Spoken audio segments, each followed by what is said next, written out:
This is Audible.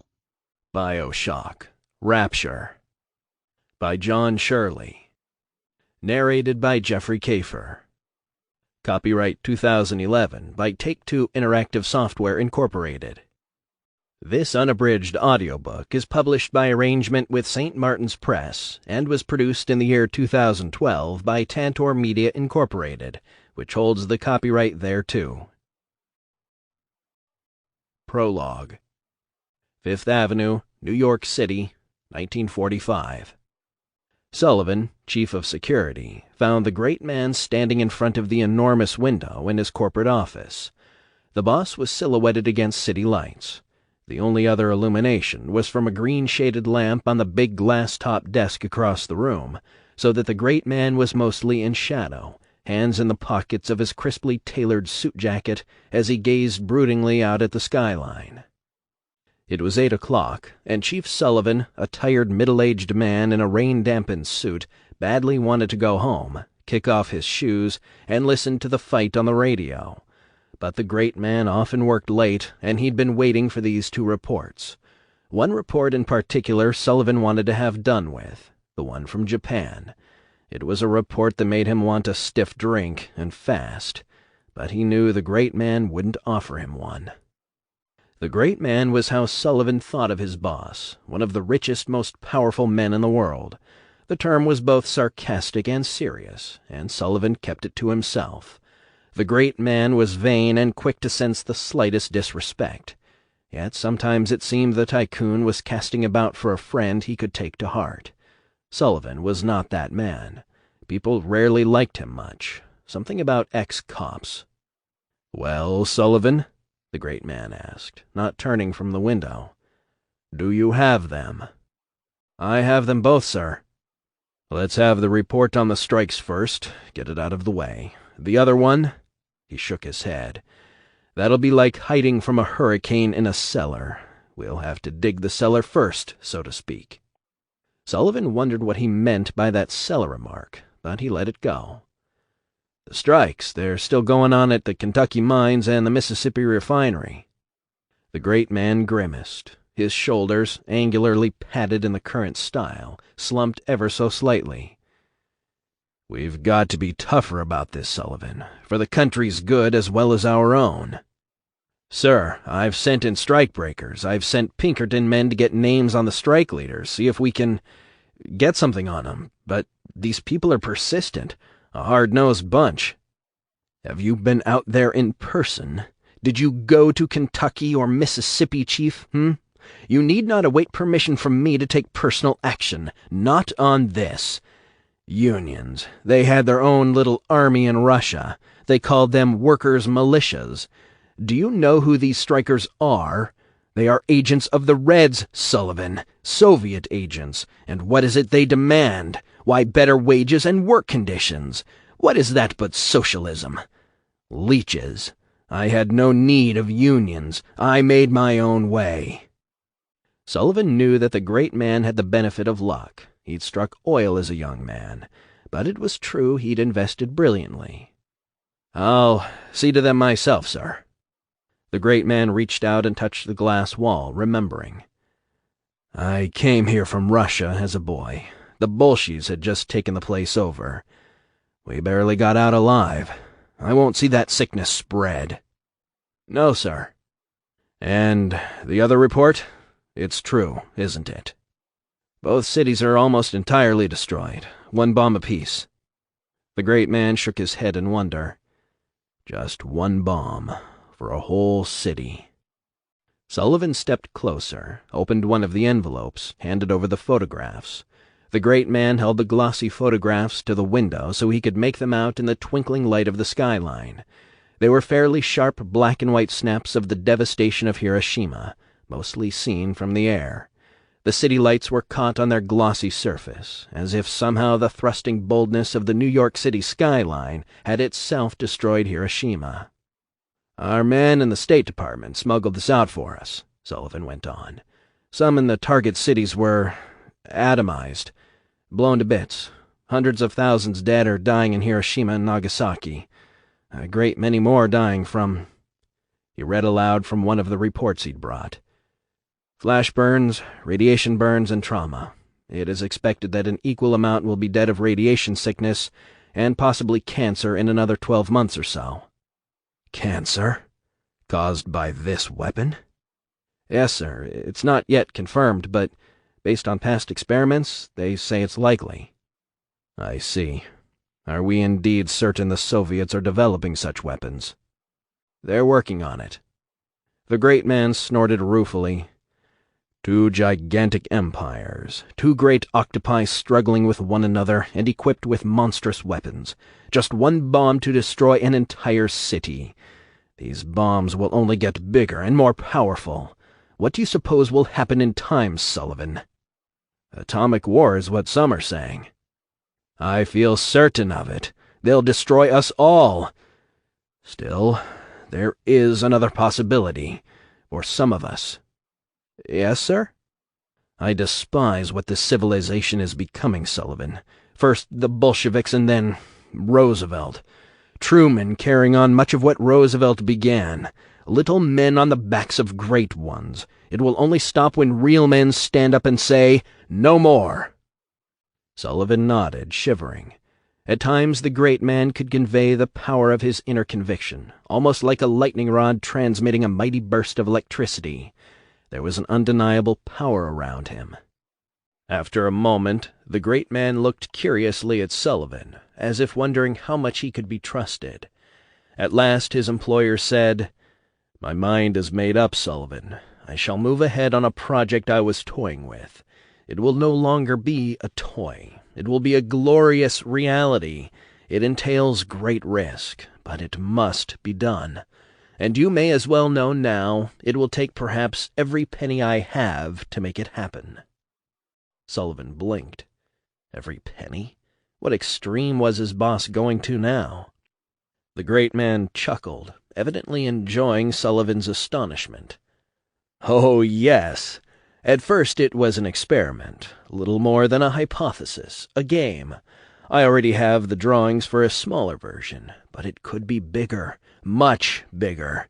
It is the solution to a gigantic problem." "The Union problem?" Sullivan asked, puzzled. "No. Well, yes, in the long run, unions too. But I was thinking of a more pressing problem, the potential destruction of civilization. The problem, Sullivan, is the inevitability of atomic war. That inevitability calls for a gigantic solution. I've sent out explorers, and I've picked the spot. But I wasn't sure I would ever give it the go-ahead. Not until today." He peered again at the photos of the devastation, turning them to catch the light better. "Not until this. We can escape, you and I, and certain others. We can escape from the mutual destruction of the mad little men who scuttle about the halls of government power. We are going to build a new world in the one place these madmen cannot touch." "Yes, sir." Sullivan decided not to ask for an explanation. Better to just hope that whatever overblown scheme the great man was caught up in, he'd drop it in the end when he faced the full cost. "Anything more, sir? I mean, tonight? If I'm going to break up those strikes, I'd better leave early in the morning." Yes, go and get some rest. But there'll be no rest for me tonight. I must plan." So saying, Andrew Ryan turned away from the window, crossed the room, and tossed the photos aside. The destruction of Hiroshima and Nagasaki skidded across the glass-topped desk. Left alone in the shadowy office, Ryan slumped in the padded leather desk chair and reached for the telephone. It was time to call Simon Wales, give him the go-ahead for the next stage. But his hand hovered over the telephone, and then withdrew, trembling. He needed to calm himself before calling Wales. Something he'd said to Sullivan had sparked a painful, harshly vivid memory. "I came here from Russia as a boy in 1918. The Bolsheviks had just taken the place over. We barely got out alive." Andrew Ryan wasn't his name, not then. Since coming to the United States of America, he'd Americanized his name. His real name was Andrei Ryanovsky. Andrei and his father are standing at the windswept train station, shivering in the cold. It is early morning, and both of them are staring down the tracks. His father, heavily bearded, his lined face grim, is holding their single bag in his left hand. His large right hand is resting on young Andre's shoulder. The dawn sky, the colors of a deep bruise, is closed by clouds. The cutting wind is serrated by sleet. A few other travelers, huddled in long dark coats, stand in a group farther down the platform. They seem worried, though a woman with a round red face, her head in a fur wrap, is smiling, talking softly to cheer them up. Beside the door to the station, an old man in a tattered coat and fur hat tends a steaming samovar. Andre wishes they could afford some of the old man's hot tea. Andre listens to the wind hiss along the concrete platform and wonders why his father stands so far from the others. But he guesses the reason. Some from their village on the outskirts of Minsk know that father was against the communists, that he spoke up against the Reds. Now many who'd once been their friends were beginning to denounce all such betrayers of the People's Revolution.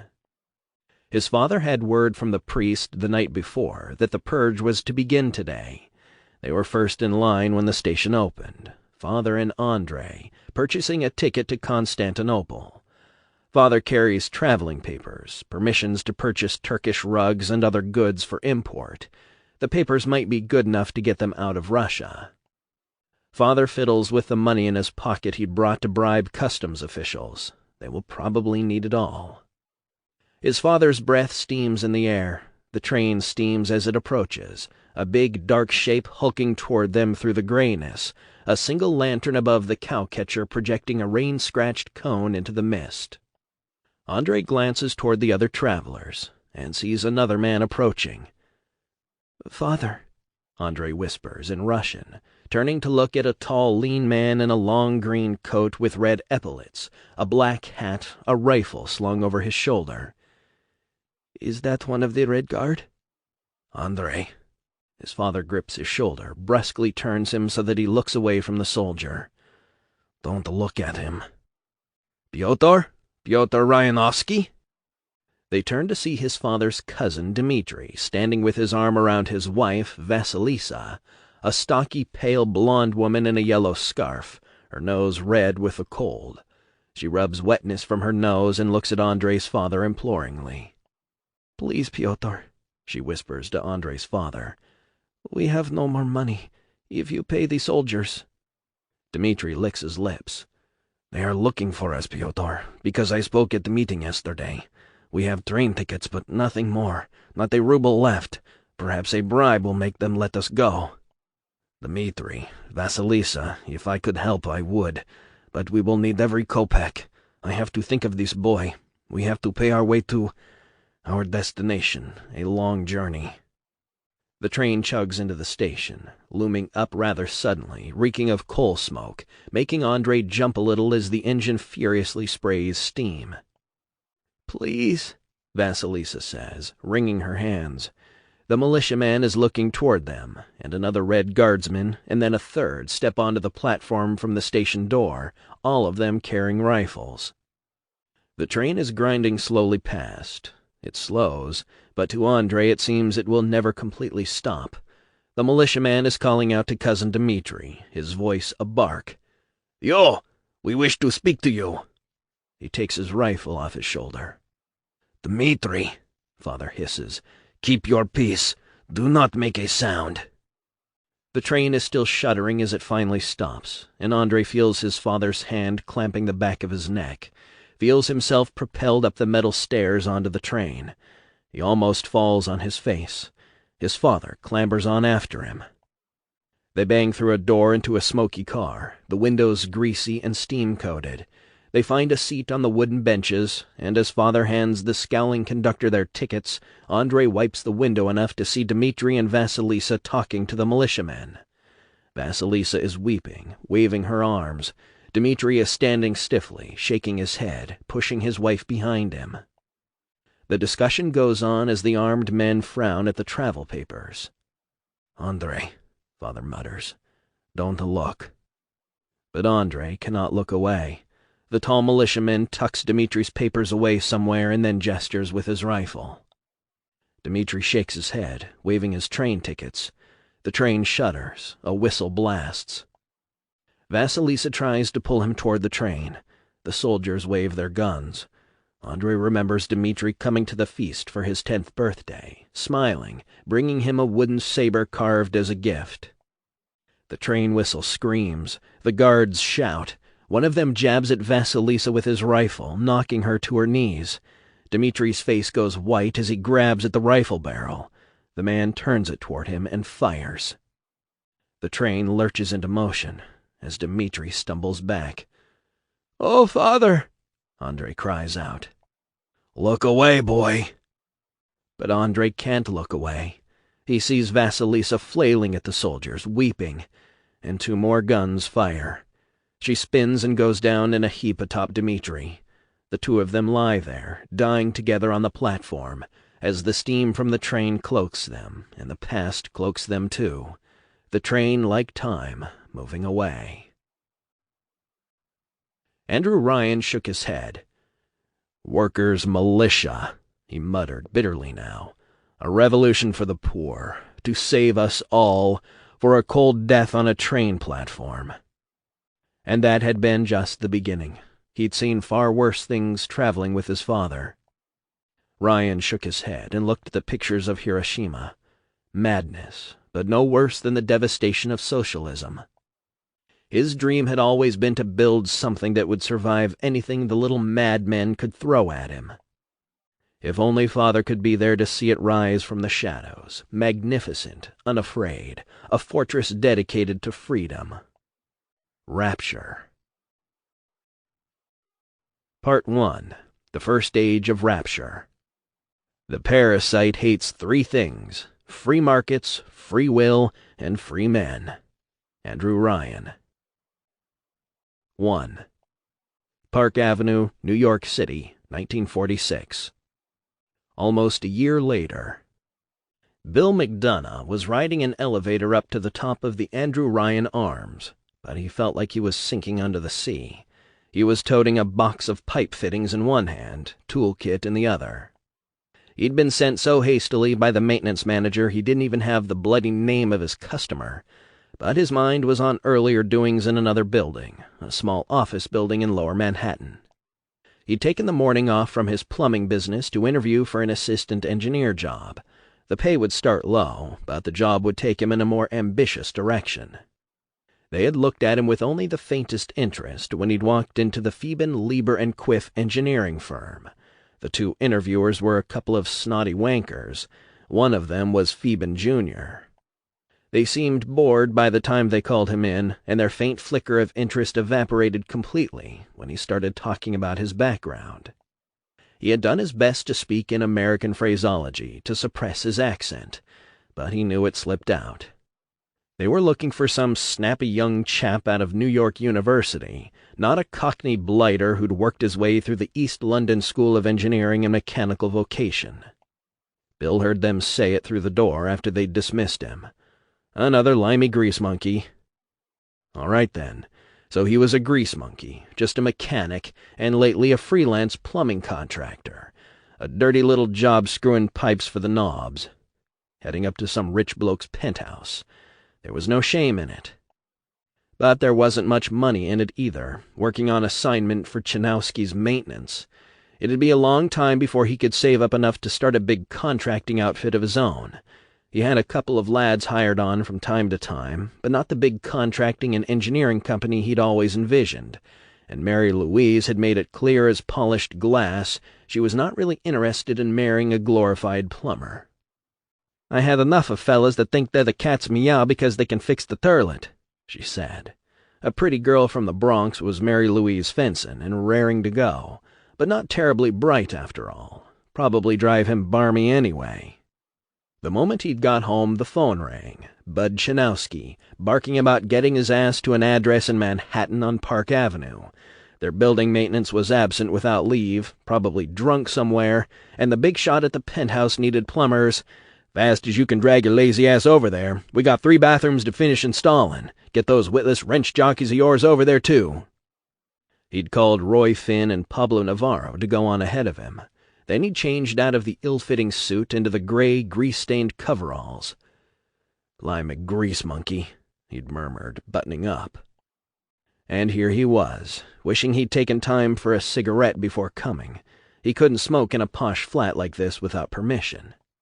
He stepped glumly out of the elevator into an antechamber to the penthouse, his toolbox clanking at his side. The little wood-paneled room was scarcely bigger than the elevator. An artfully paneled mahogany door with a brass knob, embossed with an eagle, was its only feature, besides a small metal grid next to the door. He tried the knob. Locked.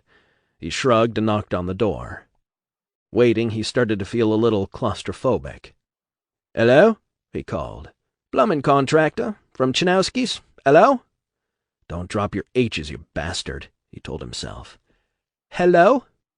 A crackling sound and a low, forceful voice emanated from the grid. "That the other plumber, is it?" He bent and spoke briskly into the grid. "It is, sir." "No need to shout into the intercom." The door clicked within itself, and to Bill's amazement, it didn't swing inward, but slid into the wall up to the knob. He saw there was a metal runner in the floor, and at the edge of the door a band of steel. It was wood on the outside, steel inside, like this man was worried someone might try to fire a bullet through it. No one was visible on the other side of the open doorway. He saw another hallway carpeted with some rather fine old paintings, one of which might be a Dutch master if he remembered anything from his trips to the British Museum. A Tiffany lamp stood on an inlaid table, glowing like a gem. "This toff's got plenty of the ready," Bill thought. He walked down the hall into a large plush sitting room. Luxurious sofas, a big unlit fireplace, more choice paintings and fine lamps. A grand piano, its wood polished almost mirror-like, stood in a corner. On an intricately carved table was an enormous display of fresh flowers in an antique Chinese jade vase. He'd never seen flowers like them before, and the decorations on the tables.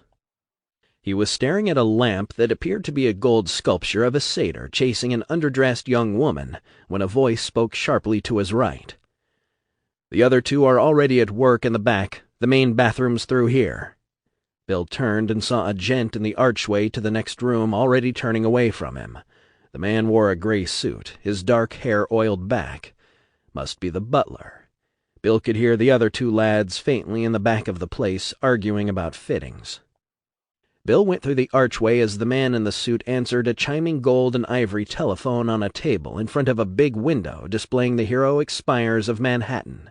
Opposite the window was a mural done in the sweeping modern industrial style, of burly men building a tower that rose up out of the sea. Overseeing the workers in the mural was a slim, dark-haired man with blueprints in his hand. Bill looked for the water closet, saw a hallway with a gleaming steel and white tile bathroom at its end. "That's my destination," Bill thought bitterly. "The crapper. A fine crapper it might be, one of three. My destiny is to keep their water closets in working order." Then he caught himself.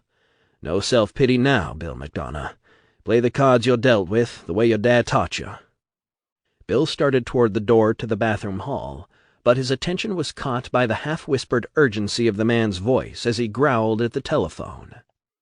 "Isley, you will not make excuses. If you cannot deal with these people, I will find someone who has the courage. I'll find someone brave enough to scare away this pack of hungry dogs. They will not find my campfire undefended." The voice's stridency caught Bill's attention, but something else about it stirred him too. He'd heard that distinctive voice before. Maybe in a newsreel? Bill paused at the door to the hall and had a quick look at the man pressing the phone to his ear. It was the man in the mural, the one holding the blueprint. A straight-backed man, maybe early 40s, medium height, two thin, crisply straight strokes of mustache matched by the dark strokes of his eyebrows, a prominent cleft chin. He even wore a suit nearly identical to the one in the painting. And that strong, intense face. It was a face Bill knew from the newspapers. He'd seen his name over the front door of this very edifice. It never occurred to him that Andrew Ryan might actually live here. The tycoon owned a significant chunk of America's coal, its second biggest railroad, and Ryan Oil. He'd always pictured a man like that whiling the days away playing golf on a country estate. "Taxes are theft, Isley." "What?" "No need. I fired her. I've got a new secretary starting today. I'm elevating someone in reception. Elaine something.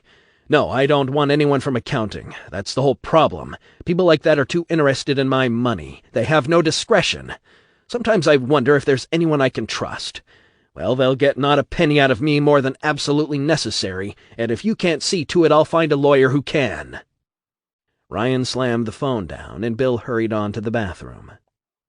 Bill found the toilet in place but not quite hooked up. An ordinary standard toilet, no gold seat on it. Looked like it needed proper pipe fittings mostly. Seemed a waste of time to send 3 men out for this, but these posh types liked everything done yesterday. He was aware as he worked that Ryan was pacing back and forth in the room outside the hall to the bathroom, occasionally muttering to himself. Bill was kneeling to one side of the toilet, using a spanner to tighten a pipe joint, when he became aware of a looming presence. He looked up to see Andrew Ryan standing near him. "Didn't intend to startle you." Ryan flashed his teeth in the barest smile and went on. "Just curious how you're getting along." Bill was surprised at this familiarity from a man so above him, and by the change in tone.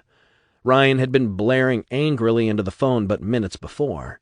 Now he seemed calm, his eyes glittering with curiosity. "Getting on with it, sir. Soon have it done." "Is that a brass fitting you're putting in there? I think the other 2 were using tin." "Well, I'll be sure they didn't, sir," said Bill, beginning not to care what impression he made. "Don't want to be bailing out your loo once a fortnight. Tin's not reliable like. If it's the price you're worried about, I'll pick up the cost of the brass, so not to worry, Squire." "And why would you do that?" "Well, Mr. Ryan, no man bails water out of privies built by Bill McDonough." Ryan looked at him with narrowed eyes, rubbing his chin. Bill shrugged and focused on the pipes, feeling strangely disconcerted. He could almost feel the heat from the intensity of Ryan's personality.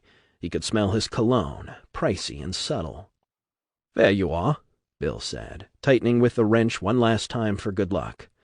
"Right as the mail. These pipes, anyhow." "Do you mean the job's done?" "I'll see how the lads are getting on, but I'd guess it's very nearly done, sir." He expected Ryan to wander back to his own work, but the tycoon remained, watching as Bill started the water flow, checked it for integrity, and cleaned up his tools and leftover materials. He took the receipt book from his pocket, scribbled out the cost. There'd been no time for an estimate, so he had a free hand. He wished he were the sort to pad the bill, since he gave a percentage to Chanowski and Ryan was rich, but he wasn't made that way. "Really?" Ryan said, looking at the bill, eyebrows raised. Bill just waited. Strange that Andrew Ryan, one of the richest, most powerful men in America, was personally involved in dealing with a plumber, scrutinizing a minor bill. But Ryan stood there, looking first at the bill, then at him. "This is quite reasonable," Ryan said at last. "You might have stretched your time, inflated the bill. People assume they can take advantage of wealthy men." Bill was mildly insulted. "I believe in being paid, sir, even being paid well, but only for the work I do." Again that flicker of a smile, there and gone, the keen, searching gaze. "I can see I've struck a nerve," Ryan said, "because you're a man like me, a man of pride and capability who knows who he is." A long, appraising look. Then Ryan turned on his heel and strode out. Bill shrugged, gathered up the rest of his things, and returned to the mural room, expecting to see some Ryan underling awaiting him with a check. But it was Ryan, holding the check out to him. "Thank you, sir." Bill took it, tucked it into a pocket, nodded to the man, was he mad, staring at him like that, and started hastily for the front door. He'd just got into the sitting room when Ryan called to him from the archway. "Mind if I ask you a question?" Bill paused, hoping it didn't turn out that Andrew Ryan was a poof. He'd had enough of upper-class poofs trying to pick him up. "Where do you think a man's rights should end?" Ryan asked. "His rights, sir?" A philosophical question asked of a plumbing contractor. The old toff really was mad. McDonough humored him. Rights are rights. That's like asking which fingers a man should do without. I need all 10, me. I like that.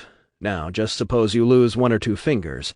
What would you do? You'd think yourself unable to work, and you'd have a right to a handout, as it were, eh? Bill hefted the toolbox as he considered. No, I'd find something to do with 8 fingers, or 4, make my own way. I'd like to be able to use my talents more, that's right enough, but I don't take handouts. And what talents are those? Not that I discount a gift for plumbing, but is that what you mean? No, sir, not as such. I'm by way of being an engineer. In a simple way, mind. Could be I'll start my own building operation. Not so young any more, but still, I see things in my mind I'd like to build. He broke off, embarrassed at being so personal with this man. But there was something about Ryan that made you want to open up and talk. You're British, not one of the gentry type, certainly. Right as rain, sir. Bill wondered if he'd get the brush off now. There was a touch of defensiveness when he added, Grew up round Cheapside, like. Ryan chuckled dryly. You're touchy about your origins. I know the feeling. I, too, am an immigrant. I was very young when I came here from Russia. I have learned to control my speech, reinvented myself. A man must make of his life a ladder that he never ceases to climb. If you're not rising, you are slipping down the rungs, my friend. But by ascending, Ryan went on, shoving his hands in his jacket pockets and taking a pensive turn about the room, one makes one's own class. Do you see? One classes oneself. Bill had been about to make his excuses and walk out, but that stopped him. Ryan had articulated something he fiercely believed. Couldn't agree more, sir, Bill blurted. That's why I've come to the United States of America. Anyone can rise up here. Rise to the top. Ryan grunted skeptically. Yes and no. There are some who don't have the stuff. But it's not the class or race or creed that they were born into that decides it. It's something inside a man, and that's something you have. You're a true mugwump, a real individual. We'll talk again, you and I. Bill nodded goodbye, not believing for a second that they'd speak again. He figured a rich bloke took it into his mind to have a natter with the little people, patronizing a chap to prove to themselves how fair and kindly they could be. He headed to check on Pablo and Roy before he made his way to the lobby and went about his business. This had been an interesting encounter. It'd be a story to tell in the pub, though no one would likely believe him. Andrew Ryan? Who else did you hobnob with? Howard Hughes? Your old pal William Randolph Hearst? Bill McDonough's head was only moderately sore the next morning, and he answered his flat's clangorous telephone readily enough, hoping for work. A good sweat always cleared his head. "This Bill McDonough?" said a gruff, unfamiliar voice. "Right enough. My name's Sullivan, head of security for Andrew Ryan." "Security? What's he say I've done, then? Look here, mate, I'm no crook." No, it's nothing like that. He just sent me to find you. Chanowski didn't want to give up the number, claimed he lost it. Tried taking the job himself. I had to get it from our friends at the phone company." "What job?" "Why, if you want it, Andrew Ryan's offering you a job as his new building engineer, starting immediately." 2. The Docks, New York City, 1946. Sullivan sometimes wished he were back working the meatball beat in Little Italy. Ryan paid him well, sure, but having to dodge G-men on the docks was not his idea of a good time. It was a bracing, misty evening, supposed to be spring, but didn't feel much like it. The waves were choppy and the gulls were huddled on the pylons with their beaks under their wings, their feathers ruffled in the cold northeast wind. 3 hulking great ships were tied up at the beat-up old dock, all freighters. This was not one of the fashionable wharfs with passenger liners and pretty girls waving hankies. Just a couple of red-faced, sour-looking salts in pea-jackets tramping by, trailing cigarette smoke, boots crunching on old gull droppings. Sullivan walked up to the gangplank of the Olympian, the largest of the 3 ships in the fleet Ryan had bought for his secretive North Atlantic project. He waved at the armed guard, Pinelli, huddled into a big coat on the top deck. Pinelli glanced down at him and nodded. Reuben Greavy, head engineer for the Wales brothers, was waiting on the lower deck at the top of the gangplank. Greavy was a fussy, pinch-mouthed, bespectacled little man in a rather showy, cream-colored overcoat. Sullivan hesitated, glancing back down the dock, just making out the dark figure of the man who'd been following him. The guy in the slouch hat and trench coat was about 70 yards down the wharf, pretending to be interested in the ships creaking at their moorings. Sullivan had hoped he'd dodged the son of a bitch earlier, but there he was, lighting a pipe for a bit of realistic spycraft. The pipe smoker had been tailing Sullivan since he'd gotten a cab at Grand Central, and maybe before. There wasn't much the guy could learn following him here. The ship was already loaded. The feds would never get an inspection warrant before it sailed at midnight. And what would they make of the prefabricated metal parts, giant pipes, and enormous pressure-resistant sheets of transparent synthetics? It was all stuff you could legitimately call export goods, only it wasn't being exported across the ocean. It was being exported to the bottom of the ocean. Sullivan shook his head, thinking about the whole North Atlantic project. It was a crazy idea, but when Ryan put his mind into something, it got done. And Sullivan owed the great man a lot. Almost ruined him, getting kicked out of the New York Police Department. Shouldn't have refused to grease those palms. They'd set him up to look like a crook, fired him, and taken away his pension. Left him with almost nothing. Sullivan took to gambling, and then his wife ran off with the last of his dough. He'd been thinking about eating a bullet when he crossed paths with the great man 2 years earlier. Sullivan reached into his coat pocket for the flask, then remembered it was empty. Maybe he could get a drink from Greavy. Sullivan waved at Greavy and climbed the gangplank. They shook hands. Greavy's grip was soft, fingers puny in Sullivan's big grasp. "Sullivan?" "Professor?" "How many times—" "I'm not a professor. I have a doctorate in— never mind. You know someone shadowing you on the dock back there?" "Different gumshoe this time. Probably the Federal Bureau of Investigation or the Internal Revenue Service." He turned his collar up. "Kinda chilly out here." "Come along, then. We'll have a drink." Sullivan nodded resignedly. He knew what Greavy's idea of a drink was. Watered brandy. Sullivan needed a double scotch. His father had sworn by Irish whiskey, but Sullivan was a Scotchman. "Sure, the black betrayal of your heritage it is," his pa would say. A steady liquid diet of Irish whiskey had killed the old rascal at 50. Greavy led him along a companionway to his cabin, which was not much warmer. Most of the little oval room that wasn't the narrow bed was taken up by a table covered with overlapping blueprints, sketches, graphs, intricate designs. The Wales brothers' designs sometimes looked like Manhattan mated with London, but with the power of a cathedral. The designs were overly fancy for Sullivan's taste.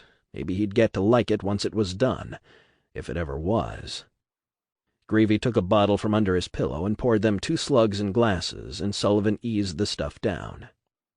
"We need to be ready for any kind of raid," Greavy said, distractedly looking past Sullivan at the blueprints, his mind already back in the world of the Wales's design, and very nearly Ryan's new world.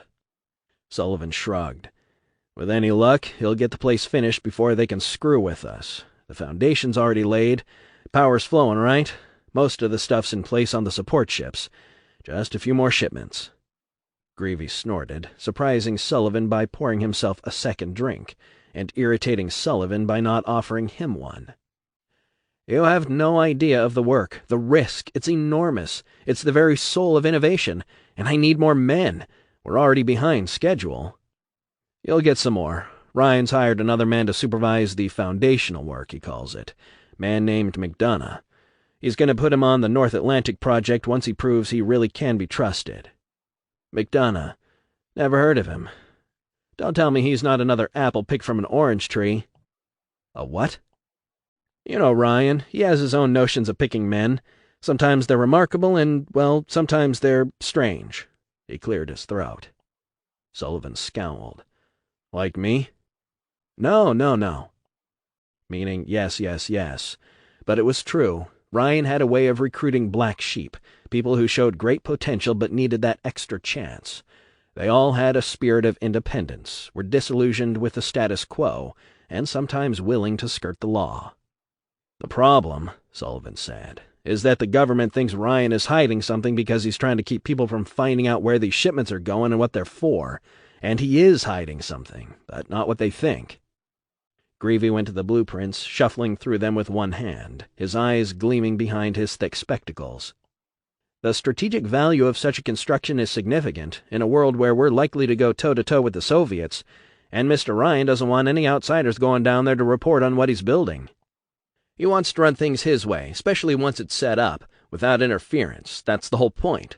Or to be more accurate, he wants to set it up to run itself, to let the laissez-faire principle free. He figures if governments know about it, they'll infiltrate. And then there's the union types, communist organizers. Suppose they were to worm their way in. The best way to keep people like that out is to keep it completely secret from them. Another thing, Ryan doesn't want any outsiders to know about some of the new technology. You'd be amazed at what he's got. New inventions he could patent and make a fortune on, but he's holding it back for this project. Where's he getting all these new inventions? Oh, he's been recruiting people for years. Who do you think designed those new dynamos of his? Well, it's his call, Sullivan said, looking wistfully into his empty glass. Weak brandy or not, a drink was a drink. You've been working for him twice as long as I have. You don't tell me much. He likes information to be compartmentalized on this project, keeps a secret better. Sullivan crossed to the porthole and peered out, saw his shadow out there, still clamping that pipe in his mouth. But now the G-Man was pacing by the Olympian, looking the freighter up and down. Son of a bitch is still out there. Doesn't seem empowered to do anything but ogle the ship. I've got to meet the Wales brothers. You know what they're like, artists, all too aware of their own genius. He frowned at the blueprints. Sullivan could see he was jealous of the Waleses. Greavy sniffed. If there's nothing else, I'd better get on with it, unless there's something else besides this new man that Ryan's taken on. Who? Oh, McDonough. No, I'm here to confirm the time you ship out. Ryan wanted me to come down personally. He's beginning to think they might be listening in on the telephone somehow. I'm thinking if you can leave earlier than midnight, it'd be better. As soon as the captain's back, I expect him within the hour. Leave soon as you can. Maybe they'll get a warrant after all. I don't think they'd find anything illegal, but if Ryan wants to keep them from knowing what he's up to, the less they see, the better. Very well, but who can imagine what he's up to? Jules Verne? Certainly not these drones at the Internal Revenue Service. But Sullivan, I assure you Ryan is correct. If they knew what he really has in mind, they'd be quite worried, particularly considering how little help he gave the Allies in the war. He took no sides at all. He didn't care for Hitler or the Japs neither. Still, he showed no special loyalty to the United States. And who can blame him? Look at the wreckage the Ant Society made of Europe for the second time in the century. And the horror of Hiroshima and Nagasaki? I can't wait to leave all that behind. Greavy escorted Sullivan toward the door. Ryan has every intention of creating something that will grow and grow. First across the seabed and then in time above the surface of the sea, when they've done such damage to themselves, these so-called nations of the earth, that they can no longer pose a threat. Until then, he is right to mistrust them, because he is creating something that will compete with them, a whole new society, indeed, in time a whole new world. One which will utterly replace the vile, squirming anthill humanity has become. New York City, 1946. Merton, get out of my bar. Merton was gaping at Frank Gorland from behind the beer-stained desk of the Clanger's smoky little office. Harve Merton was a man with a large round head and thick lips, a skinny body, and a brown turtleneck sweater. Hell, he looked like a damn turtle, but a turtle in a bowler hat. "What the hell you mean, your bar?" he asked, tamping a cigarette out in a butt-filled ashtray. "I'm the owner, ain't I? As of tonight, anyhow." "What the hell you mean you're the owner, Gorland?" The man who called himself Frank Gorland smiled without humor and leaned against the frame of the closed door. "You know any expressions besides what the hell? You're about to sign this bar over to me as what the hell." Gorland ran a hand over his bald head. Prickly, needed to shave it. He took the papers from his coat, all legal down to the last period, and dropped them on Merton's desk. "That look familiar? You signed it." Merton stared at the papers, eyes widening. "That was you? Hudson Loans? Nobody told me that was—" "A loan is a loan. What I seem to recall is you were drunk when you signed it. Needed someone to pay off your gambling vig. A big fucking vig it was, too, Merton. You were there that night? I don't remember. You remember getting the money, don't you? It don't count if I was drunk. Merton, if there was no business done drunk in this town, half its business wouldn't get done. I think you put something in my drink, that's what I think. The next day I felt... Stop whining. You cashed the check, didn't you? You got the loan, couldn't pay the interest, time's up, now this place is mine. It's all there in black and white. This dump was your collateral. Look, Mr. Gorland. Merton licked his thick lips. Don't think I disrespect you. I know you've worked your way to a good thing this end of town, but you can't just take a man's business. No, my attorneys can. They'll come after you hammer and tongs, pal. He grinned. Hammer, tongs, and Klein, attorneys at law. Merton seemed to shrivel in his seat. Okay, what do you want from me? Not what I want, what I'm taking. I told you I want the bar. I own a bookkeeping operation, I own a drugstore, but I don't have a bar. And I like the clanger. Lots of dirt on the fights, what with the boxing setup and all. Might be useful. Now you call that fat-ass bartender yours in here, tell him he's got a new boss. Gorland, Barris, Whiston, Moskowitz, Wang. Just some of the names he'd had the last few years. His own name, quite another Frank, seemed like it belonged to somebody else. Keep 'em guessing, that was his way. The clanger wasn't just a cash cow. It was the place for Frank Gorland to hear the right conversations. It was just a short walk from the docks, but it was not just a nautical bar. There was a big boxing bell on the wall behind the bar. When they tapped a new keg, the bell was loudly clanged, and the beer lovers came running, sometimes from down the street. Best German-style brew in New York City.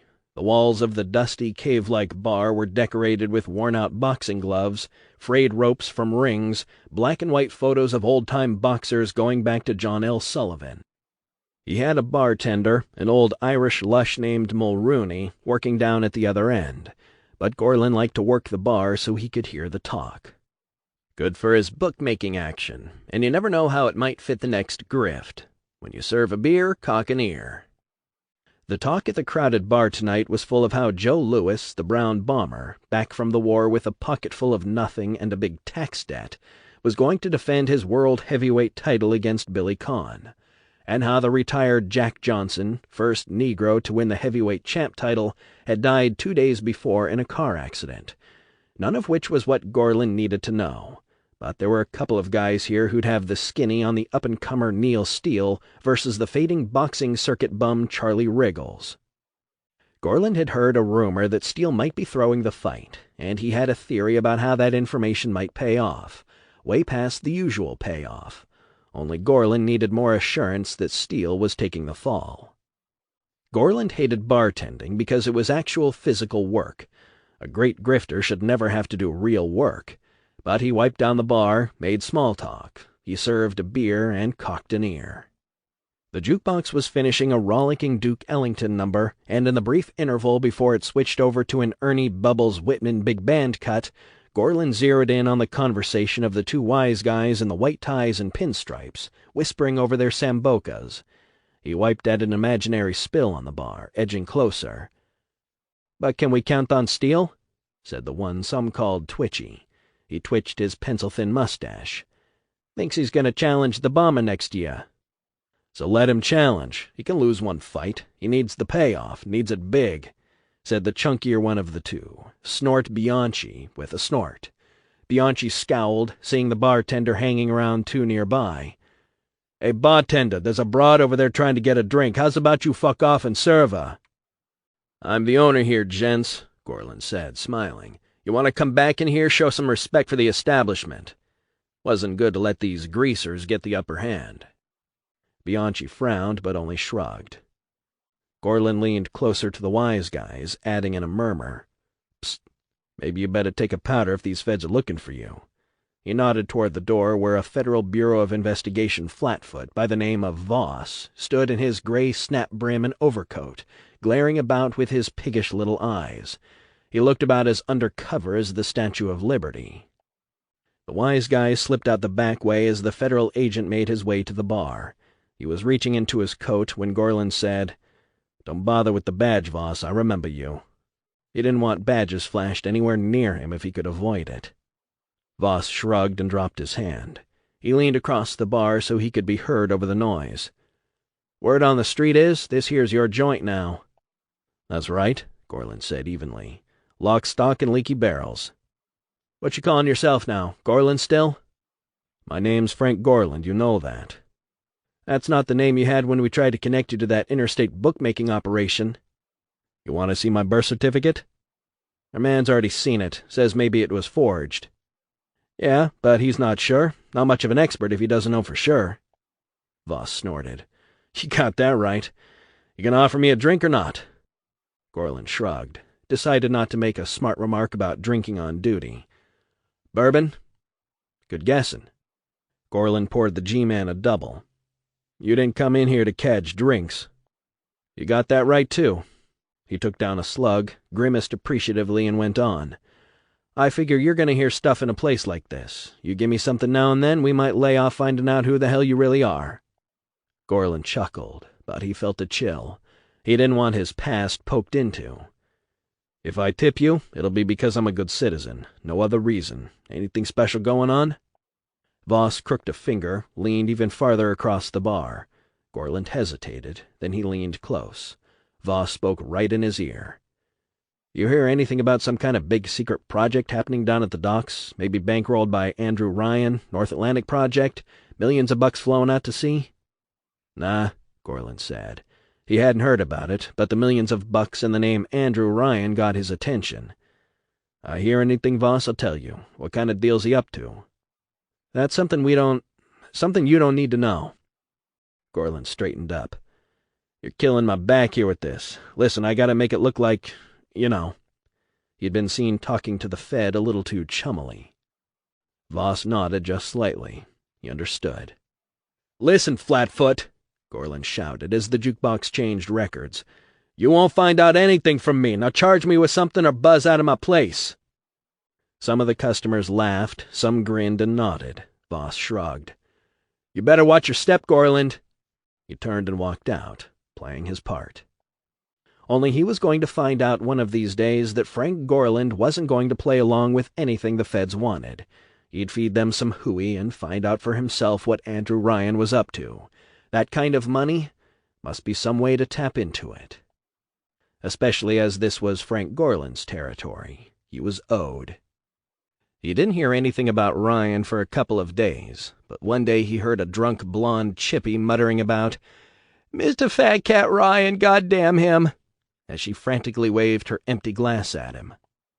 "Where's my drinky?" demanded the blonde. "What'll you have, darling?" "What'll I have?" he says. The frowsy blonde slurred, flipping a big mussed curl out of her eyes. Her eyeshadow had run from crying. She was a snub-nosed little thing, but might be worth a roll in the hay. Only the last time he'd banged a drunk, she'd thrown up all over him. "I'll have a scotch if I can't have my man back," she sobbed. "That's what I'll have. Dead, dead, dead. And no one from that Ryan crew is saying why." Gorland tried out his best look of sympathy. "Lost your man, did ya? That'll get you a big one on the house, sweet cakes." He poured her a double scotch. "Hey, spit some goddamn soda in there. What do you think, I'm a lush 'cause I take a free drink?" "Soda it is, darling. There you go." He waited as she drank down half of it in one gulp. The sequins were coming off the shoulder straps of her second-hand silver-blue gown, and one of her bosoms was in danger of flopping out of the décolletage. He could see a little tissue sticking up. "I just want my Irving back," she said, her head sagging down over the drink. Lucky the song coming on the juke was a Dorsey and Sinatra crooner, soft enough he could make her out. "Just want him back." He absent-mindedly poured a couple more drinks for the sailors at her side, their white caps cocked rakishly as they argued over bar dice and tossed money at him.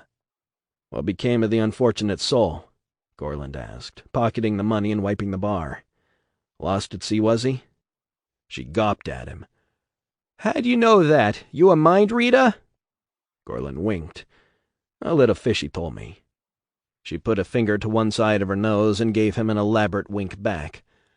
"So you heard about Ryan's little fun show. My Irving shipped out with hardly a goodbye, said he had to do some kind of diving for them Ryan people. That was where he got his lettuce, see, what they call deep-sea diving. Learned it in the Navy salvage. They said it'd be pennies from heaven, just a month at sea doing some kind of underwater building and—" "Underwater building? You mean like pylons for a dock?" "I don't know, but I tell you, he came back the first time real spooked, wouldn't talk about it. Said it was much as his life was worth to talk, see? But he told me one thing." She wagged a finger at him and closed one eye. "Them ships down at Dock 17, they're hiding something from the feds, and he was plenty scared about it. What if he was in on something criminal, not even knowing, and he took the fall? And then I get a telegram, a little piece of paper saying he ain't coming back. Accident on the job, buried at sea." Her head wobbled on her neck. Her voice was interrupted by hiccuping. "And that's the end of my Irving. I'm supposed to just swallow that? Well, I went over to the place that hired him, see Worthy Construction they was called, and they threw me out, treated me like I was some kind of tramp. All I wanted was what was coming to me.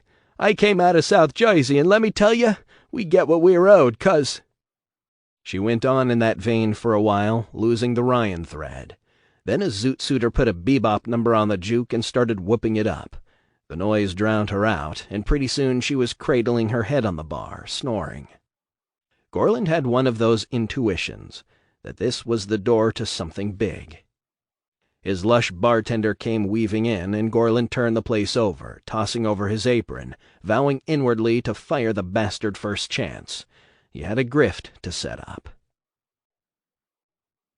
First thing Gorland noticed coming into the sweat-reeking prep room for the fight was that hangdog look on Steele's face. Good.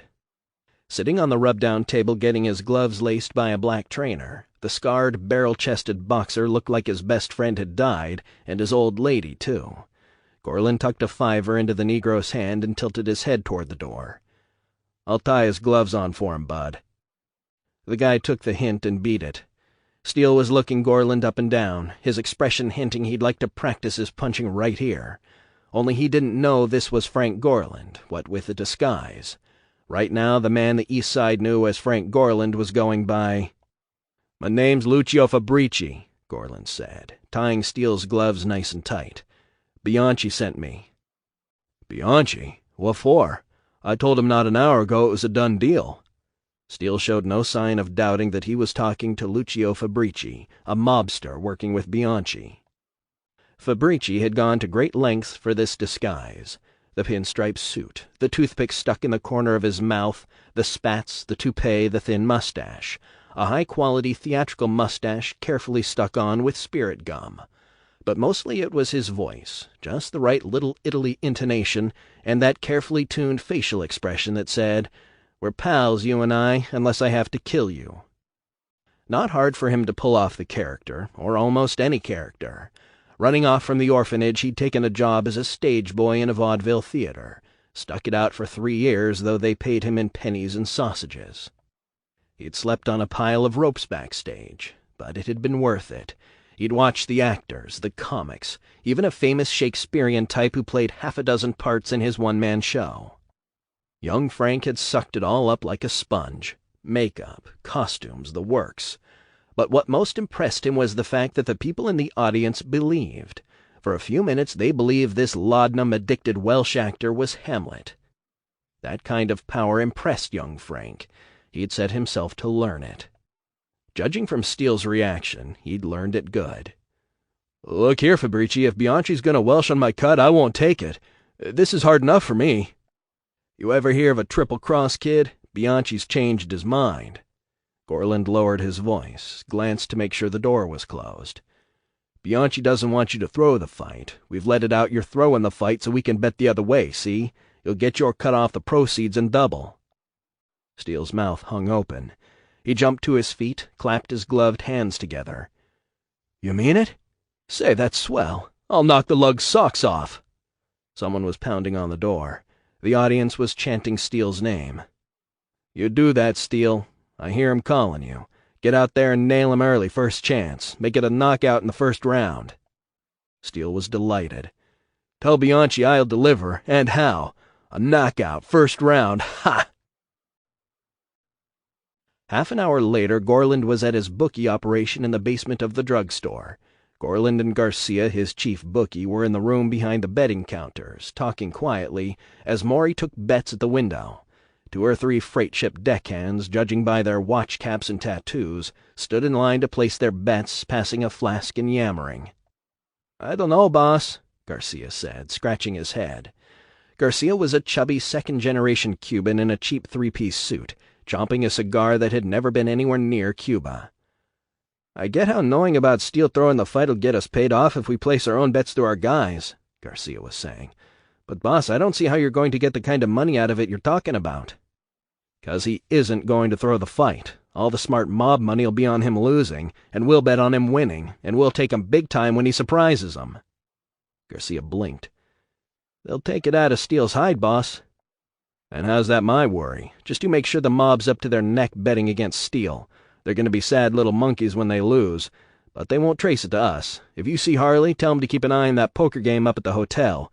Got some real big money suckers coming in."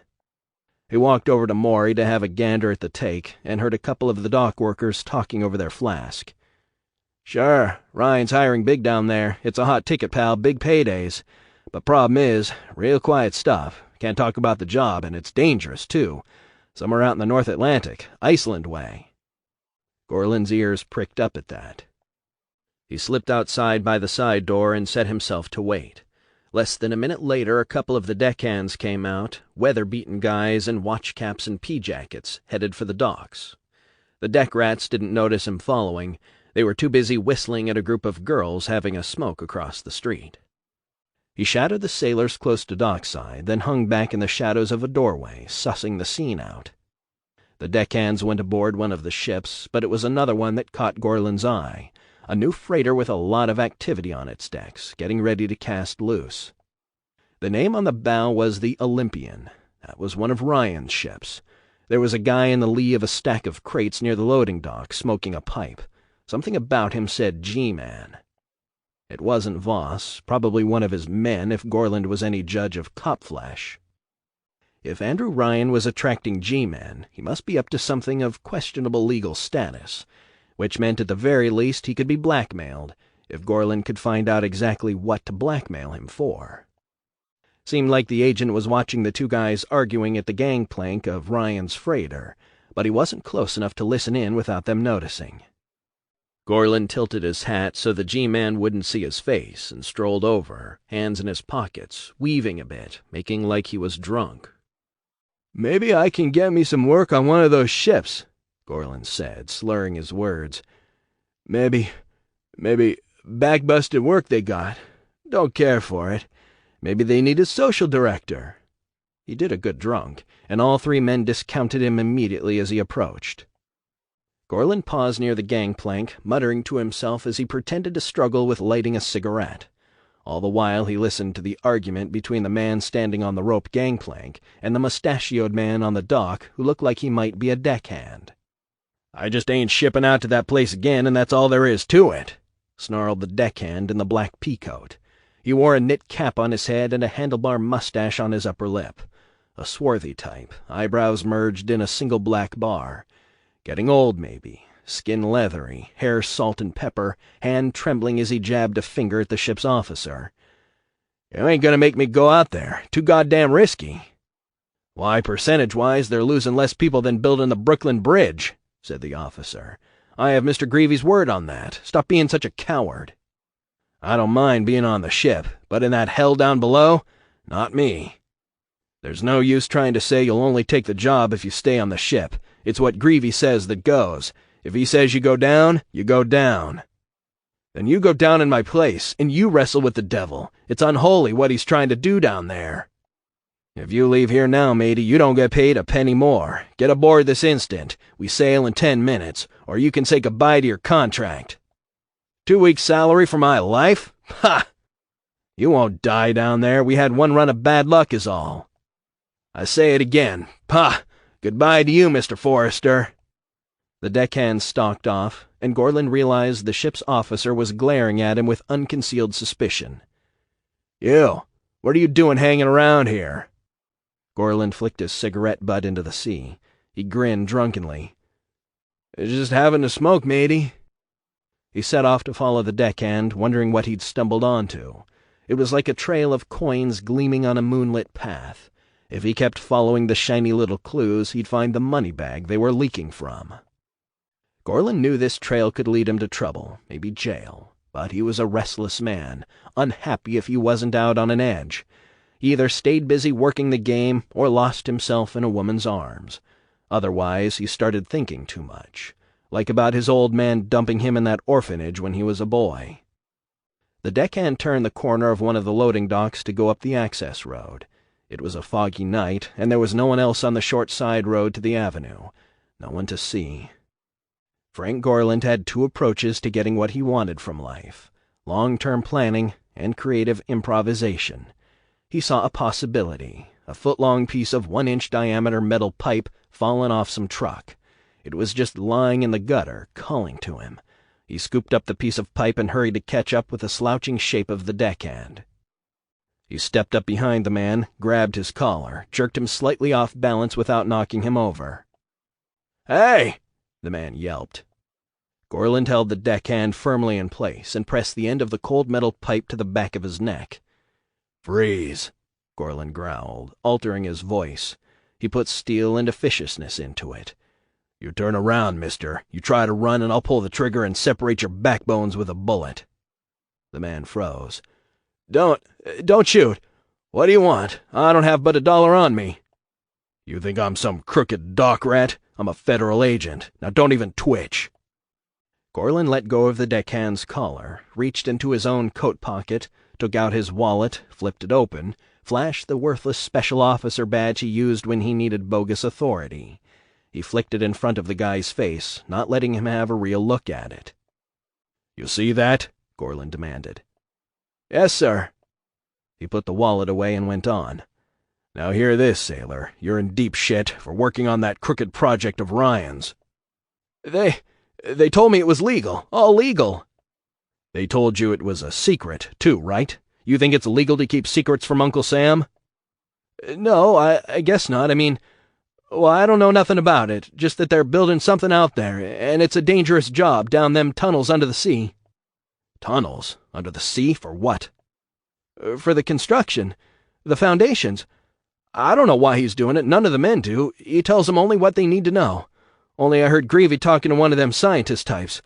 All I can tell you is what I heard." "And that was?" "That Ryan is building a city under the sea down there." "A what?" "Like a colony under the goddamn ocean. And they're laying out all kinds of stuff down there. It don't seem possible, but he's doing it. I heard he's spending hundreds of millions, might be getting into billions. He's spending more money than any man ever spent building anything." Gorland's mouth went dry as he contemplated it, and his heart thumped. "Where is this thing?" "Out in the North Atlantic. They keep us below decks when we go, so we don't see where exactly. I ain't even sure. Cold as death out there it is. But he's got the devil's own heat coming up. Steam comes up some ways, and sulfur fumes and the like. Some took sick from them fumes. Men have died down there building that thing." "How do you know how much he's spending?" "I was carrying bags into Mr. Greavy's office on the platform ship, and I was curious like. I hears them talking." "The what kind of ship?" That's what they call it, platform ship. A platform to launch their slinkers. The Olympian there, it supplies the platform ships." "Slinkers? That what you said?" "Bathyspheres they is." "Bathyspheres? If you're lying to me—" "No, officer, I swear it." "Then get out of here, run, and tell no one you spoke to me, or you go right to jail." The man went scurrying away, and Gorland was left in a state of mute amazement. Ryan is building a city under the sea. 3. Ryan Building, New York City, 1946. 10 a.m. and Bill McDonough wanted a cigarette. He had a pack of smokes calling to him from his jacket pocket, but he held off. He was right bloody nervous about this meeting with Andrew Ryan. He was sitting literally on the edge of the padded velvet waiting room chair outside the door of Ryan's office, trying to relax, his report on the tunnel in a big brown envelope on his lap. Bill glanced at Elaine working diligently at her desk, a sturdy brunette in a gray-blue dress suit. She was about 29, a self-contained woman with snappy blue eyes, and that upturned nose that reminded him of his mum. But the jiggle when she shifted in her seat, that sure wasn't like his bony old mum. He'd watched Elaine walking about the office whenever he could do it discreetly. She had slightly wide shoulders and hips, long legs. One of those leggy American women like Mary Louise, but smarter, judging from the brief contact he'd had with her. Bet she liked to dance. Maybe this time he'd get up his nerve and ask her. Bill made himself sit back in the seat, suddenly feeling weary. He was still knackered from staying up past midnight supervising the night crew in the tunnel. But he was glad for the work. He was making far more money than he'd ever made before. He'd moved up to a nicer flat on the west side of Manhattan after his first month working for Ryan, and he was thinking of buying a car. The work was sometimes like plumbing writ large, but the gigantic pipes in the tunnel project weighed tons. Maybe he should talk to Elaine. Ryan didn't respect a man without enterprise. Didn't matter what the enterprise was in. Bill cleared his throat. "Slow day, innit, Elaine?" She looked up as if surprised he was there. "Oh, yes, it has been a bit slow." She looked at him, blushed again, bit her lip, and looked back at her paperwork. He was encouraged. If a woman blushed looking at you, that was a good sign. Things are slow. Gotta make 'em brisk, I always say. And what's brisker than the jitterbug? She looked at him innocently. Jitterbug? Yeah, fancy a jitterbug sometime? You mean you'd like to go dancing? She glanced at the door to Ryan's inner office and lowered her voice. Well, I might. I mean, if Mr. Ryan doesn't... I'm not sure how he feels about employees who... Employees who cut a rug? Bill grinned. All quite harmless. He cleared his throat again. Harmless. Ah, Bill, you're here. Andrew Ryan was at the door to the inner office. He seemed cheerful, almost ebullient. Right you are, sir, Bill mumbled. He got up, trying to catch Elaine's eye as he went. She was studiously back at work. I expect you've brought the report, Ryan said, looking at Bill's manila envelope. Good man, but I already know how it's going. Tell you what, let's skip the office meeting. You and I, Bill, if you are up for it, are going on a trip. Couple of stops, one in town and one far beyond town. We'll talk about it on the way. It was Bill's first ride in a limousine. A smooth, quiet ride, a world away from the traffic outside. But Bill felt out of his social depth. He'd only had a few meetings with Ryan since being hired. He'd been working mostly with contractors, and sometimes with Greavy when the engineer was back from the North Atlantic. Only it had seemed to Bill like Greavy came out to the site mostly to watch him, like the boffin was trying to guess his weight. One time Greavy had brought a couple of bearded, scowling Irishmen in fancy suits to look him over, brothers by the name of Daniel and Simon Wales. Greavy never did bother to explain what that was about. When you get a chance to take a deco at the figure, sir, Bill said, you'll see we're all caught up on the schedule and just about done. Ryan held up a hand to stop him, but he was smiling faintly. I'm not surprised that you're almost finished, Bill. In fact, the crew can finish without you at this point. That's why I hired you. I knew that you'd do a good job.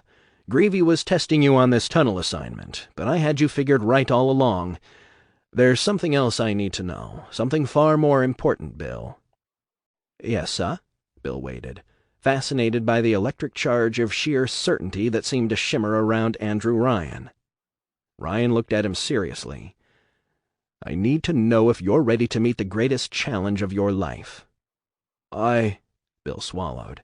Whatever Ryan had in mind, he had to be equal to it. Anything you want to throw at me, sir, I'll take it on. Bill. Ryan leaned forward, glancing at the chauffeur to make sure the window to the front seat was closed, and spoke in a low, urgent voice.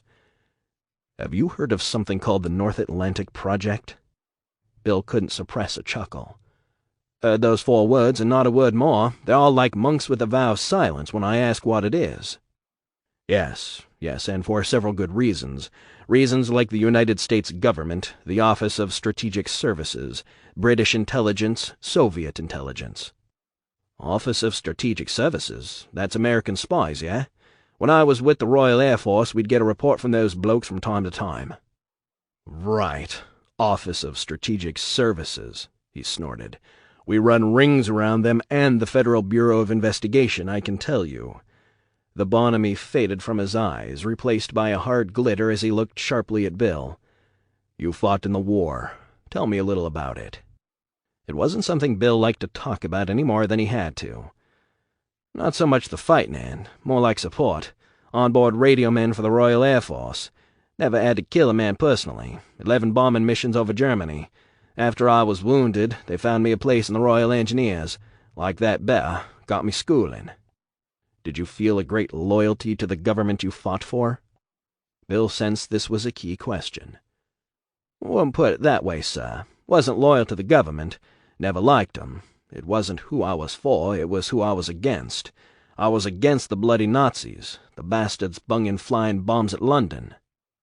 Ryan nodded gravely. He made eye contact, and Bill felt the voltage of it. "My feelings about loyalty," Ryan said carefully, "are very particularized. I believe a man must be loyal to himself first. But I also look for men who believe what I believe, men who believe it enough that they know that being loyal to me is being loyal to themselves. Men like you, I hope." Bill was moved. This man, one of the world's most powerful, was opening yet another door to him, and at the same time acknowledging him as an individual. "Yes, sir. I believe I understand." "Do you? Of course I run a corporation, and I ask for cooperation from people under me, but self-interest is at the root of cooperation, Bill. I intend to prove that self-interest oils the wheels of business, and that freedom from the tentacles of government, from the usual social shackles on science and technology and growth, will produce unstinting prosperity. I have envisioned a great social experiment. But, Bill, ask yourself, where can a social experiment on a large scale take place? Where in this world is there a place for men like us? My father and I fled the Bolsheviks, and where did we end up? This isn't the land of the free it pretends to be. It's the land of the taxed, and it was his reluctance to pay taxes that put my father in jail. Every society is the same on the face of the earth these days. But, Bill, suppose it were possible," his voice pitched low, breathless, "to leave the face of the earth. Just for a time, just for a century or two, until the fools have destroyed themselves with their Hiroshima bombs." Bill was flummoxed. "Leave it, sir?" Ryan chuckled. "Don't look so astonished. I don't mean we're going to the moon. We're not going up. We're going down, Bill. I have something to show you. Will you take a trip with me to Iceland?" "Iceland?" "Just the first leg. A plane to Iceland, then immediately a boat to the North Atlantic, to see the foundation, the beginning of the North Atlantic project. I'm going to have to trust you, and you're going to have to trust me." "Sir," Bill swallowed. He was not usually so open with people, but he was moved by Ryan's passion and his trust. "You trusted me, Governor, right out of the Christmas cracker, and I'll trust you." "Good. But you'll be giving me your point of view, Bill, because I feel you're trustworthy. We've reached our first stop. We'll have a few words with one of our resident artists here, and then we're taking a very late plane to see the North Atlantic project. I'm going to show you a marvel taking shape southwest of Iceland, and I promise that you will be enraptured." Driving a delivery truck later that night, Gorlin spotted the small, discreet sign on the warehouse front, "Seaworthy Construction." He drove around the corner and pulled up near the loading dock. Even this time of night the place was a hive of activity. One shift clocking out, another one clocking in. Gorlin turned off the engine and adjusted his stomach padding. Hiring a delivery truck was easy. Coming up with a new disguise had used up another hour. He got the delivery service coveralls, stuffed a pillow in them for a big belly, gave himself a scar, and rearranged the toupee. Most of all, he rearranged his facial expression, made it the expression of a bored wiseacre. "Hey, how you doing?" Gorlin said to himself in the rearview mirror. He made the voice a little higher. He didn't want anyone recognizing Frank Gorland. He was now Bill Foster, delivery driver, because Bill Foster happened to be the name sewn onto the overalls. He looked over the clipboard that the driver of his borrowed truck had left on the dash. Heinz Canned Goods, it said. That'd work. The truck was empty. The stuff had already been delivered somewhere, but the warehouse didn't need to know that. Gorlin climbed down from the truck and stalked over to the loading dock, acting like he was in a hurry to get a delivery over with. He went up the steps like he owned the place. Big steel doors into the warehouse were wide open, and inside a whole separate crew bustled and grunted about crates and pallets supporting intricate steel equipment, the likes of which he'd never seen before. A sign over the doors, bigger than the business sign out front, read, "Authorized Personnel Only." A grumpy-looking man in a long coat, horn-rimmed glasses, and a patch of a mustache was supervising a crew of 8 men offloading a truck back to the loading dock, maybe the biggest truck Gorland had ever seen. Gorland watched for a minute as a hefty wooden crate was swung with a block and tackle, several men wrestling it into place on a wheeled pallet. Some of the other crates in the back of the truck looked big enough to hold a small car. Stenciled on one of the crates was, "Design Facing Building 4. "You!" barked the man in the horn rims. He scowled, not seeming happy to find Gorland staring into the back of the big truck. "What do you want here?" Gorland meditatively chewed a wooden match and considered the question. Then he hooked a thumb at the truck he'd driven here in. "Got a delivery for Orion." He flashed the clipboard he'd brought along. "Canned goods." The man turned to shout, "Careful with that!" at 2 burly workmen, then turned back to Gorland. "Canned goods? They'll be glad to hear that out at the site. Second we get this truck unloaded, you back yours up here." "Hold on now," Gorland said, furiously chewing his toothpick. "This here delivery's for a man named Ryan. You him?" The man snorted in contempt. "Don't be a fool. Mr. Ryan doesn't come here in person. I'm Harry Brown. I sign for everything." Gorland shrugged and turned away. "Says here Mr. Ryan. I don't have no other instructions." "Now wait a minute, hold on." Brown stopped him with a hand on his shoulder. "They go through food out there like there's no tomorrow. We got the word from Rizzo yesterday that we had to step up on the canned goods." "Fine," Gorland said, chewing his match. "Then get Mr." He paused to squint at his clipboard as if it was written on there. "Mr. Andrew Ryan out here to sign for it." "Look." Brown seemed to be working hard to hold on to his temper. "You know who Andrew Ryan is?" "I've heard of him. Some big muckety-muck. I don't care if he's Harry Truman. My instructions say he's got a sign or no delivery. I'll come back tomorrow. It's just a truckload of canned food." "We got a ship coming in tonight, and they need those goods. They got an army of men out there to feed." "So why don't they buy 'em something to eat local, wherever that is, till we get this straightened out?" Gorland asked, as if innocently amused. "They don't have a corner grocery there?" "No, you tubby fool. It's off the coast of Iceland. And if he buys in Iceland—" He broke off, frowning. Gorland scratched his head as if trying to puzzle it out. "Well, maybe I can let you have this 1 truckload. How many men's he got out there? 1 truckload gonna be enough? Maybe you want us to send out another?" "Hell, we could probably use 3 more. "Costs more to get it out here that quick. He give you guys enough budget for that?" "Enough budget?" Brown snorted and crossed his arms over his chest. "If you only knew what he spent on the air pumps already. Money's, what they call it, no object. You get it? Now back that truck up here." "I don't know, this whole thing, how do I know it's on the up and up if the guy who ordered it ain't here to sign? Who's in charge at Seaworthy if it isn't Ryan?" "Ryan's the owner, you damned." He took a deep breath, removed his glasses, polished them with a handkerchief. That seemed to calm him. "Ryan's the owner. Man named Rizzo over at the administration office. He's in charge." Brown turned to sign a manifest held up for him by a thick-set black man in overalls. Gorland leaned over, trying to make out what was on it. All he could gather was Air Purification System Building 32,33, and the cost of that system added up to well over $1 million. Brown saw Gorland trying to see the manifest and stepped to block his view. "Mister, you sure are a nosy sort." Gorland shrugged. "Just as curious as anybody else. Well, I can't let you sign for this stuff. Where's this Rizzo's office at? Maybe I better talk to him." Brown hesitated, looking at him suspiciously. Then he shrugged and told him, and Garland wrote it down on the clipboard. He turned to peer inside the warehouse. "Hey, that one of those batosphere things?" Brown stared at him. What delivery company you say you were with? Me? Acme. Name's Foster. Yeah, let me have a look at that clipboard of yours. Now who's the nosy one? See you when I get the signature, pal. Gorlin turned and hurried down the stairs. He felt the men on the loading dock staring at him. He glanced back and saw one big fist-faced palooka take a sap out of his pocket and slap it in his palm. He hurried to the truck, forcing himself not to run, and got out of there as fast as he could, smiling to himself as he drove away. Maybe this wasn't going to be a blackmail operation. Maybe it'd be something much bigger.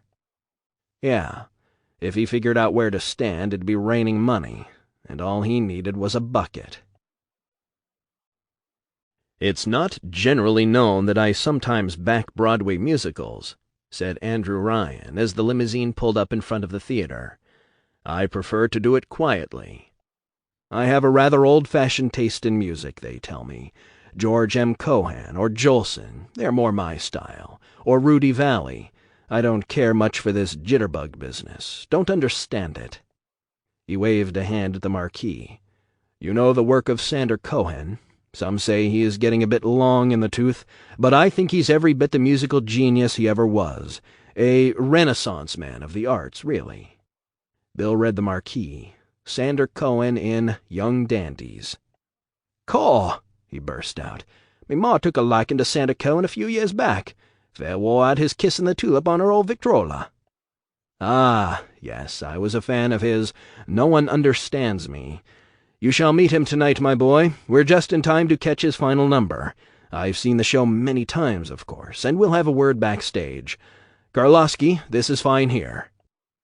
The chauffeur, Ivan Karlowski, was a pale-haired man, scarred and impassive, with a distinctly Russian bone structure. He gave a small salute with his gloved hand and nodded. Bill had heard that Karlowski was not only one of the finest auto mechanics around, but also pretty much invincible. No one messed with Karlowski. Bill got out of the limo, instinctively holding the door for Ryan and closing it behind him. A group of swells spilled out of the theater laughing, though the music of the show could be heard through the open theater door. The show was still going on. A bored-looking man in spats and tuxedo was escorting a platinum-haired girl in a white mink. Two other young men followed with elaborately coiffed girls on their arms, all of them tipsy from intermission cocktails. Bill hesitated as Ryan paused, glowering at the swells, seeming to disapprove of them leaving the theater early. Say, laughed one in a top hat, that Sander Cohen is a funny old character. I heard some young men go into his dressing room never come out again, said a sleepy-eyed swell in a bowler hat, more seriously, voice low. Well, you won't get me to one of his shows again, said the top hat as they strolled wobblingly off. Mincing about like that, constantly in the spotlight, all that makeup, looked like a clown. Ryan growled audibly to himself as he glared after them. Drunks. He shook his head, stalking toward the alley between the theaters that led to the stage door. Bill followed, feeling a bit squiffy himself, though he hadn't had a drop today. He felt socially out of his depth with Ryan, but the whole experience exhilarated him too. This way, Bill, Ryan muttered. Those decadent young poltroons. But it's ever that way.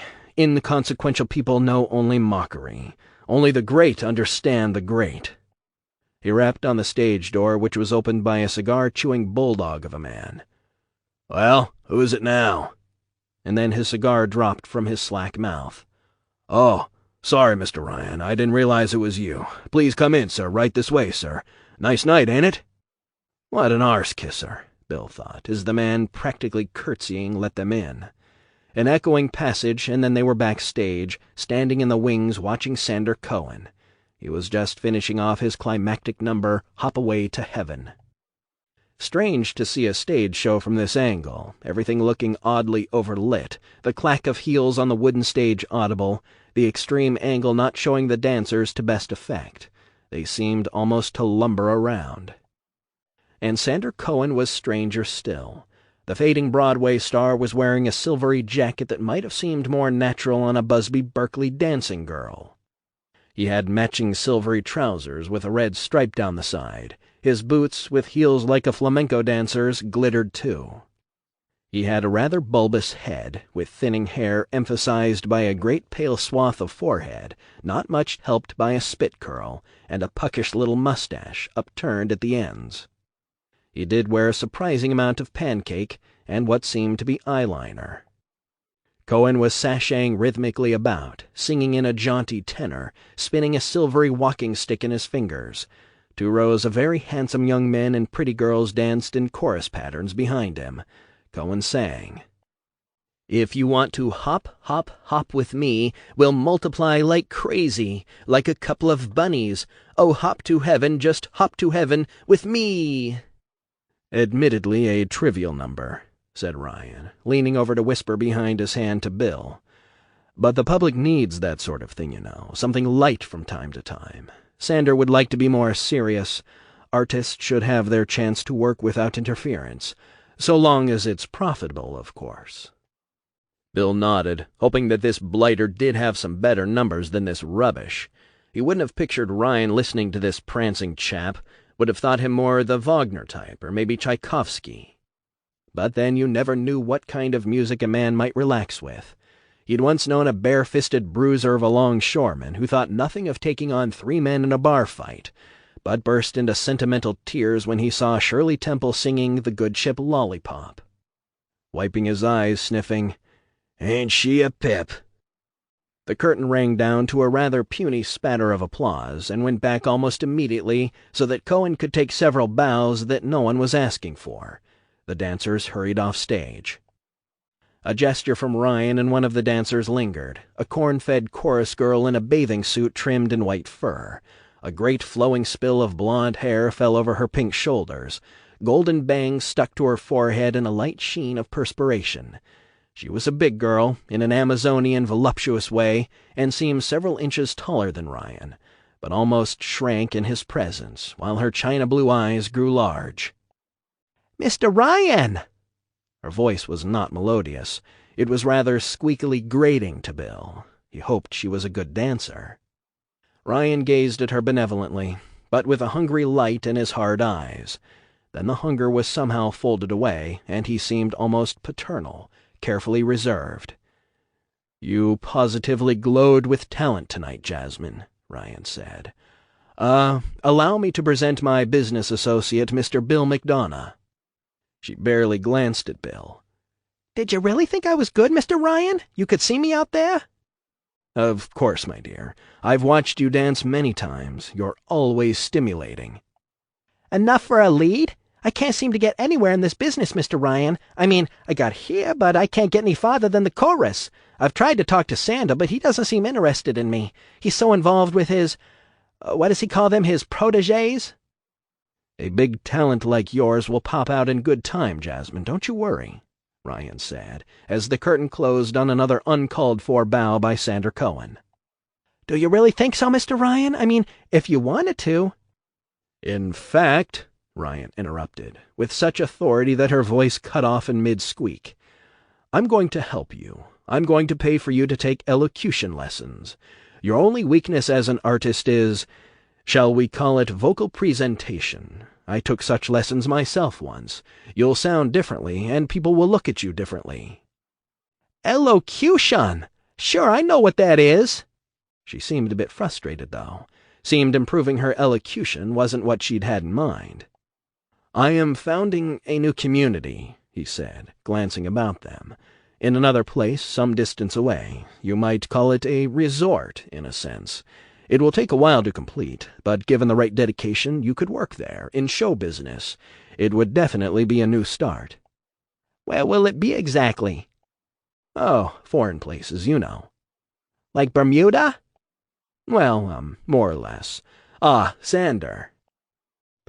"Oh, a resort, that'd be swell," she said, walking away but looking at him as she went, so that she almost collided with Sander Cohen.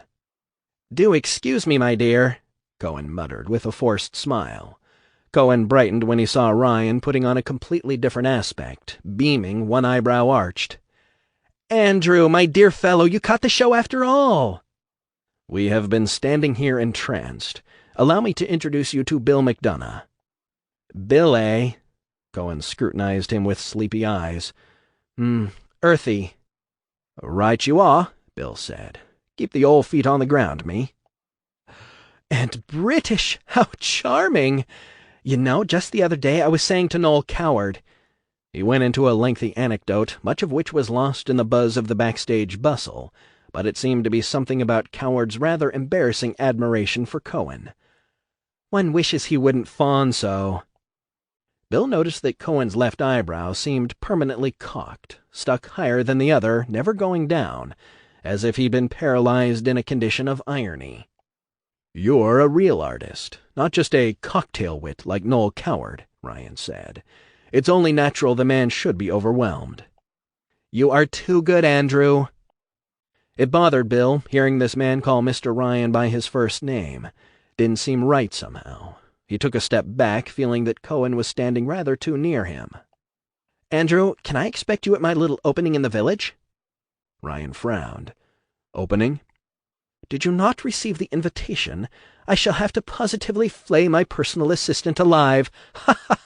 I have a bit of a gallery show at the Verlaine Club, my new obsession, an art form almost unknown in America." Looking sleepy-eyed again, he turned to explain to Bill. "It's a tableau vivant show." "Ah, yes," Ryan said to Bill. "Tableau vivant. It's a French artistic tradition. They pose people on a stage in different ways to represent scenes from history or drama. They stand there in costume, almost like sculptures." "Precisely," Cohen crowed, clapping his hands together with delight. "Living sculptures, in a way. In this case, they are representing scenes from the life of the Roman Emperor Caligula." "Sounds fascinating," Ryan said, frowning slightly. "Caligula. Well, well, well." "My protégés, such artistic courage. They stand there posed in a state of near undress in a cold room, minute after minute, as if frozen in place." He tossed his head like a stallion and whispered, "They're in fierce competition to please me. Oh, how hard they work at it! But art calls for an agony of self-sacrifice, for submission, and inverted immolation upon its altar."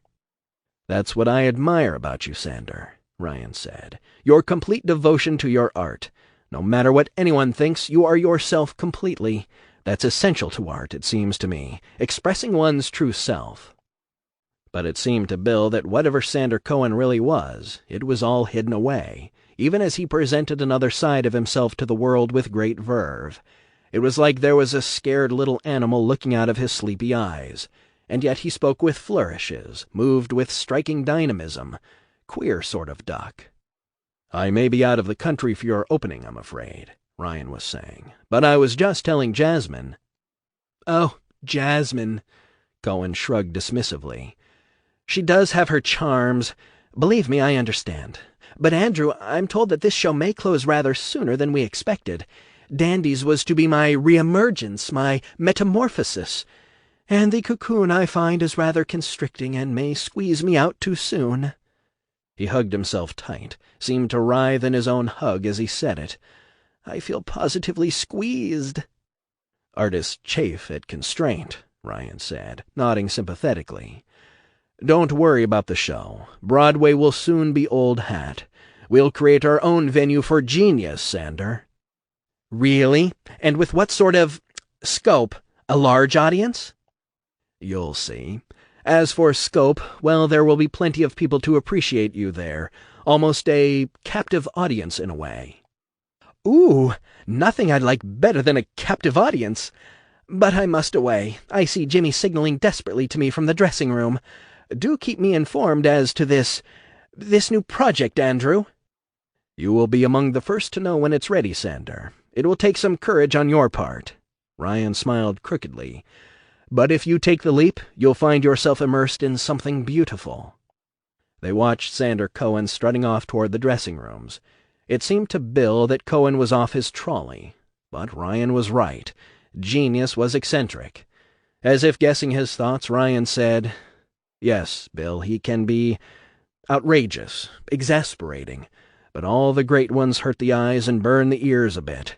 He calls himself the Napoleon of mime sometimes, and so he is when he's miming. Come along, Bill, we're off to the airport, if you're quite ready to go, or are you having second thoughts?" Bill grinned. "Not me, sir. I'm in A to Z. I'm diving in at the deep end, Mr. Ryan. 4. New York City, 1946. Look, Mr. Gorland, I don't know that much about it. Merton was sitting in the back room of the Clanger, across from what used to be his own seat. Now Gorland was behind the desk, with Garcia standing to one side, eyeing Merton and tapping a blackjack in his palm, while on the other side was Reggie, a bruiser from the Bronx, wearing the doorman's uniform that went with his day job. Gorland knew Reggie from the old days. He was one of the only people alive who knew Frank's real last name, and he sometimes hired him as extra muscle. Tonight, Gorland had to put the fear of God into Merton. Harve Merton needed to have more fear for Frank Gorland than for the powerful Andrew Ryan. "I mean, if I knew anything else," Merton went on, wringing his hands, "I'd tell ya." "Hey, you got any hot advice on the horses, Merton?" Garcia asked, grinning. Gorland signaled for Garcia to be quiet. The bookie shrugged, put away his sap, and took out a cigar instead. In the lull, the sound of the bar seeped through the closed door. A girl squealed with laughter. A man hooted, "You don't know nothing about Dempsey." "Let's all just think this through, Merton," Gorland said, pouring Merton a drink from the bourbon bottle.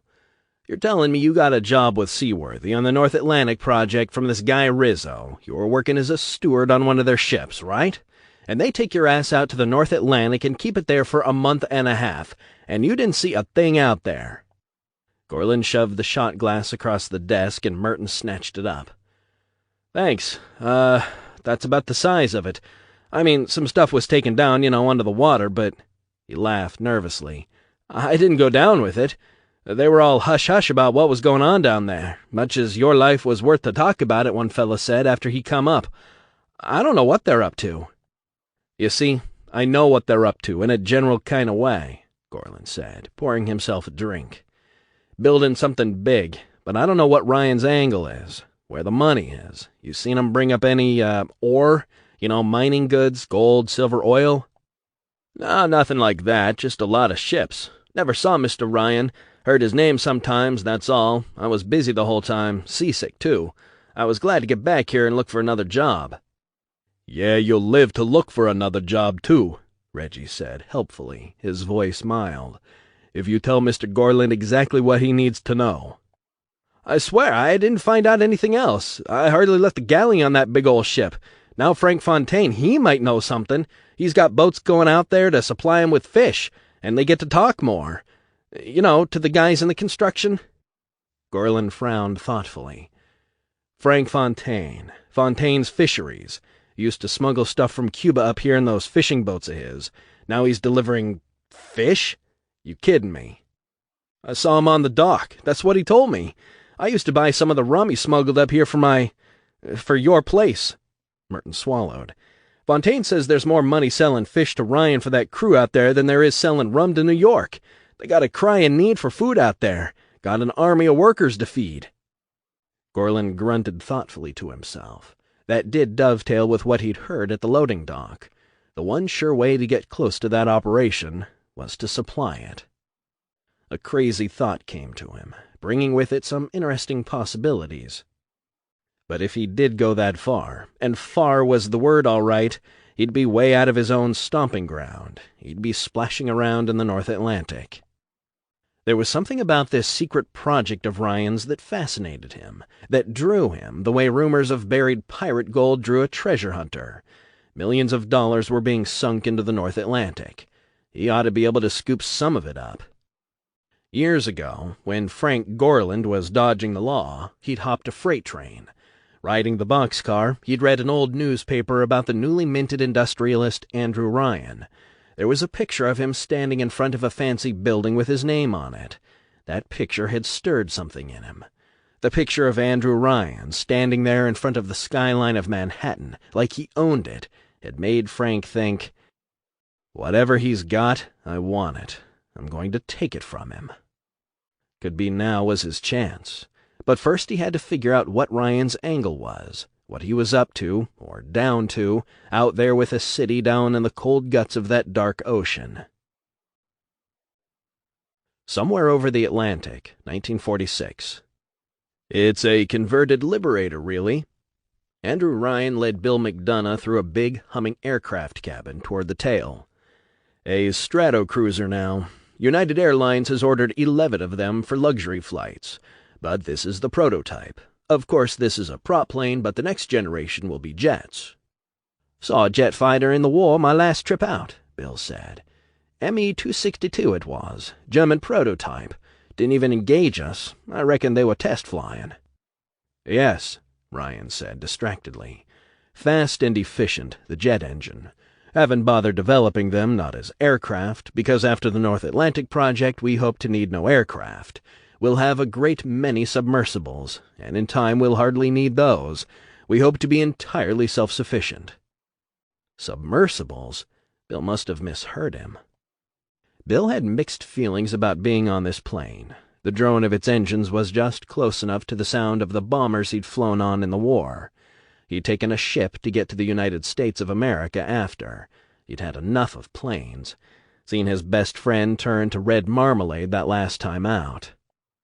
Inside, though, this plane wasn't much like a bomber. Except for the sound, the vibrations through the floor, the curved inner skin, it could easily be a luxury suite at a hotel. The Victorian-style chairs and sofas were bolted down, but they were luxurious, their silken red cushions trimmed in gold. Lace curtains were elegantly swept back from the windows with silk cords.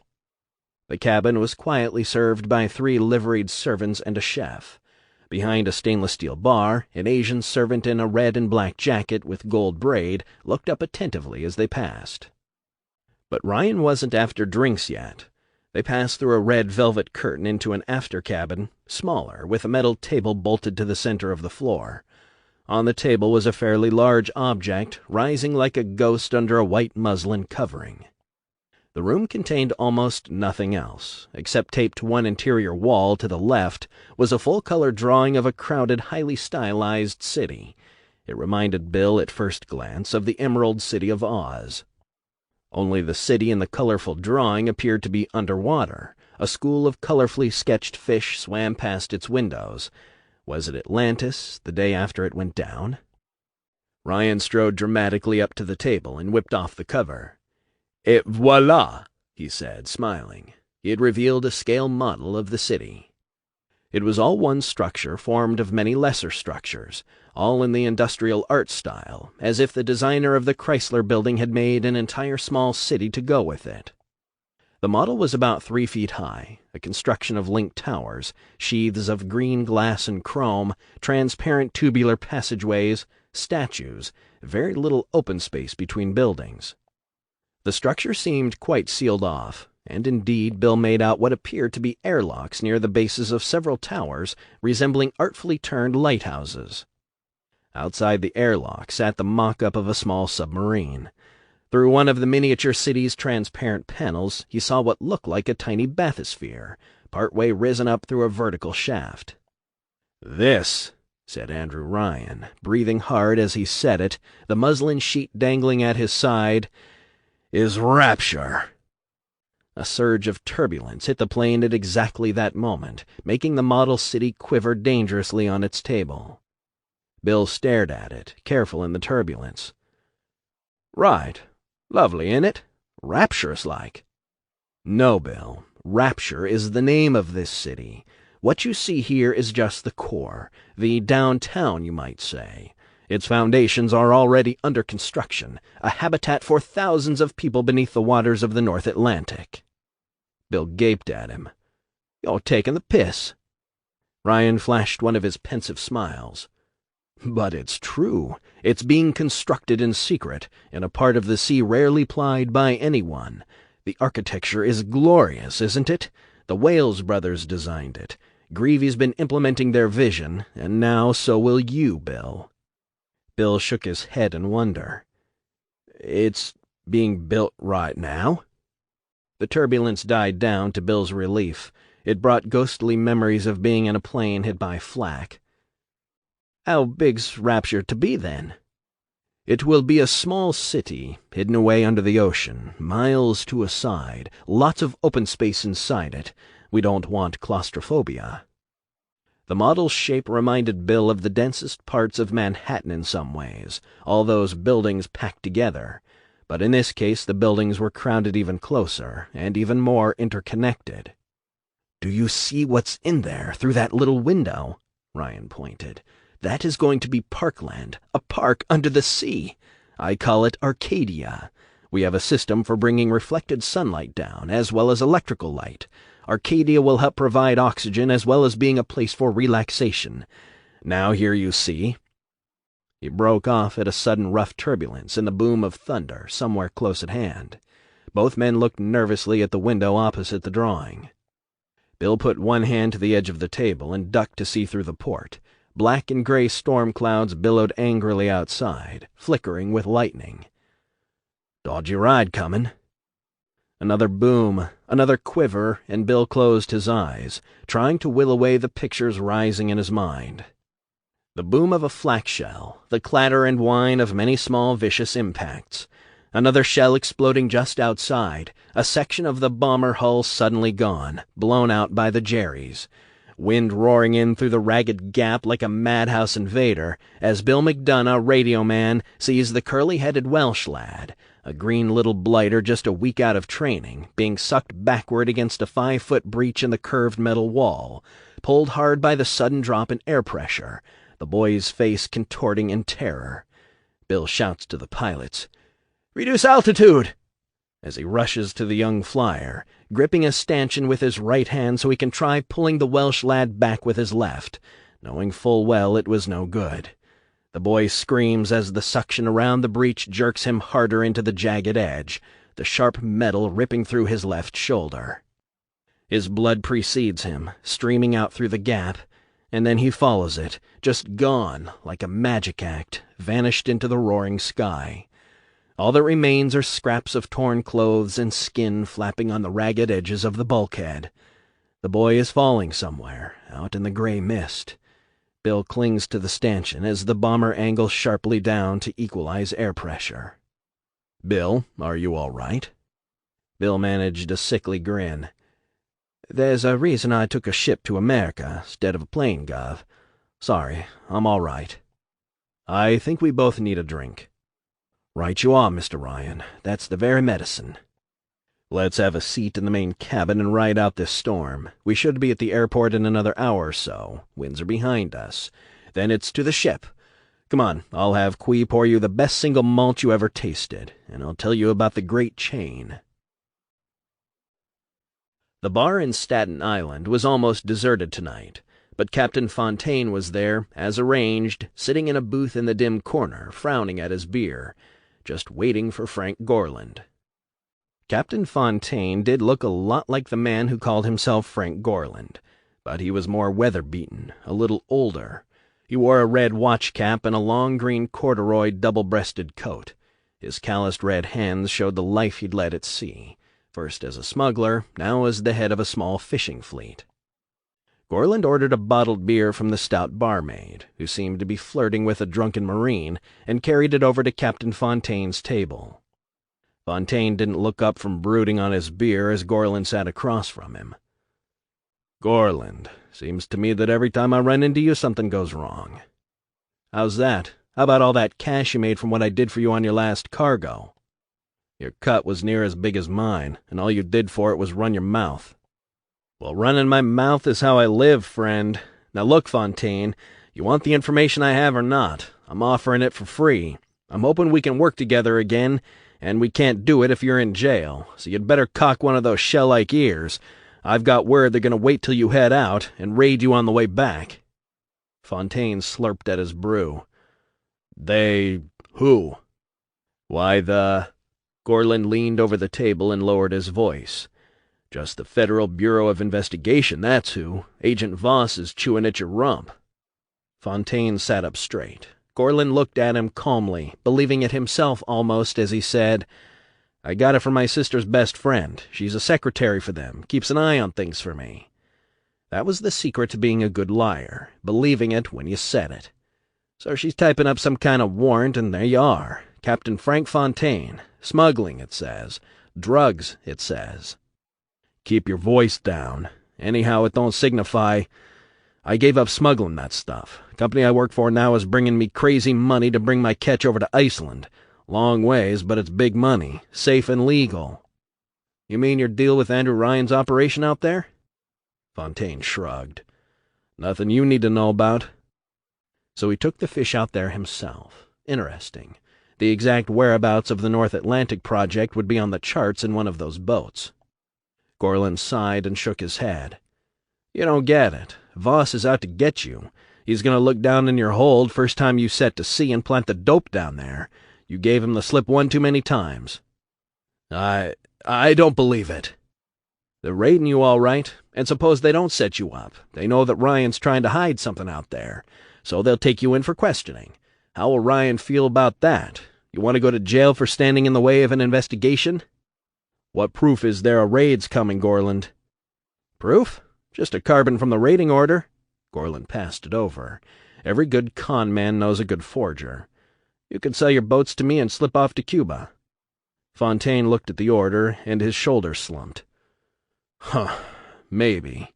It's true I'm sick of being on those boats, like to retire to Cuba, but I want a good price.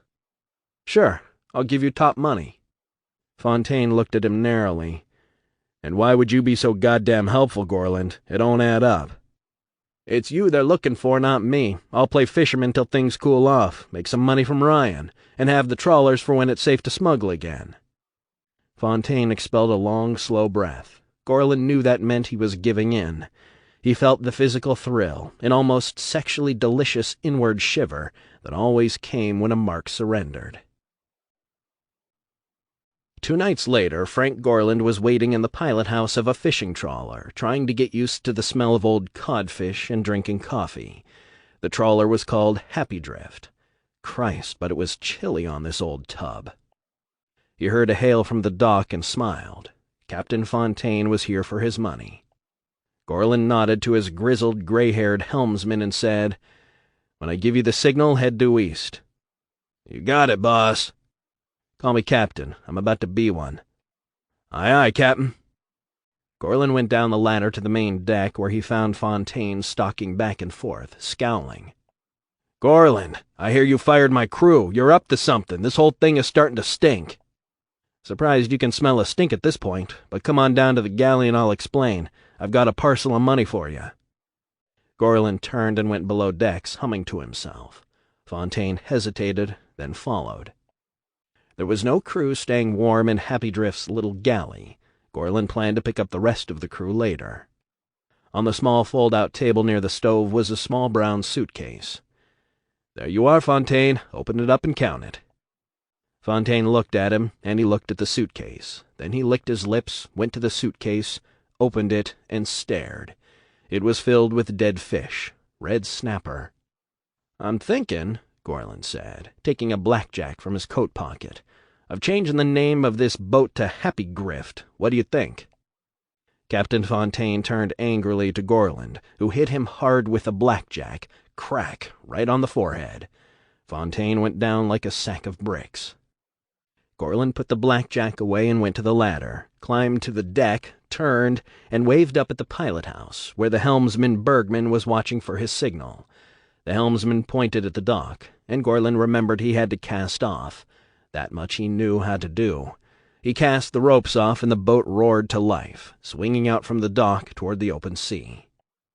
Humming My Wild Irish Rose, Gorland descended to the galley.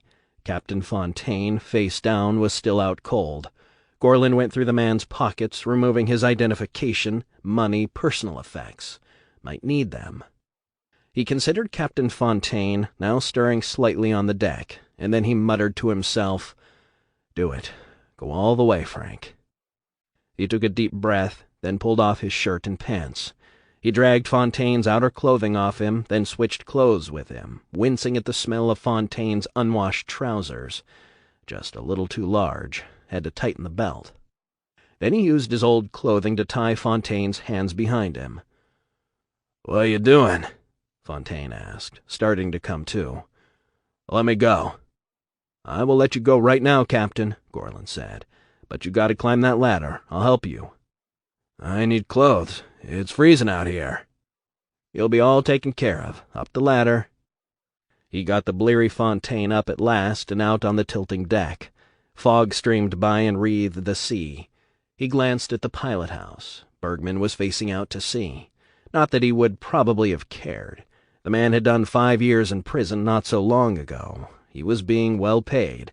He'd go along with whatever his new boss wanted. Fontaine was swaying on deck, goggling blearily about him.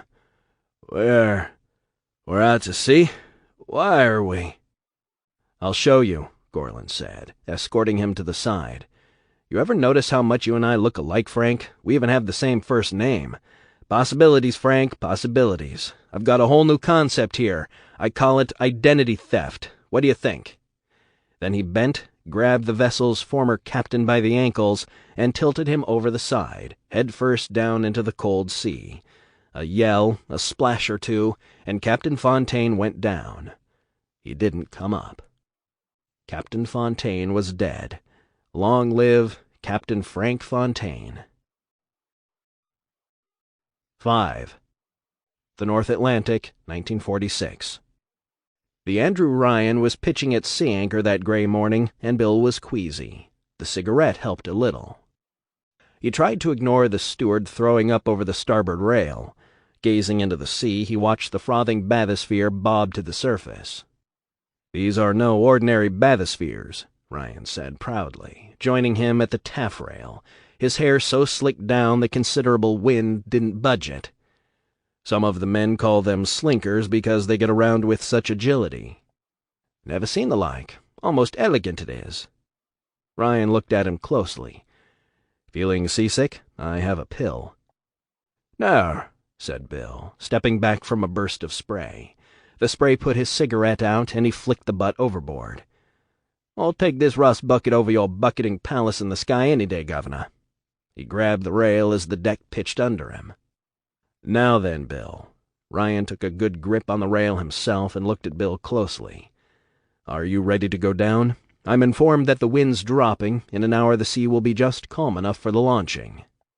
Bill swallowed. He looked out to sea at the other 2 platform ships and the retreating shape of the Olympian as it headed back to New York for supplies. The platform ships were modified barges, linked by chains and buoys, marking out a square half-mile of sea. It was an enormous enterprise. He had to do his part and accept going down in the bathysphere. He had been expecting this, but he wasn't eager. Ready, Mr. Ryan. Always ready, me. He expected to change into a diving suit or something aquatic, but an hour later they went as they were, both of them in overcoats. Ryan's cut of the best material, precisely tailored. The bathysphere was hoisted onto the deck, steadied by the stoic crewmen in their rubber slickers and sou'westers, as Ryan and Bill got in. It was roomy enough for 2 inside, with a window in the hatch and small ports on the sides. The smell was a bit like a locker room, but it was comfortably padded and equipped with handholds. Between them was a bank of controls and gauges. Ryan didn't seem concerned with them as the bathysphere was hoisted up, lowered over the side, and released. A light switched on inside as the sea closed over them. Bill, licking his lips, waited for Ryan to somehow pilot the vessel, but he didn't. He simply sat back, smiling mischievously, seeming amused by Bill's transparent attempt at appearing unworried. They sank deeper and deeper. Then the bathysphere stopped with a slight jolt and began to move horizontally of its own accord. It's radio-controlled, Ryan explained at last. We don't have to do a thing. It follows an underwater radio signal to the entrance shaft, uses turbine props. You will experience no discomfort from increased air pressure. There isn't any increased air pressure needed. The same will hold true in Rapture itself. There is no danger of the bends. We have a new method for constantly equalizing air pressure at any depth with no special gases. It will be almost always exactly the same as on the surface, with only minor variations. Bill looked at him skeptically. Air pressure always the same, at any depth? Ryan gave him a mysterious smile, leveraging the opportunity to brag a bit. We have gone to great lengths to keep our discoveries to ourselves. I have found some of the most unusual, extraordinarily talented scientists in the world, Bill, and in some very difficult spots. He peered through a porthole, smiling absently. The hardest one to get at was this quite peculiar but brilliant fellow named of Suchong. He was stuck in Korea during the Japanese occupation. The Japs had accused him of selling their men opium to pay for his experiments. Imperialists have such a narrow view of things. Ah, speaking of marvels, you can just see the foundations of Rapture there, before we get into the dome shaft, and let us have some appropriate music. Bill bent and peered through the port. Below them, electric lights glowed through the blue gloom along the rocky bottom of the sea, lines of lights like landing markers for a plane on a foggy night.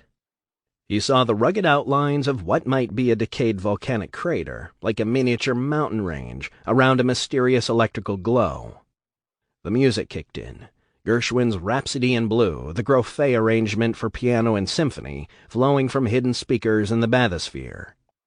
As the rhapsodic music swelled, Bill made out structures looming through the dark blue water beyond the stony natural ramparts, the frameworks of elegant buildings, the panels of unfinished walls, the silhouette of what might be a statue, tilting as it waited to be craned into place. "The genius of the Wales brothers," Ryan said, as more mighty soaring structures came into view. "Simon and Daniel. Ironic, really, they're starting with cathedrals and coming to build Rapture. But Simon says that Rapture will be a great cathedral, but not to God, to man's will." "How'd you get the foundations done?" Bill asked, peering through the viewport. "That had to be a great challenge." "We retrofitted my steamer, the Olympian, fixed it up to take cargo, and we brought the sinker out here and put it together. It's a big submersible platform. We'd lower it to the bottom with the deep-sea team and everything they needed. It's there permanently, absorbs vibration, offers insulation for the biggest central section of Rapture, brought in the platform ships for the next stages." A small submarine equipped with mechanical arms glided by the construction site. "You can see the remains of a very ancient volcanic cone," Ryan went on, pointing. "That's a clue about Rapture's energy source. You see that dark spot there to one side? That's the opening of a deep crevice, a real abyss. But the city's foundations rest on solid rock. It's quite secure."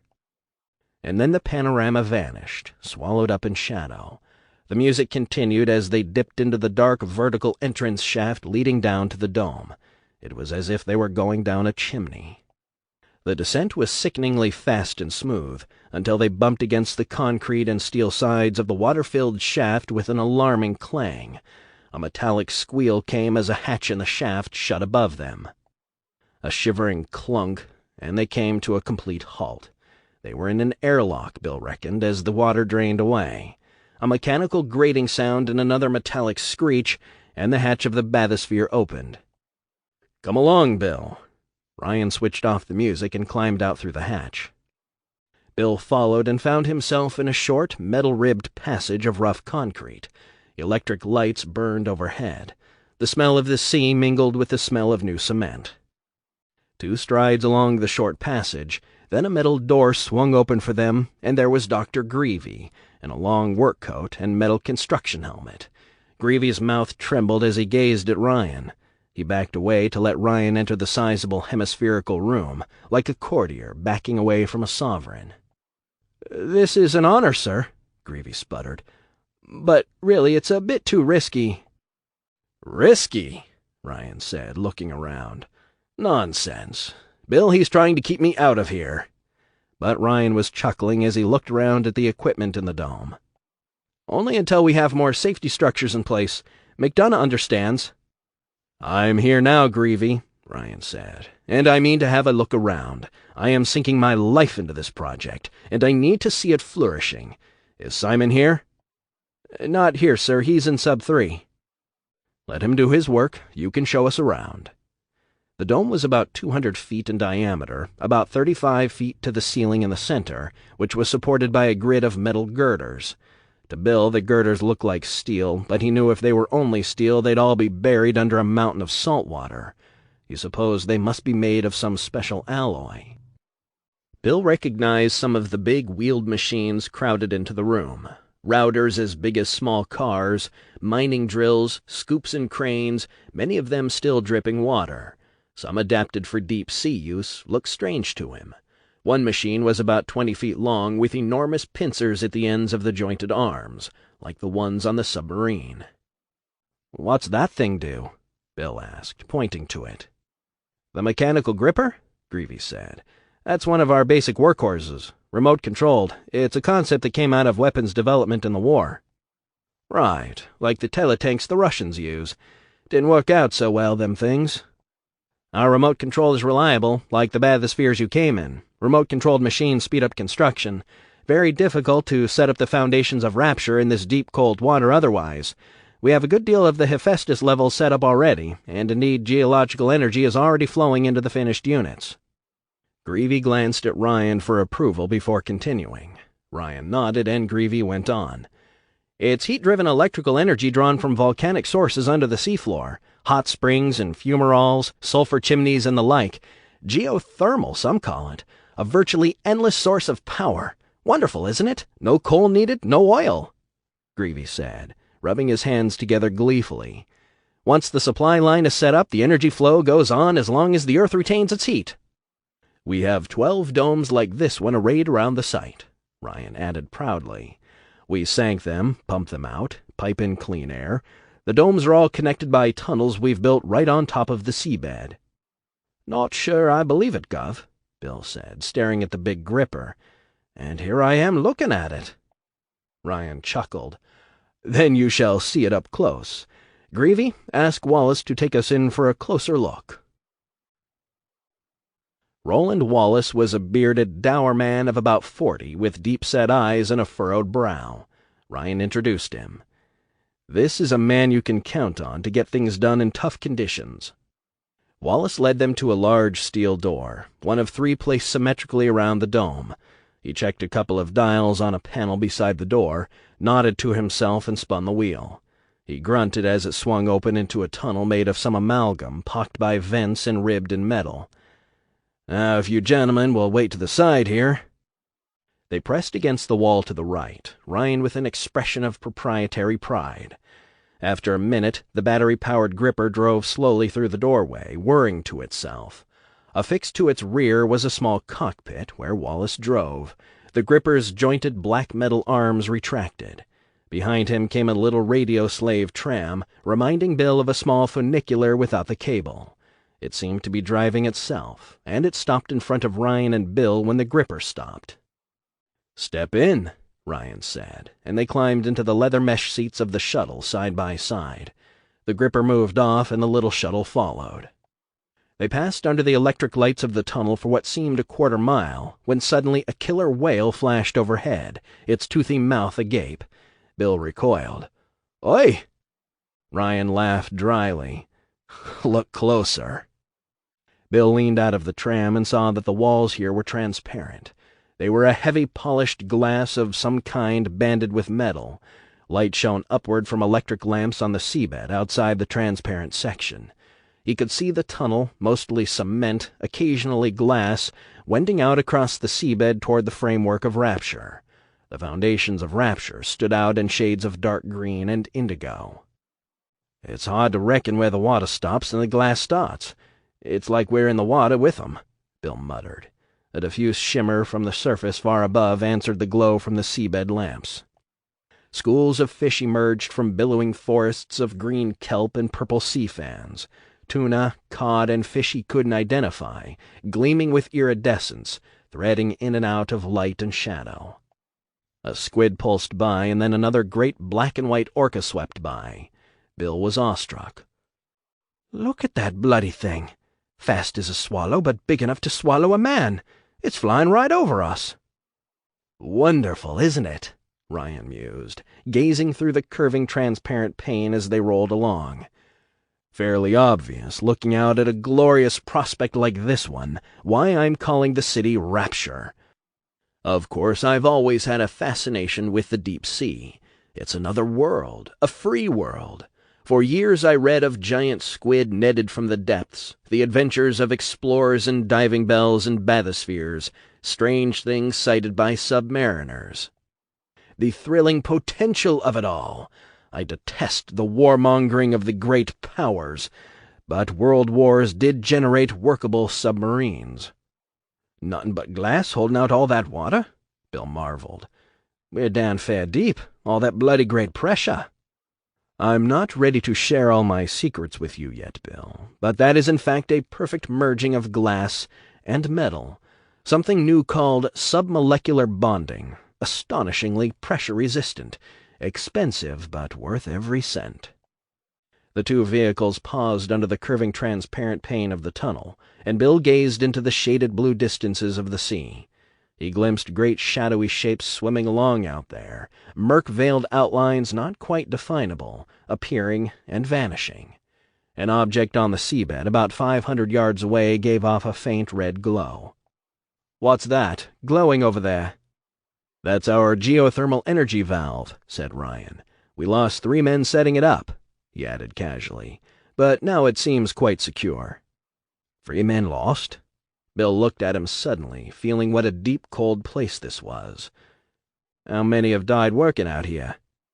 "Oh, not so many. Why, when they built the Panama Canal, Bill, how many do you think died there?" Bill thought back to his reading as he watched the silhouette of a bathysphere drifting by overhead. "If I recall, the French lost about 15,000 men. When the Americans finished the job, another 5,000 died." Ryan nodded briskly. "Risk, Bill. Nothing is built without risk. Build an ordinary house and lay the foundations a few inches wrong, the whole thing might collapse on you. Men died for the canal. Men died in the buildings of great bridges, died attempting to scale the highest mountains. Pioneers died crossing deserts. But we don't take pointless risks. We are observing safety precautions. We don't wish to lose skilled workers." "Ah!" Ryan pointed. "Look there." Bill saw something like a giant lobster flying over, 50 feet long. Then it passed from a patch of dimness into the glow around the edges of Rapture, and he saw it was one of the smaller specialized submarines he'd glimpsed earlier. Beams of light projected from headlights, like shining eyes. Its jointed, pincered mechanical arms were extended to grasp a big ornate segment of metal wall lowering on a cable. Bill watched a gripper move up opposite it, mechanical arms poised to help ease the big metal section into place on a wall. The wall sections appeared to be sculpted, prefabricated metal pieces. Bill thought of the way the Statue of Liberty had been constructed, with the separate pieces made in Europe, then shipped to America and fitted precisely together to form the gargantuan figure. He noticed there was no one in the small cockpit at the rear of the gripper. He could just make out the connective control cable trailing behind it. "How does anyone see enough to control it?" he asked. "The controller watches through a window?" Ryan smiled. "He is watching on a screen. We use a television camera on that one." "Television? Me second cousin in the Bronx had one. Got a headache, me, when I tried to watch one of those boxes not a week ago. Fellas capering about in dresses, dancing packs of cigarettes." "The technology can be used for more than entertainment," Ryan said. He pointed across the site. "One of our supply submarines." Bill saw it gliding along on the far side of Rapture's foundations, a larger submarine without mechanical arms that could almost have belonged to the British Navy, except that it was pulling a massive oblong shape behind it on a doubled chain. "It's towing freight in some kind of container," he remarked. "There's a little air in the cargo bag for buoyancy," Wallace said. "Mostly it contains some dry goods and medical supplies, all netted together." "Costly process," Ryan said. "Off we go, Wallace." Wallace returned to the gripper, and they drove on, through tunnel after tunnel, passing through domes crowded with tool racks, machinery, tables. Here and there a lighted window looked out into the deep. Just outside a dome window, a crowd of translucent pink jellyfish billowed, trailing long, delicate-looking stingers. A strong smell of sweat and old laundry was a physical presence in the domes. Some were partly screened off, and Bill glimpsed men sleeping in cots back there. "The construction goes on 24 hours a day, 7 days a week," Ryan said. "The men work in shifts, 10 hours on, 14 off. We have a recreation dome where beer is sold, music is played, movies are shown. They showed the latest Cagney film there last week." "Fan of Hopalong Cassidy myself," Bill murmured, as they passed into another covered tunnel. A transparent panel gave a glimpse of workers in deep-sea diving suits wrestling a culvert-sized copper pipe into place. "We'll be sure to get you some Hopalong Cassidy films to watch when you're down here," Ryan said. "Will I be working down here a great deal, then?" "You'll be with me in New York much of the time, and in Reykjavik. I need the perspective of someone I can trust. But we'll be down here, too. I intend to supervise the next stage closely. Rapture will be my legacy. I fully expect to spend the rest of my life down here once the city is built." Bill tried to conceal his shock. "The rest of your life, Governor? All of it? Down here?" "Oh, yes. The ant society up above is not for us, and radiation from the atomic wars, when they come, will last for many years above the surface of the sea. We'll be safe down here." That's when Bill noticed the hissing sound of wheels through water. He looked over the lower window frame of the little transport and saw 2 inches of water accumulated on the floor of the tunnel. "What's that? Wallace, pull us over. Look at the floor." The 2 vehicles jarred to a stop, and Bill climbed out. He knew that Ryan wasn't pleased to have him suddenly giving orders, but he also instinctively knew this could be a matter of life and death. "Look there!" Bill pointed to the thin coating of water over the amalgam floor. Wallace was getting out, flashing an electric hand torch. "What the devil? We haven't had any leaks in this section." His eyes had grown big, his hands trembled, making the light jiggle on the wet floor. "Didn't you say the water pressure wasn't a problem?" Bill asked, examining the curved walls of the tunnel more closely. "Well, these tunnels aren't entirely made of the new alloy. It's tremendously expensive to make.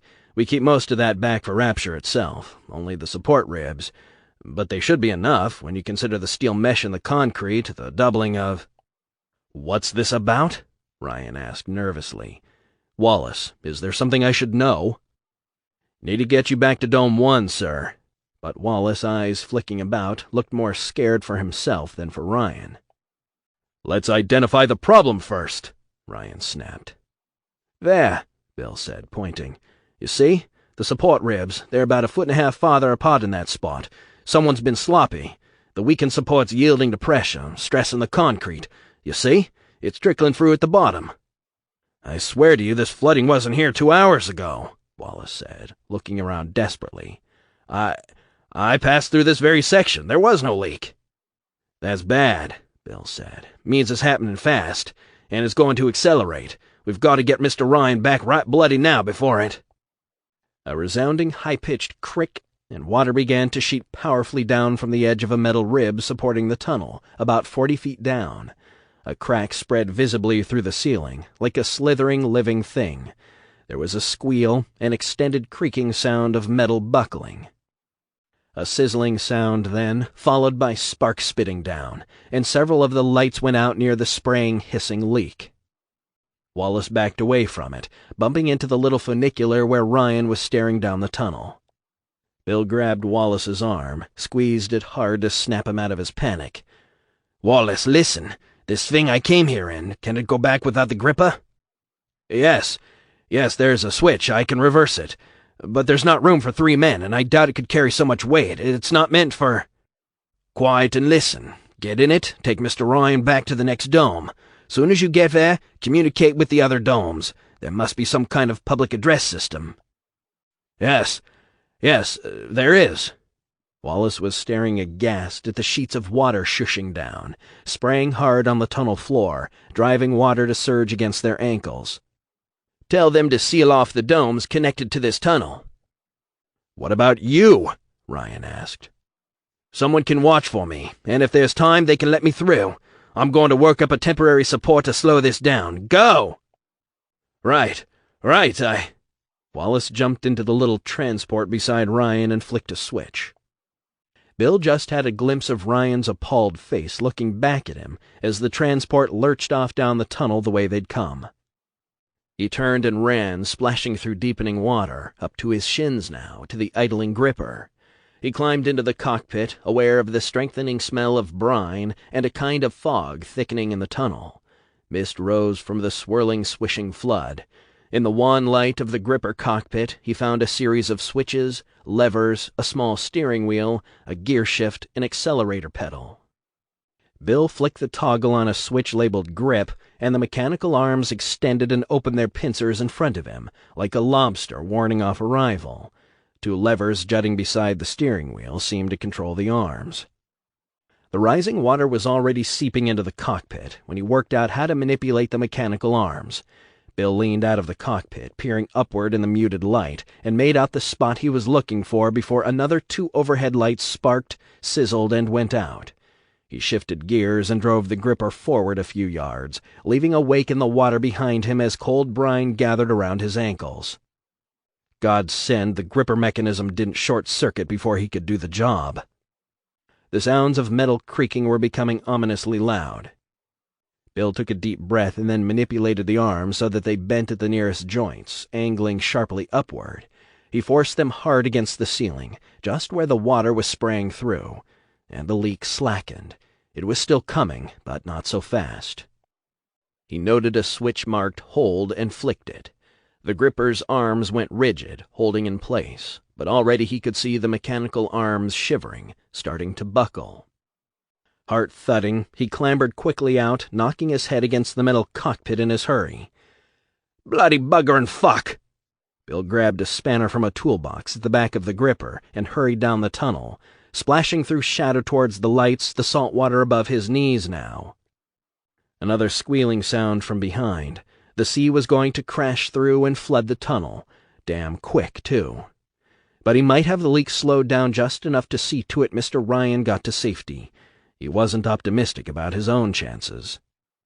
Then he was in a lighted area of the tunnel, sloshing as fast as he could around a curve, and seeing a steel doorway up ahead in the recessed arch of a dome entrance. He splashed up to it, almost falling again. No window in this door, no intercom grid. The door was equipped with a wheel that could be used to open it, but he didn't dare unless they judged it safe. They'd have water pressure gauges. They'd know better than he would. He couldn't risk all those lives for his own. He'd brought the spanner to let them know he was here, and used it to bang hard on the door. He heard faint voices on the other side, but couldn't make out exactly what they were saying. It sounded like an argument. He looked over his shoulder and saw a wave rushing toward him along the tunnel. That was it, then. He was done for. He'd be toes up in no time. But then the door grated within itself and swung open. Water rushed past his knees into the dome. "No!" he shouted. "Close it! No time! Don't let the water in!" But strong arms were circling him, Ryan dragging him into the bright lights and human smells of the dome. Bill turned, and with Ryan and Wallace, took hold of the handle on the door and pulled. The water flow was with them, helping them slam the big metal door shut.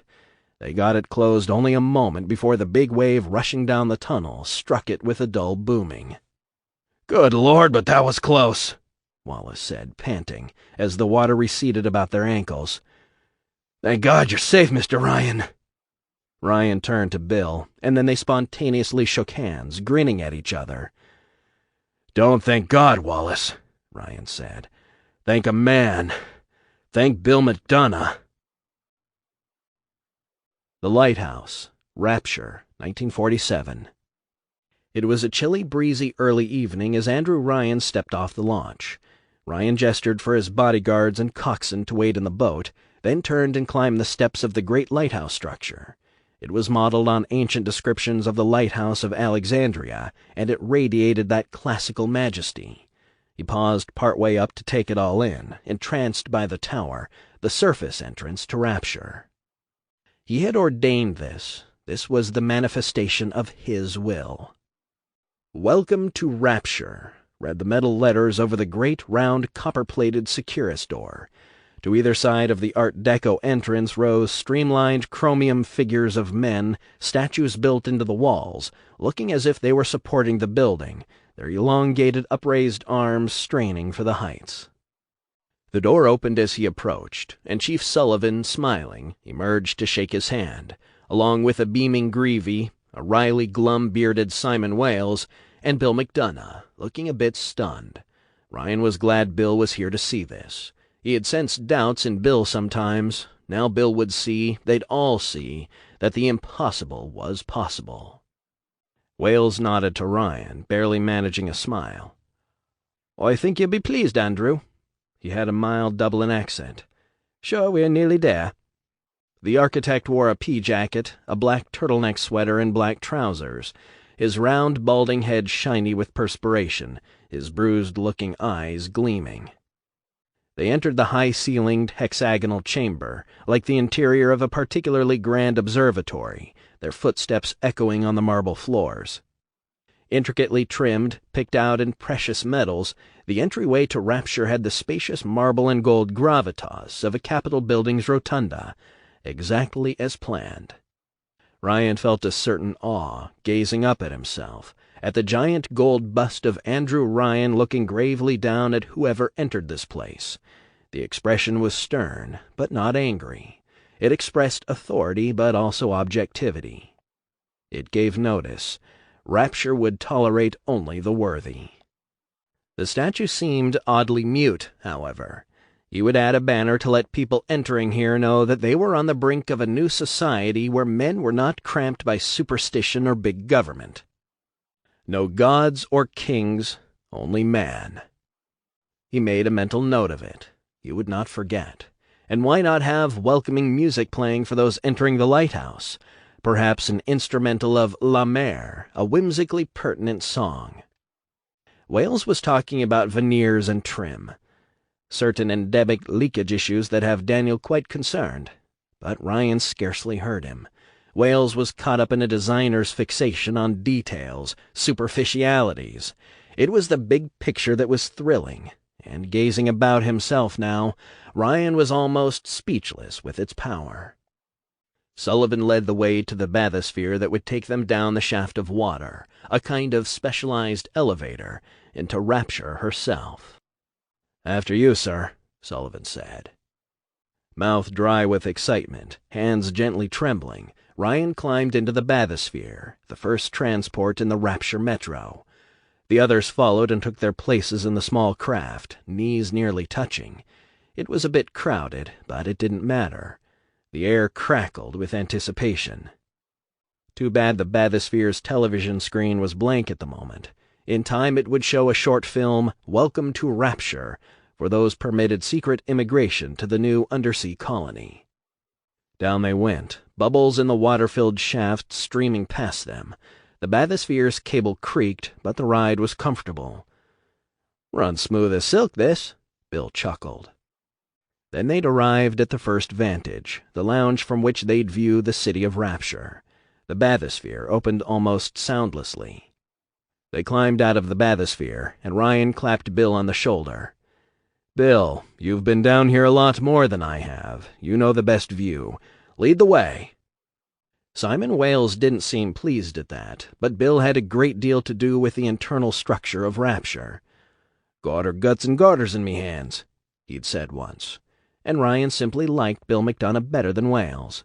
Though his genius was undeniable, there was something subtly unstable about the glum, spade-bearded man, as if Simon Wales were always a heartbeat from a shout that never quite burst free. Bill grinned and made a sweeping, right this way gesture. They struck off toward the big picture window to one side, where blue and green tinted light rippled across the floor. Ryan stepped up to the window and gazed out at Rapture. The marvel rose up before them, seeming almost a natural outgrowth of this aquatic world, as much a part of the planet as the Himalayas. Electrically illuminated canyons of steel and glass gleamed. Art Deco towers soared. Sunken buildings stood sturdily, dry inside. Watertight skyscrapers reared without a sky in sight to scrape. The lines of Rapture's magnificent architecture seemed to rocket toward the reticulating surface of the sea some distance above, where light and shadow played tag. A school of golden-tailed fish swam by the window like a flock of birds, glittering as they passed. A raft of sea lions gamboled by up above, silhouettes near the surface.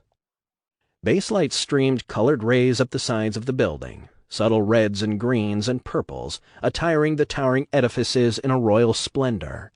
It was as impressive as the Grand Canyon or the Swiss Alps, but it was the work of man. It took Ryan's breath away to look on it. "Of course it's not quite finished, but you see what man's will can do," Ryan said, his voice catching with emotion. In the distance, down the street crisscrossed with glass tunnels, an electric sign rippled with the gay life of an undersea Times Square.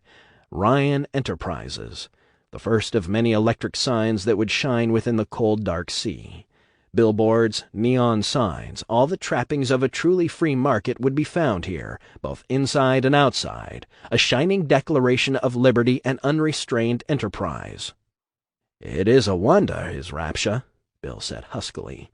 "One of the wonders of the world," adding with a touch of regret, "Pity most of the world won't know."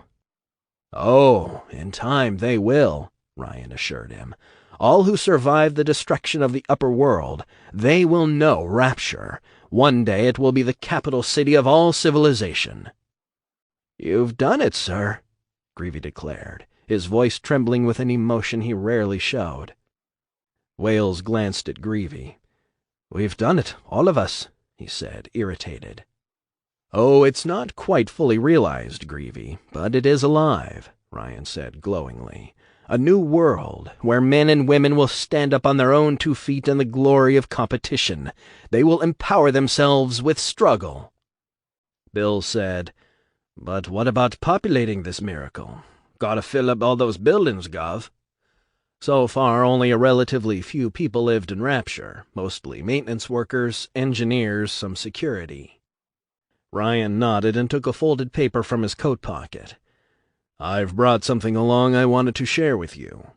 He unfolded the paper and read aloud to them. "Letter of recruitment." He cleared his throat and went on. "Tired of taxes, tired of bullying governments, business regulations, unions, people expecting a handout from you? Want a new start? Do you have a skill, an ambition to be a pioneer?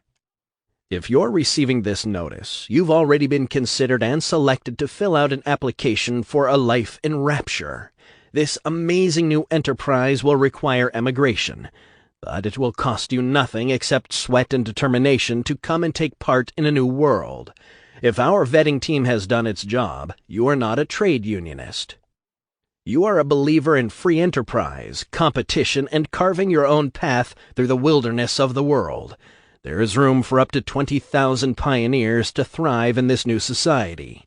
We ask that you show this letter to no one, whatever your decision. If you're interested—" Ryan shrugged and folded the letter. "Just one of our recruiting tools, discreetly distributed. An early draft, of course. Rapture's not quite ready for the bulk of its population." "Has Prentice Mill made any progress on his express?" Ryan asked, turning to Wales. Wales grunted. "Oh, that he has. 2 stations completed, a good deal of rail laid down. He's down in Sinclair Deluxe supervising construction." He sniffed and drew a pipe from his coat and then stuck it in his teeth but didn't light it. "Complains he needs more workers, of course. They all do." "The Express is its own business," Ryan pointed out. "Let him get busy and hire more workers himself. Those who are finished working on the outer shell can start on the rail." He turned to gaze out the window at Rapture again. Who knew how long it would take to grow, this almighty expression of his will that could continue proliferating in steel and glass and copper and rhenium, long after Andrew Ryan himself had passed away. Part 2. The Second Age of Rapture. I believe in no God, no invisible man in the sky, but there is something more powerful than each of us, a combination of our efforts, a great chain of industry that unites us. But it is only when we struggle in our own interest that the chain pulls society in the right direction. The chain is too powerful and too mysterious for any government to guide. Any man who tells you different either has his hand in your pocket or a pistol to your neck. Andrew Ryan. 6. Apollo Square, Rapture, 1948. Standing on the stage with Ryan, Bill McDonough exulted in Ryan's speech as it boomed through Apollo Square.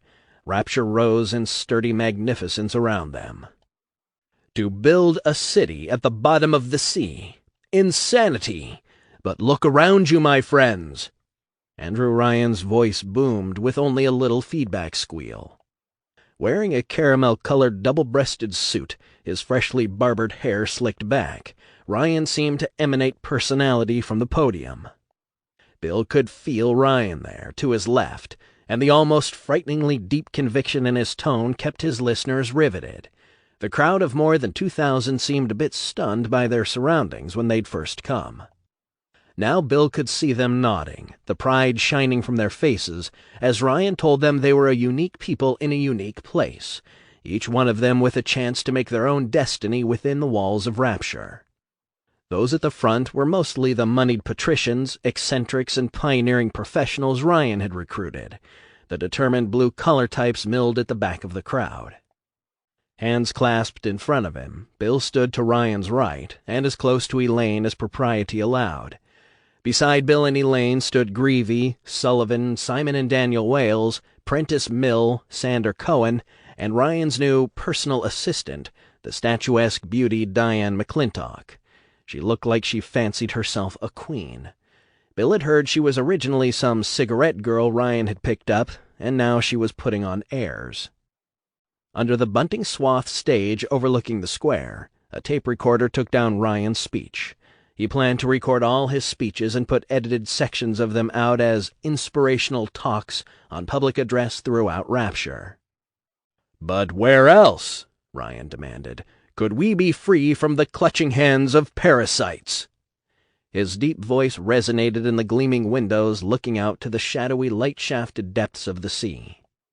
Bill nudged Elaine and nodded toward the windows as a school of large fish swam up to the glass. The fish seemed to be taking in the speech, ogling Ryan as if awestruck. She hid a smile behind her hand. Bill wanted to take that hand and kiss it, draw his new fiancée away from this pensive crowd, up to the privacy of his apartment in Olympus Heights, celebrate the culmination of so much hard work with another sort of climax. But he had to be satisfied with winking at her, as Ryan went portentously on. "Where else could we build an economy that they would not try to control, a society that they would not try to destroy? It was not impossible to build Rapture at the bottom of the sea. It was impossible to build it anywhere else." "Hear, hear," Greavy said, leading a patter of applause. "The Ant Society misunderstands the nature of true cooperation," Ryan boomed. "True cooperation is enlightened self-interest, not grubbing parasitism. True cooperation is not based on the blood-sucking that the parasites call taxation. True cooperation is people working together, each for their own profit. A man's self-interest is at the root of all that he accomplishes. But there is something more powerful than each of us, a combination of our efforts, a great chain of industry that unites us. It is only when we struggle in our own interests that the chain pulls society in the right direction. The chain is too powerful and too mysterious for any government to guide. The great chain may sound mystical." Ryan shook his head contemptuously. "It is not. Some would imagine the hand of their so-called God behind every mystery, the best of human nature, the laws of natural selection. Such is the power behind the great chain, not God. We need no gods or kings in Rapture, only man. Here man and woman will be rewarded with the sweat of their brows. Here, without interference, we will prove that society can order itself with unfettered competition, with unfettered free enterprise, with unfettered research.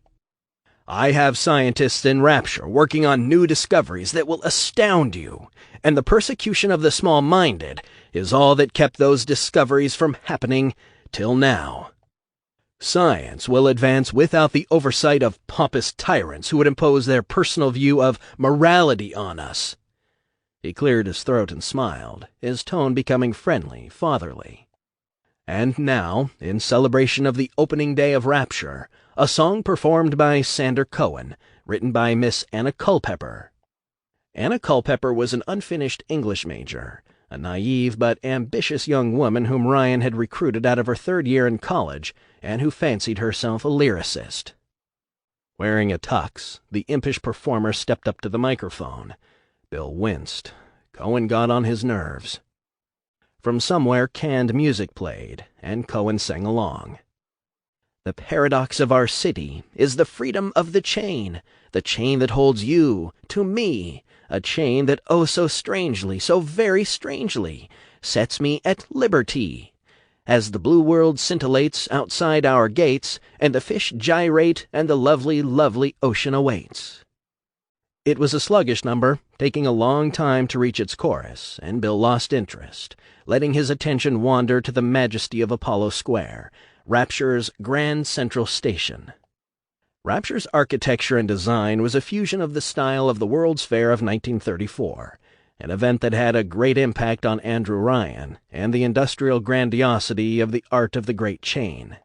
To either side of the stage, heroic statues of electroplated bronze, 40 feet high, the elongated forms of sleek, muscular, idealized men, stretched their arms toward the heights as if straining for godhood. To Bill, they looked a bit like giant hood ornaments, but he'd never say as much to Ryan, who loved that sort of art. Bill had been a trifle taken aback the first time he'd seen a towering statue of Ryan, like the one at the other end of the big room. There were many about Rapture, the figures looming magisterially, seeming to embody an iron determination. In Apollo Square, relief images of lines of men, cheerfully pulling chains, decorated the walls. Everywhere was art decoratif trimming, often shaped like rays of light emanating from glistening knobs, intricate borders evoking both the industrial scale of the modern world and the temples of Babylon and Egypt. As the song droned on, Bill felt suddenly giddy, riding in a rush of amazement at what he'd helped build. The Waleses had created the look and feel of Rapture, but he and Greavy had built its flesh, its bones, its inner workings, and Ryan was its animating soul. They'd done it with the help of all those men who'd labored in the tunnels under the sea, who'd risked their lives in the completed watertight sections of Rapture, levels built from Hephaestus to Olympus Heights. Rapture was a reality, a small city 3 miles to a side so far, rising from the depths to tower over the deep seabed. Rapture. They'd really done it. Oh, there weren't enough maintenance workers. There were still more heating ducts to be put in, still pipe to be laid in some levels. So far, only 3 of the 5 geothermal turbines were running in Hephaestus. Slow seepage was a problem in some areas, but Rapture was real. A man had conceived it, funded it at gigantic cost, spending the kind of money that small countries spent every year, and saw it through to completion. It was breathtaking. He looked over at Sullivan, who always seemed gloomy, worried. Rumors were still rampant about G-men sniffing around in New York, wondering if Ryan was dodging taxation on some new project. Some of the faces in the crowd seemed pinched with a vague anxiety of their own, were staring restlessly around at their strange new habitat. A lot of Rapture's people were high-tone types, moneyed or formerly moneyed knobs who'd become disaffected with society. They'd come here looking for a new start and liking the fact that a wealthy man like Ryan had offered them one. Bill hoped it was all worth it. So much was sacrificed down here. Like the time he'd seen 3 men boiled alive setting up the geothermal central heating. The volcanically heated water in the feed pipes had been released at too high a pressure, something he'd tried to warn Wallace about, and the pressure burst a pipe joint. Superheated water gushed to fill a room in seconds. Barely got out in time himself. Wallace should have known better after that close call the first day in the domes. Bill had felt those deaths hard. He'd watched the men die through a port, and the sight had given him nightmares for a week. That first accident, though, in the dome tunnel had cemented Bill's relationship with Ryan. He had saved Andrew Ryan's life, and Ryan had rewarded him with a nice raise for one thing. But he wondered if money really meant the same thing down here. Initially, most of the inhabitants of Rapture were required to change their money for Rapture dollars, some percentage kept by Ryan to pay for maintenance services.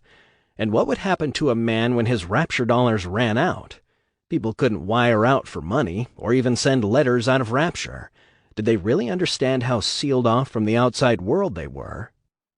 The song ended, and Elaine reached over, giving Bill's hand a discreet squeeze. Long as Elaine was there, Bill was happy. It didn't matter where they were. He had helped build something glorious, something unprecedented. Sure, Rapture was untried, was a glaringly new idea, a gigantic experiment, but they'd planned Rapture down to the last detail. How badly could it go wrong? The North Atlantic, 1948. A raw morning on the North Atlantic. Broken light slanted fitfully through silver-gray clouds. Wind snapped the tops off waves, smacking packets of salt water into the men manning the decks of the Six Fontaines Fisheries trawlers. The man who now called himself Fontaine had invested some of his own cash, and somewhat to his surprise, he'd made a success of Fontaine's Fisheries, selling tons of fish to Ryan's project, and to Reykjavik. Cold comfort, so to speak. Frank Fontaine, formerly Frank Gorland, could see the peculiar little tower rising tantalizingly from the waves, a quarter-mile off. Beyond it were two ships, one of them the platform ship with its winches and hoists. Slabs of ice still floated about the trawler, brightly white against the green-blue water. The object was to get from up here to down there, to get safely into the city marked by that anomalous lighthouse. The first time Rapture's buyers had come to his trawlers to purchase fish, he'd given them a letter to take down to Ryan. To the overseer of the undersea colony, the commerce between us has made me aware of your enterprise, and I have inferred something of its heroic scope. I have always yearned to be a frontiersman, and an appreciation for the mysteries of the deep draws me to offer you my services.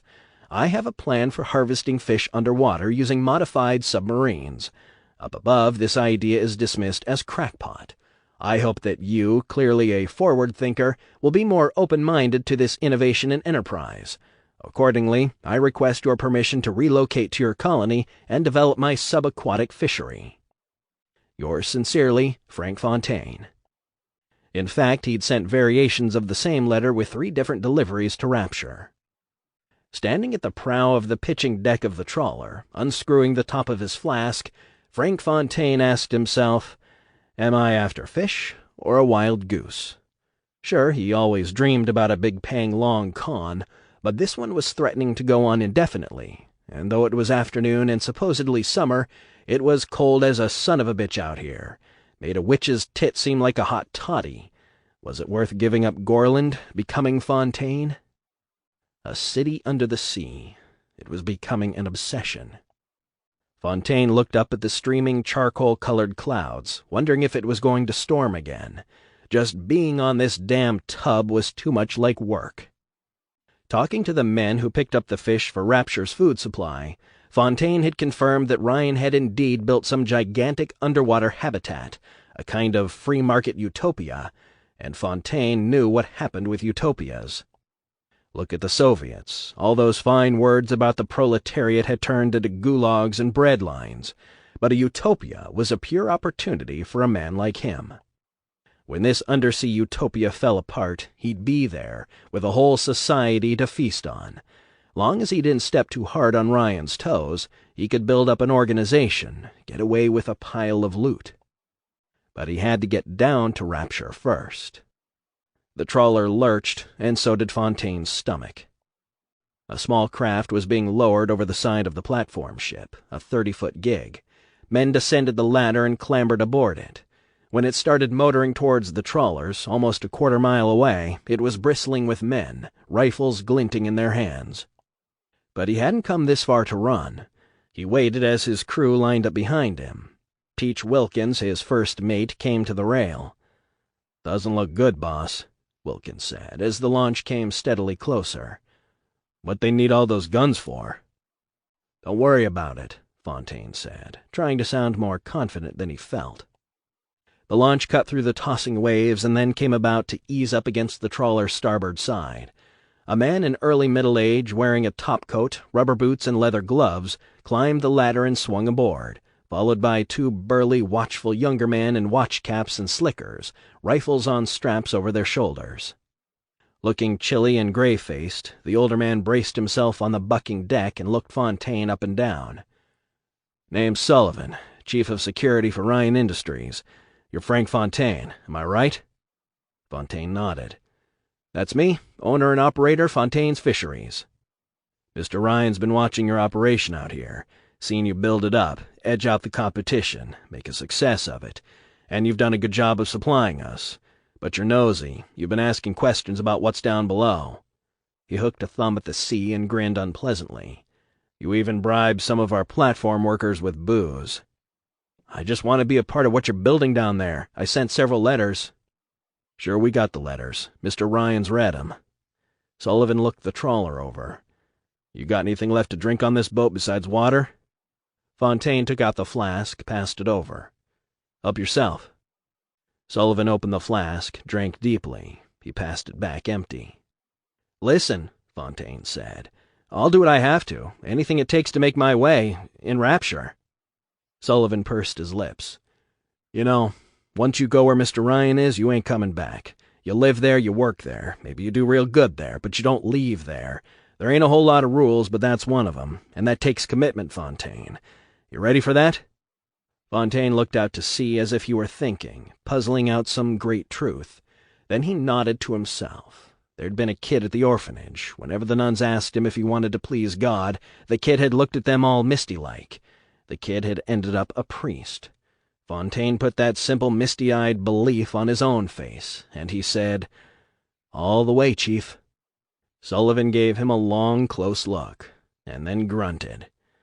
"Well, Mr. Ryan liked your letters, and he's inclined to offer you a place in Rapture. Says you've earned it, sticking at your vigil out here. I guess we're taking a chance on you. Same offer goes for your men." "So, when do we go? Down to Rapture, I mean." Sullivan chuckled and turned to look at the sea, then nodded to himself. "Right now." And at exactly that moment, the crew of the trawler gasped and pointed, seeing a submarine suddenly rise to the surface in a roaring wash of froth just 40 yards off the port bow. 7. Sinclair Solutions, Rapture, 1948. "So what's your problem with this Tenenbaum woman?" Chief Sullivan asked. He shifted in the stiff little straight-back chair across from Sinclair's desk. Glaring visibly through the big round window behind the desk, a Sinclair Solutions sign glowed in red-gold neon outside, against the indigo backdrop of the sea. Augustus Sinclair rubbed his clean-shaven chin at that, as if he wasn't sure of the answer himself. The pharmaceuticals investor was a trim, darkly handsome half-Panamanian in his 30s, with a faint line of mustache. You had to look close to see the mustache wasn't just penciled in. "Well, she's been working for us, development, see? I don't understand what exactly she's working on. Something to do with heredity, I gather, but I'm a big booster of science. That's one reason Andrew asked me down here, I guess. That's where the money is. New inventions, new drugs. Why, if a man can—" "We were talking about Bridget Tenenbaum," Sullivan reminded him. Sinclair had a tendency to rattle on, and it was almost 5 o'clock. Ryan's security chief was looking forward to a half-bottle of what passed for scotch in Rapture, which he had stashed in his apartment. "This Tenenbaum," Sinclair said, running a finger along the negligible line of his mustache. "She's a damn peculiar woman, and I just want to make sure that if she's working for us, she's not breaking any rules around here. She had her own lab for a while, financed by a couple of interests around Rapture, and those guys dropped her like a hot potato. See, word got out she used to do experiments on people for this doctor of Hitler's. Vivisections, and I don't even want to think about it. Now we do some human experiments at Sinclair, you got to... But we don't kill people off. We don't force them. We pay them good. If a man's hair turns orange and he starts acting like a monkey for a week or two, why, it doesn't do him no harm in the long run." Sullivan started to laugh, then realized that Sinclair wasn't joking. "But Tenenbaum," Sinclair went on, "she's taken blood from people by the bucket, and more'n one of them collapsed." "You afraid you're doing something unethical?" This is a word that didn't get too much use in Rapture. Sinclair blinked. Unethical? Hell, Chief, I've been on the same page as Andrew about altruism, all that stuff for years. Why do you think I was brought in so early? Worrying about ethics? I don't do it. I came here to strike it rich. You won't catch me blowing my last bubble for any other personage." He jabbed a finger at Sullivan to emphasize the words. "Plural or singular. I read every issue of Popular Science Mechanics front to back. I'm a hard charger behind the Rapture science philosophy. But," Yes. Well, there's some rules here, ain't there? I just feel like people might get up in arms if we go too far. I'm not sure this Tenenbaum isn't likely to do that, or that other fellow Suchong. We got detention for troublemakers, but they've got to be, say, outright murderers, thieves, rape, major smuggling, stuff like that. We're strict about watertight integrity, and about leaving Rapture. But apart from that, Sullivan shrugged, not much in the way of laws. Fellow opened a shop called Rapture-Grown Coca the other day. Grows his own coca bushes under some kind of red lights. I'm hearing he makes cocaine from the leaves, or claims he does. Might be anything in those syringes. Give me a bit of a turn, seeing the people come out of there look like they might get up to any goddamn thing. But Ryan's all right with it, so I guess taking a bit of extra blood, as long as it's voluntary, he shrugged, isn't a problem. Yeah, well, I hope it isn't. Sinclair shook his head. My old man was sure we got to do things for the greater good, and what happened?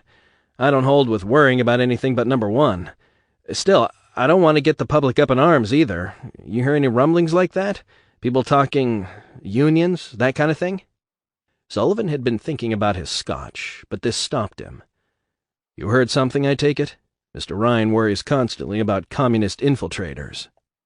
Some rumors from our maintenance guys. Heard 'em talking about that place the workers have made up for themselves down below. Not much more than a shack town. Who knows what goes on down there? Sullivan pulled a paper and pencil from his coat. Got any names for me? Sinclair opened a desk drawer, took out a pint bottle. A few. Care for a drink, Chief? It's that time of day. This is from my own Sinclair Spirits distillery. Very good, if I do say so myself. Augustus, you're a man after my own heart. You pour, all right. Lower Wharf, Neptune's Bounty, 1949. Andrew Ryan had an odd feeling as he looked up at the sign that read Fontaine's Fisheries. He and Chief Sullivan watched two burly workmen on stepladders hanging it from the ceiling of the Lower Wharf area. Ryan didn't believe in omens, in anything supernatural, but there was something about that fisheries sign that bothered him. Frank Fontaine had installed an office, a conveyor belt for fish, big freezers for long-term storage down below. Nothing unexpected.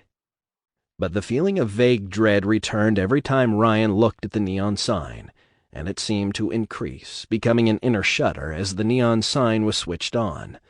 A nice-looking sign, really, with Fontaine's in electric blue neon, fisheries in glowing yellow, under a neon fish shining against the wooden backdrop. "Seen enough of Neptune's Bounty, boss?"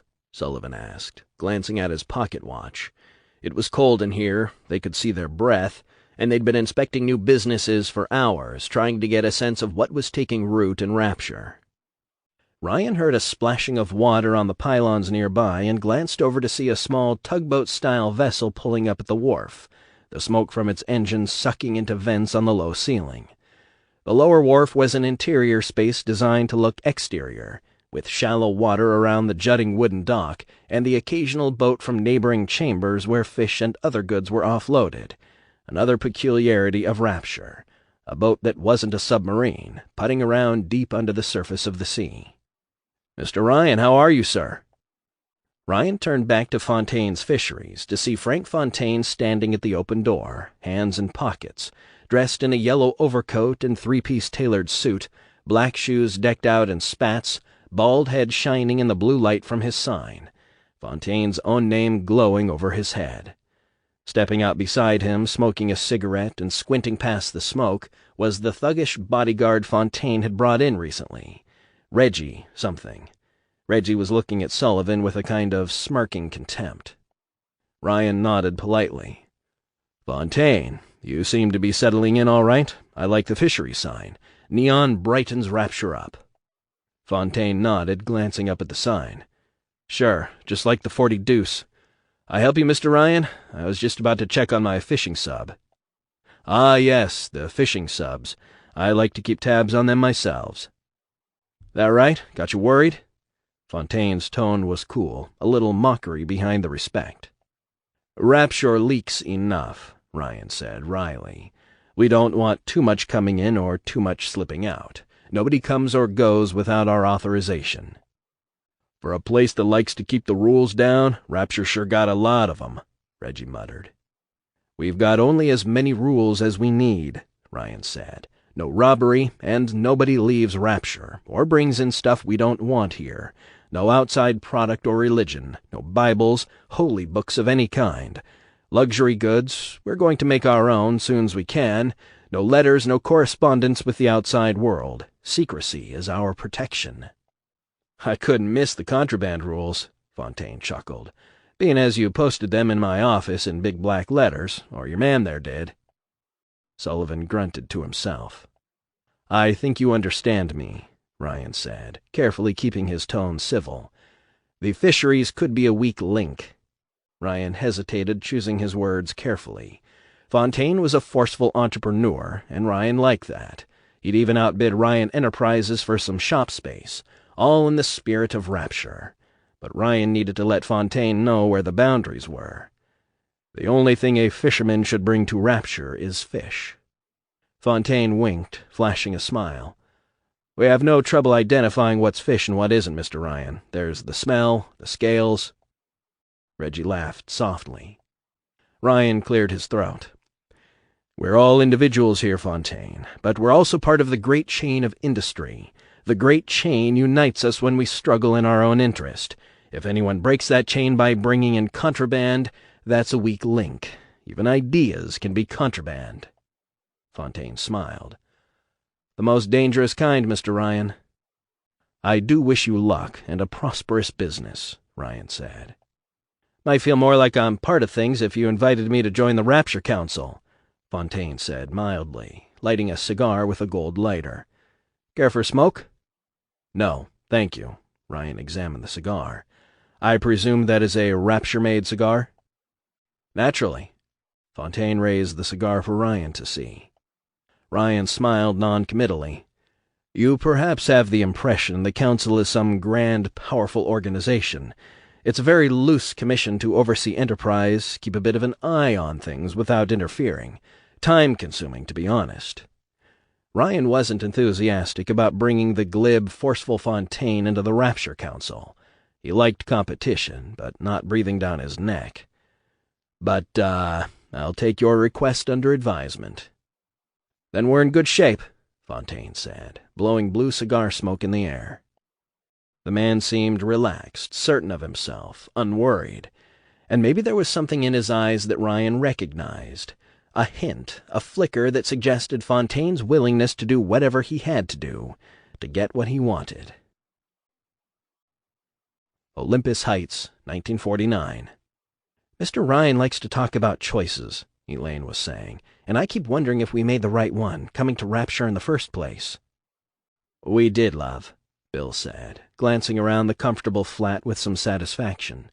He patted her pregnant tummy absently with his left hand, his right around her shoulders. They sat gazing out at the sea from their viewing alcove. Before opening day, Ryan had purchased a great many furnishings wholesale and warehoused them in the undersea city, selling them at a profit to Rapture entrepreneurs. He'd brought in raw materials, too, and a modest manufacturing base had sprung up. Elaine's tastes didn't run to the rococo excess found in so much of Rapture. She had chosen simple lines, craftsman-style furnishings, curving dark wood, polished redwood tables, silver-framed mirrors. A smiling portrait of Bill, his mustache curling up, his russet hair starting to recede, hung over their shark leather living room sofa. Materials found in the undersea environs around Rapture were being increasingly used in furnishings. Locally mined metals, many-hued corals for tabletops and counters, glass from deep-sea sands, even beams and brass from sunken ships. The curving window of the viewing alcove, the glass arching over them sectioned by frames of rhyanium alloy, looked out on a deep channel between towering buildings. An uneven dull blue light prevailed through the watery space, the new glowing sign across the way, seeming to ripple in the funhouse lens of the water, read, "Fun in Fort Frolic. Always a grand floor show at Fleet Hall." "I don't mind the smell of Rapture," Elaine said. "It's kind of like the laundry room of the building I grew up in. Kind of homey. Some of it." "We're working on that smell, love," Bill put in. "The sulfur smell, too." "And I don't mind so much not seeing my family. But, Bill, when I think of raising a child here—" She put her hand over his, on her swollen belly. "That's when I worry. What will the schools be like? And living without churches, without God? And what will the child learn of the world up above? Just the hateful things Ryan says about it? And will she, if it's a she, will she really never get to see the sky? Oh, in time she will, love, in time. Some day when Mr. Ryan thinks it's safe, the city will be built higher up, above the waves, and we'll come and go freely. Bob's your uncle, but that's a generation off at least. It's a dangerous world out there. Bloody atom bombs in it. I don't know, Bill. When we went to dinner in Athena's Glory with him and his friends, well, Mr. Ryan ranted a good deal, don't you think? On and on about the world above and how we have to accept our choice and rejoice in it. And to be stuck in Rapture with, well, some of the people here, like that Steinman. He kept touching my face, talking about how it was so close, and yet... What did he mean? Bill chuckled and tightened his arm around her shoulders. Steinman's a prat, all right. But don't worry, we'll all be just fine. I'm going to protect you, darling. You can trust me to do that. It'll all come right in the end. Atlantis Express, Adonis Station, 1949. Stanley Poole had never been this nervous on a reporting assignment. Maybe it was being this close to larger-than-life personalities like Andrew Ryan, Prentice Mill, and Carlson Fiddle, them being all casual-like, almost acting like he was one of them. The four men were sitting together at the front of the first train car. Poole couldn't quite make out what Ryan and Mill were saying over the rumble of the Atlantic Express. A pensive, pinch-faced man, Mill seemed worried about something. They were all on their way to the Adonis Luxury Resort, though it was far from finished. Only the Roman-style public baths were ready, steaming for bathers. Ryan wanted the Rapture Tribune to report some progress. To Poole's right were Mill and Ryan. To his left sat Carlson Fiddle, a bespectacled, nattily-dressed, soft-faced man, gently wringing his hands in his lap. Fiddle looked put upon and preoccupied, and prissily startled as the train lurched into motion. The kind of fussy little man who made you think of an old lady. It was like he'd spent too much time with his mother. They'd just come from the future site of what was to be Ryan Amusements, and now as the train started for Adonis, Poole sensed that there was a story in Carlson Fiddle's pensiveness. "Well, Carlson," Poole began. "May I call you Carlson?" "No," Fiddle said, frowning at the floor. Poole winced as he took out his pen and notebook. He knew he wasn't a person who easily commanded respect. As the train passed through a tunnel, he could see his reflection in the dark window, beyond Fiddle. The reflection was sickly, the dark glass making him look even more hollow-eyed than normal. But at best, how did anyone take him seriously, with those jutting ears, that skinny neck and protruding Adam's apple? The gauntness was worse lately. He had trouble keeping his food down. Maybe it was the binges on booze and drugs he'd gotten into since arriving in Rapture. Poole cleared his throat and tried again. "Quite a job you've got, Mr. Fiddle. Designing Ryan Amusements, I mean. Amusement park for the kids. That the ticket?" He smiled encouragingly, hoping Fiddle would get the joke, but not a flicker of amusement came from the guy. Fiddle adjusted his glasses. Yes, we'll have animatronics, some interesting, exhibits planned. I'm a bit baffled about what Mr. Ryan wants exactly." He glanced sharply at Poole. "Don't quote that in the paper, about me being baffled." Poole winked at Fiddle. "Oh, Mr. Ryan was clear." He lowered his voice. "This is going to be a puff piece all the way, all about the swell new constructions coming, the new branch line, the spa. So what's this animatronics thing?" Tired of adjusting his glasses, Fiddle adjusted his tie. "Oh, not everyone calls it that, but there was that Westinghouse exhibit in 39 with Electro the Robot and his little pal Sparko. That kind of thing. Animated mannequins, some say. They'll talk to visitors." "Animated mannequins? Do tell." Fiddle went back to gently wringing his hands in his lap. "It'll be about the history of Rapture. I'd like to put in some fairy tale material, too, to keep the kids coming back. Maybe something like the Walt Disney cartoons, but well, never mind. Just print that I think it's a wonderful project, and I'm looking forward to making it a reality." "Sure thing." The train jolted as it took a turn, rising up to pass into a transparent tunnel through the sea. Coldly magnificent, like some sunken fairyland, Rapture rose about them. A school of big fish zigzagged by, glinting silver. A private bathysphere whipped along below them as they entered another building. Poole glanced over at Ryan and Mill when Mill raised his voice. "He does keep implying, Andrew, that eventually—" Come, Ryan said equably. "You worry too much, Prentice. Augustus is not some predator of the sea." Mill snorted bitterly.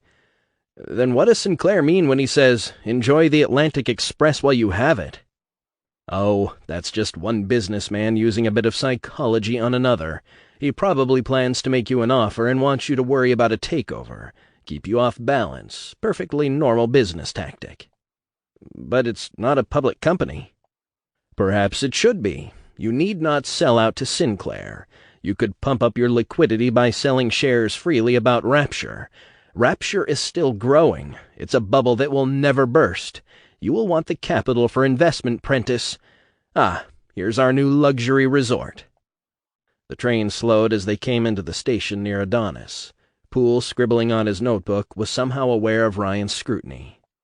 He looked up to see Andrew Ryan frowning at him. Ryan raised an inquiring eyebrow. "You do remember our talk? Nothing unauthorized, Poole."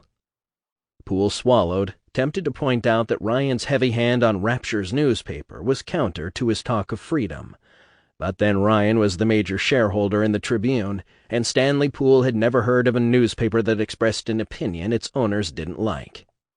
"You betcha, Mr. Ryan," Poole said cheerfully, winking. He rubbed his nose but quickly stopped, knowing it was an irritating mannerism.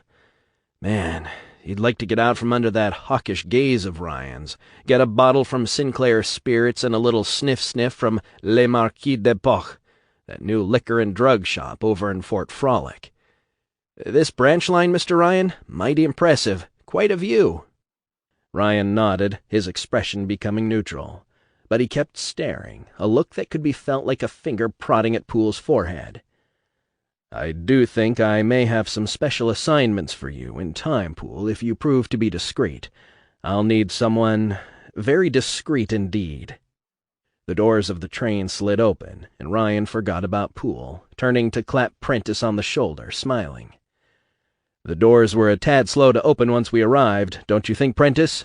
Let's make them brisker. Let's keep Rapture moving ahead."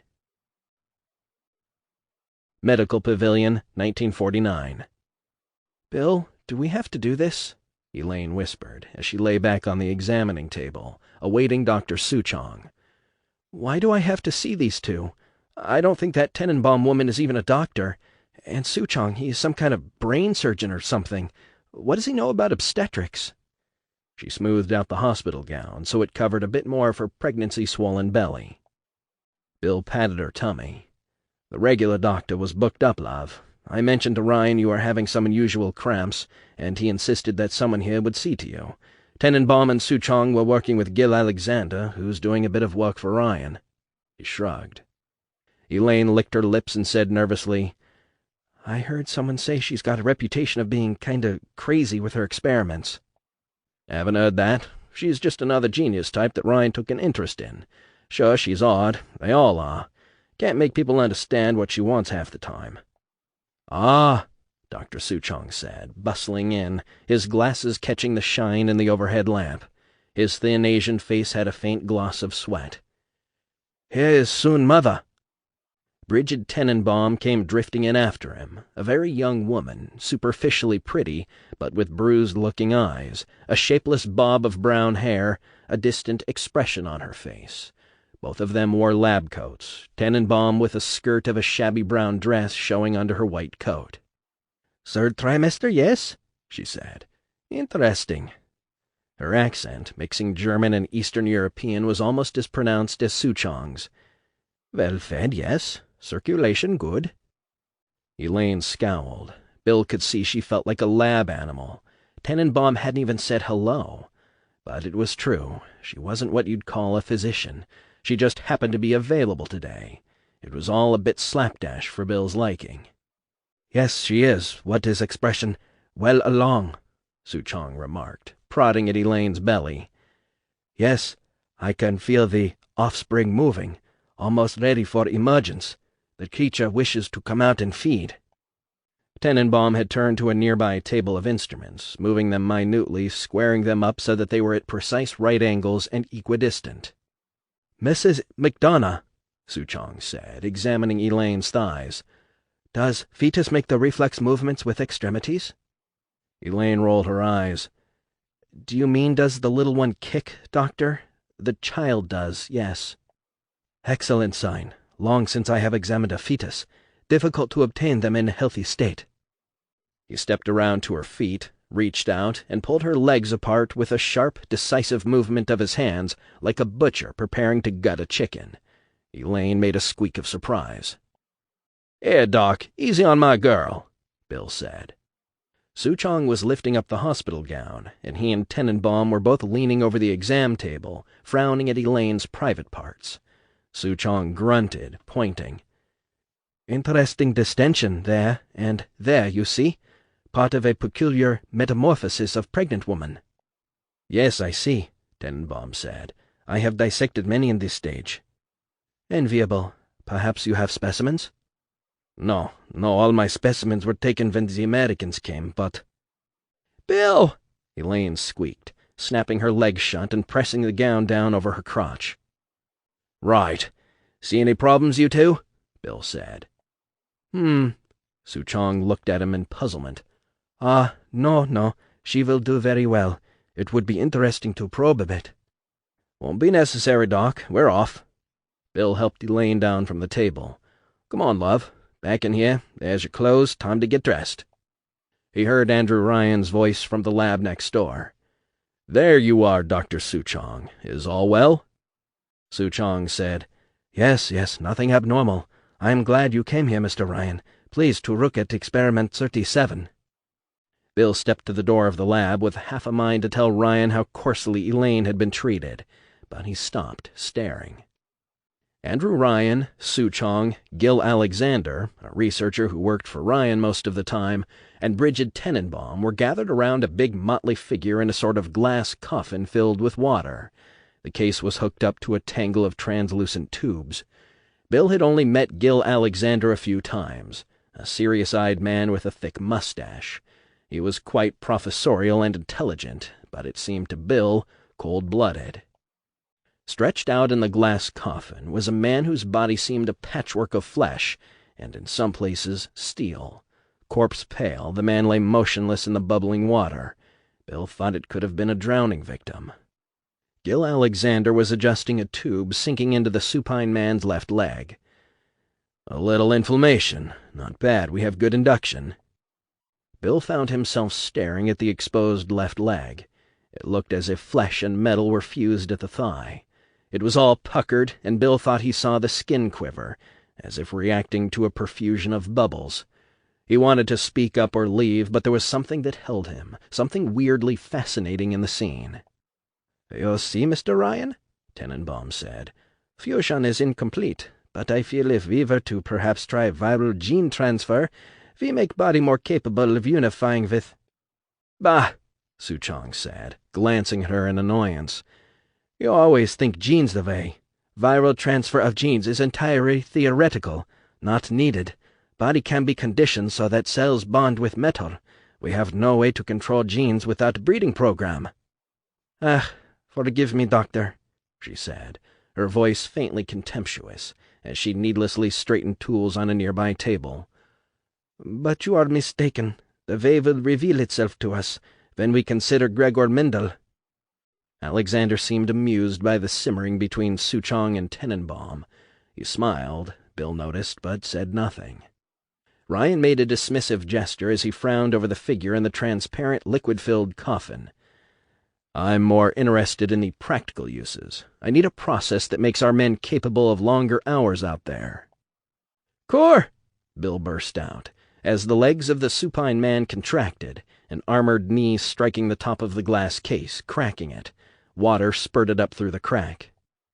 Ryan and Suchong turned to stare at Bill. Tenenbaum and Alexander seemed more caught up in changing the flow of a chemical through the tubes that communicated with the glass coffin. "Bill," Ryan said softly, coming over to him. "I thought you'd gone." "Just leaving," Bill said. "That fellow in there all right?" "Him? Oh, he's a volunteer, helping us with an experiment. Ryan took his arm. Come, let's leave them to it, shall we? How's Elaine?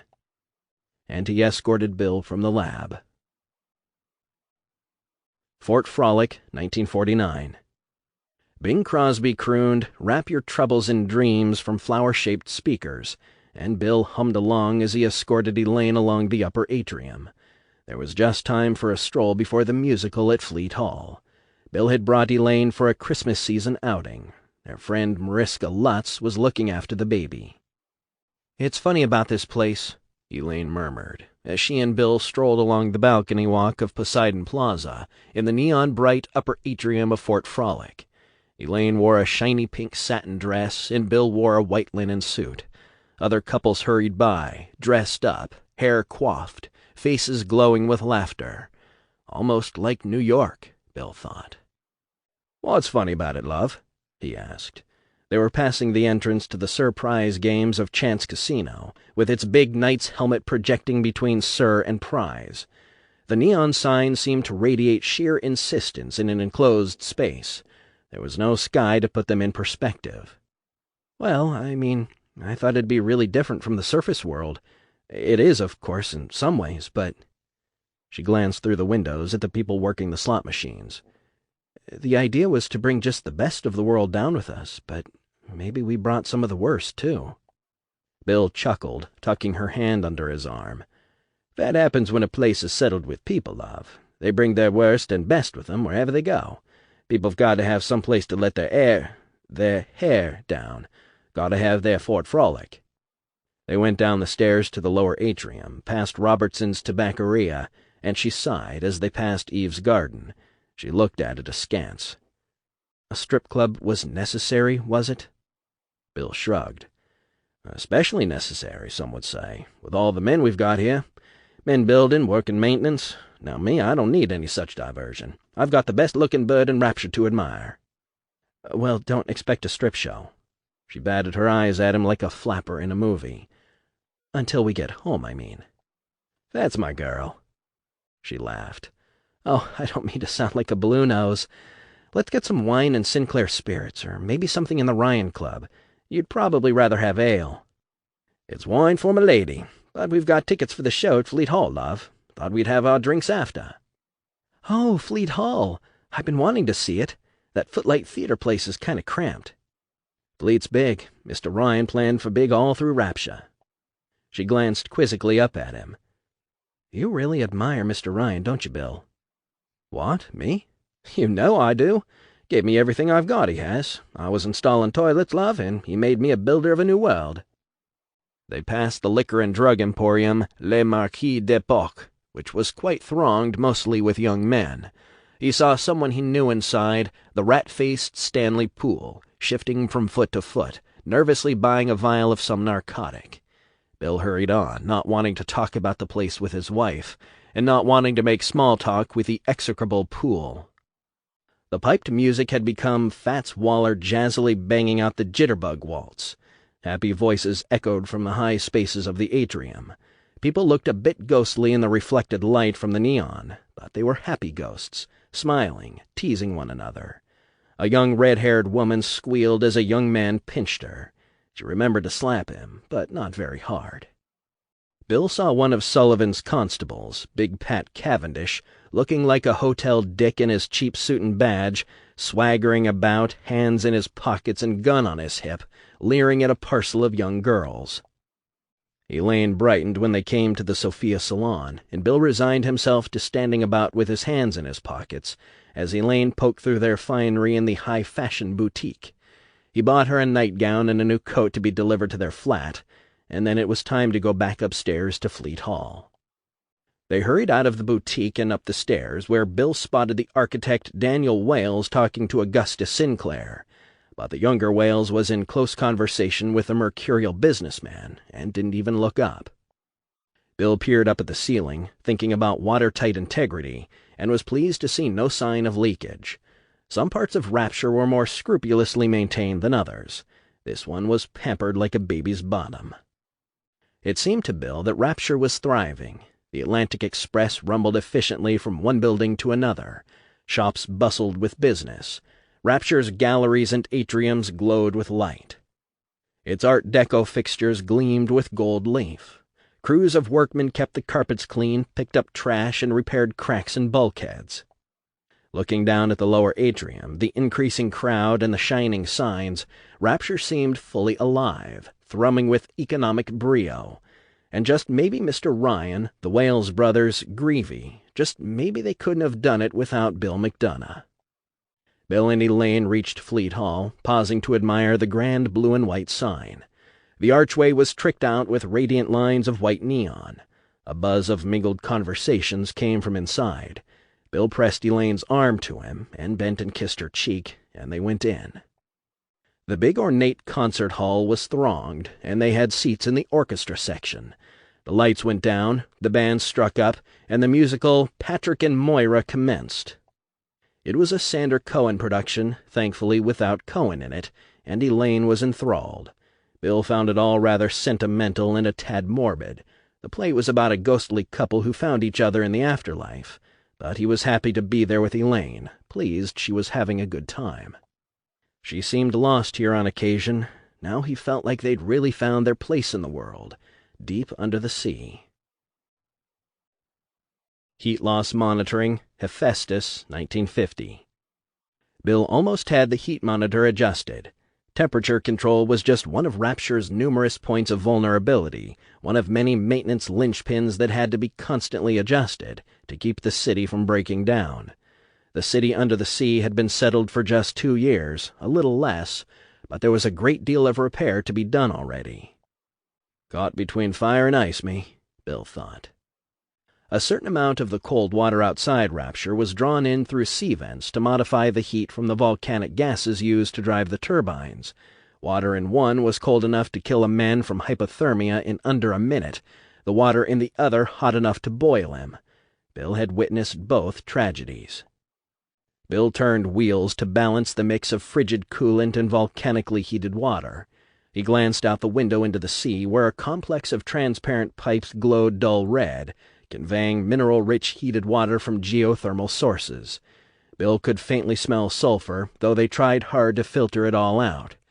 Still and all, the air in Rapture was usually cleaner than it was in New York City. Clean air was provided by gardens like Arcadia and the intake vents in the lighthouse structures. The heat meters were bobbing just right now. He had the balance. Pablo Navarro was working at the other end of the apparatus-crowded room with Roland Wallace and Stanley Kybers. "That Navarro's always looking for a leg up," Wallace grumbled, coming over. "Wants to be head engineer of the section, don't you know?" "That's Greavy's call, mate. But I don't know, as Pablo keeps the job hot enough to deserve that title. How's Kybers working out?"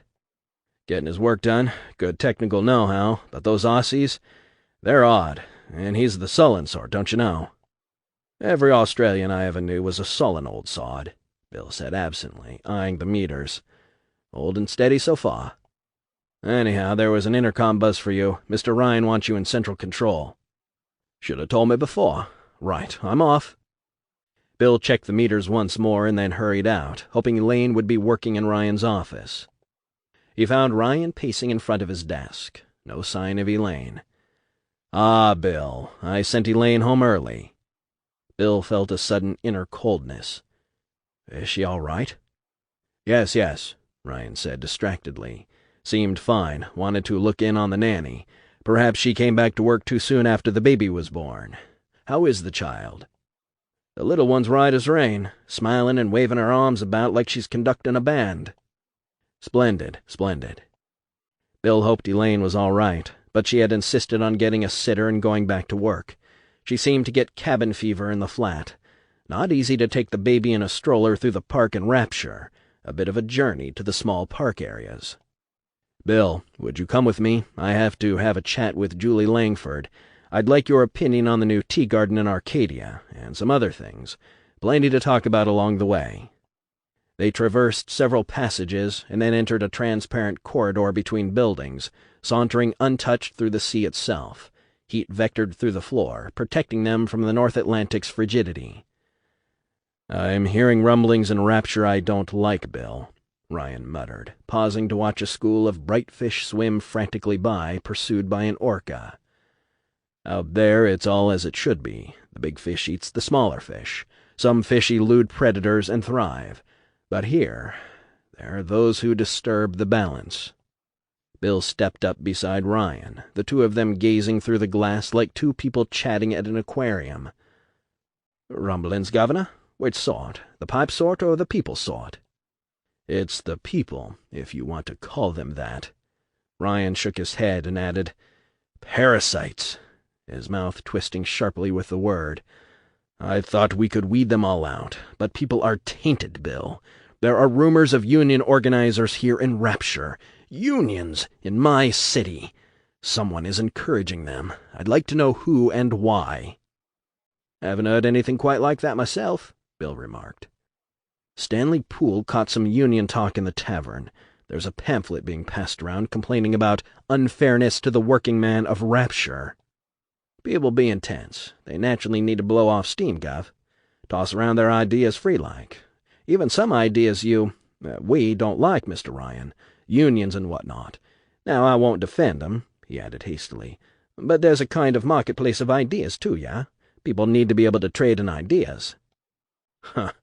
Marketplace of ideas. Maybe. I try to be tolerant. But unions, we saw where that leads." Bill decided not to argue that one. They both silently watched a blue whale swim majestically overhead. Bubbles streamed up from the seabed. Lights blinked on in the buildings of Rapture, rising spectrally through the blue-green water. The Wales brothers' designs mixed sweeping lines with a certain artful intricacy. The architecture seemed calculated to project boldness, even bravado. A neon sign across the watery way, running vertically down a building that could almost have been from mid-Manhattan, read Fleet Hall. Another neon sign glowed in grape purple to advertise Worley's Winery, the letters rippling with intervening sea currents. Most of the apartment buildings had square windows, not portholes. For the most part, they looked like apartment buildings on dry land. The effect at times was more like a sunken Atlantis than a metropolis deliberately built beneath the sea, as if the polar ice caps had melted, flooding Manhattan, its steel and stone canyons immersed in a deep, mysterious, watery world without a clear horizon. "It could be," Ryan went on at last, "that we were too hasty in some of our recruiting for Rapture. I may have picked some people who were not as like-minded as I'd hoped." "Most of our people believe in the Rapture way, Mr. Ryan. There's plenty of free enterprise in Rapture." Bill smiled as a stream of bubbles rose a few inches beyond the glass. "It's bubbling with it." "You hearten me, Bill. I hope everyone stays busy, competing, carving out their place in our new world. Everyone should branch out, create new businesses. Do you still plan to open a tavern?" "Right enough I do. Fightin' McDonough's it'll be called, after me old man. He was a boxer in his youth." "We'll have a grand opening party for you." Ryan looked up, toward the heights of the towers mounting through the sea. Hard to see the tops of many of them from here. He took a deep breath, looking pleased, seeming to buoy into a better mood. "Look at it, rising like an orchestral climax.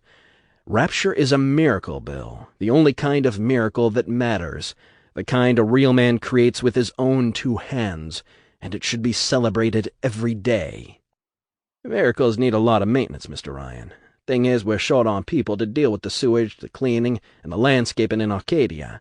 We got posh types who never suffered worse than a paper cut, but precious few who can dig a ditch or plumb a pipe." "Ah, we'll have to lure men who have the skills we need then. Find ways to house them. We'll bring them in, don't you worry about it. The light attracts the enlightened, Bill." Bill wondered how that would work out, bringing ever more blue-collar workers, men who might not take to a place where the governor despised unions. Could be trouble down the road. "Ah," Ryan said with satisfaction. "A supply sub is coming in." They watched the submarine ghost by overhead, its lights glowing against the indigo depths. From here, its lines muted by the depths, the sub looked like a giant creature of the sea itself, another kind of whale. It would be heading to Neptune's bounty. Bill watched the sub angled downward for the hangar-sized intake airlock that led up to the wharf in Fontaine's fisheries. "Dunno. Bill said, "who might be encouraging unions, but I can tell you one person I don't much trust is that Frank Fontaine." Ryan shrugged. "He's quite the productive one. He's got a lot of enterprise rolling. He keeps me thinking. I like the competition," adding, as if thinking aloud, "within reason." Fontaine had worked with Peach Wilkins to develop a way to do Rapture's fishing more discreetly underwater. A few simple adaptations to the smaller subs, refitting them to drag nets, and they had purely subaquatic fishing. But the fishery gave Fontaine a potential access to something that Bill knew made Ryan nervous: the outside world. His subs left Rapture on business of their own, and they might be contacting anyone out there. Every year Ryan cut more ties with the surface world, liquidating his properties, selling factories and railroads. "You think maybe Fontaine's using the subs to bring in contraband, Gov?" he asked suddenly. "I'm monitoring that possibility. I warned him, and it seemed to me he took the warning seriously." "Some smuggling's going on, Mr. Ryan," Bill pointed out. "A Bible turned up in the workers' quarters." "Bibles." Ryan said the word with loathing. "Yes, Sullivan told me. The man says he bought it from a fellow I didn't know over at Apollo Square." Bill had no love for religion himself, but privately he thought some people probably needed it as a safety valve. "All I can tell you, Mr. Ryan, is that I've never trusted that bugger Fontaine. He talks all silky-like, but none of it feels like real silk." "We can't assume anything, you know. Come along." Bill sighed. Sometimes he got tired of being, "Come along, Bill." An electric eye triggered the semicircular Securus door to slide open. They strode along corridors decorated with posters extolling the glories of Rapture's commerce, down a curving stairway to a bathysphere station where a banner declared "Commerce, Independence, Creativity." Ryan remained silent, brooding as they went. Bill expected to take the Atlantic Express, but Ryan ignored the train station and continued to the Rapture Metro. They passed a party of maintenance workers who tipped their hats at Ryan. He paused and shook hands all around. "How's it going, boys? Patching up the ceiling? Good, good. Don't forget to invest some of your paychecks in one of Rapture's new businesses. Keep it growing, fellas. You working for Bill here? If he isn't treating you right, don't tell me about it." They laughed all around at that. "Start a competing plumbing business, give old Bill here a run for his money, eh? How do you like that new park of ours, by the way? Seen it yet? Fine place to take the ladies." When he was in the mood, Ryan could be quite convivial, even chummy with the working man. He seemed almost to be performing for Bill today. Ryan put his hands in his pockets and rocked on his heels as he reflected. "When I was a young boy, my father took me to a park well, it was in a foreign capital. The Tsar was still alive then, but my father's business was faltering, and that park lifted his spirits. 'This is where I met your mother,' he said. So, boys, if you want to meet the right young miss, we've got just the place. Plenty of privacy for sparking the ladies, eh?" The workmen laughed. He clapped two of them on the shoulders, wished them a profitable day's work, and sent them on their way. The men went away beaming. They'd be able to boast of chatting with the great Andrew Ryan. Ryan led Bill into the waiting bathysphere. With its hatch lowered into place, Ryan tapped the selector for their destination and hit the go lever. The bathysphere dropped neatly into its passageway, and then set out horizontally with a bubbling whoosh. The two men sat back, riding in companionable quiet till they were halfway to the nearest airlock for Arcadia, when Ryan said, "Bill, have you heard residents whining about not being permitted to leave Rapture?" "Here and there," Bill admitted reluctantly. He didn't want to snitch on anyone. "You know we cannot trust anyone outside Rapture, Bill. We'd have American intelligence agents down here, or the jackals from the Committee for State Security, fast as—" He snapped his fingers. "It can be odd for some down here, sir. There's some wonder as if they made the right choice immigrating to Rapture." "I have no respect for quitters. You don't visit Rapture. It's a way of life." He shook his head bitterly. "They are spineless. They were told before they came that there were certain inviolable rules. No one leaves. There is no place for men like us on the surface." Bill was in awe of Ryan. He knew it, and Ryan knew it. But maybe it was time to give Ryan some guff about this lockdown, because he was afraid that if Ryan stuck to this policy, it could be explosive. It's human nature, Governor, to want freedom to come and go. People get stir-crazy like when you pen them up. You believe a man should make a choice, but how can the poor sod choose to stay in Rapture? We took that choice away.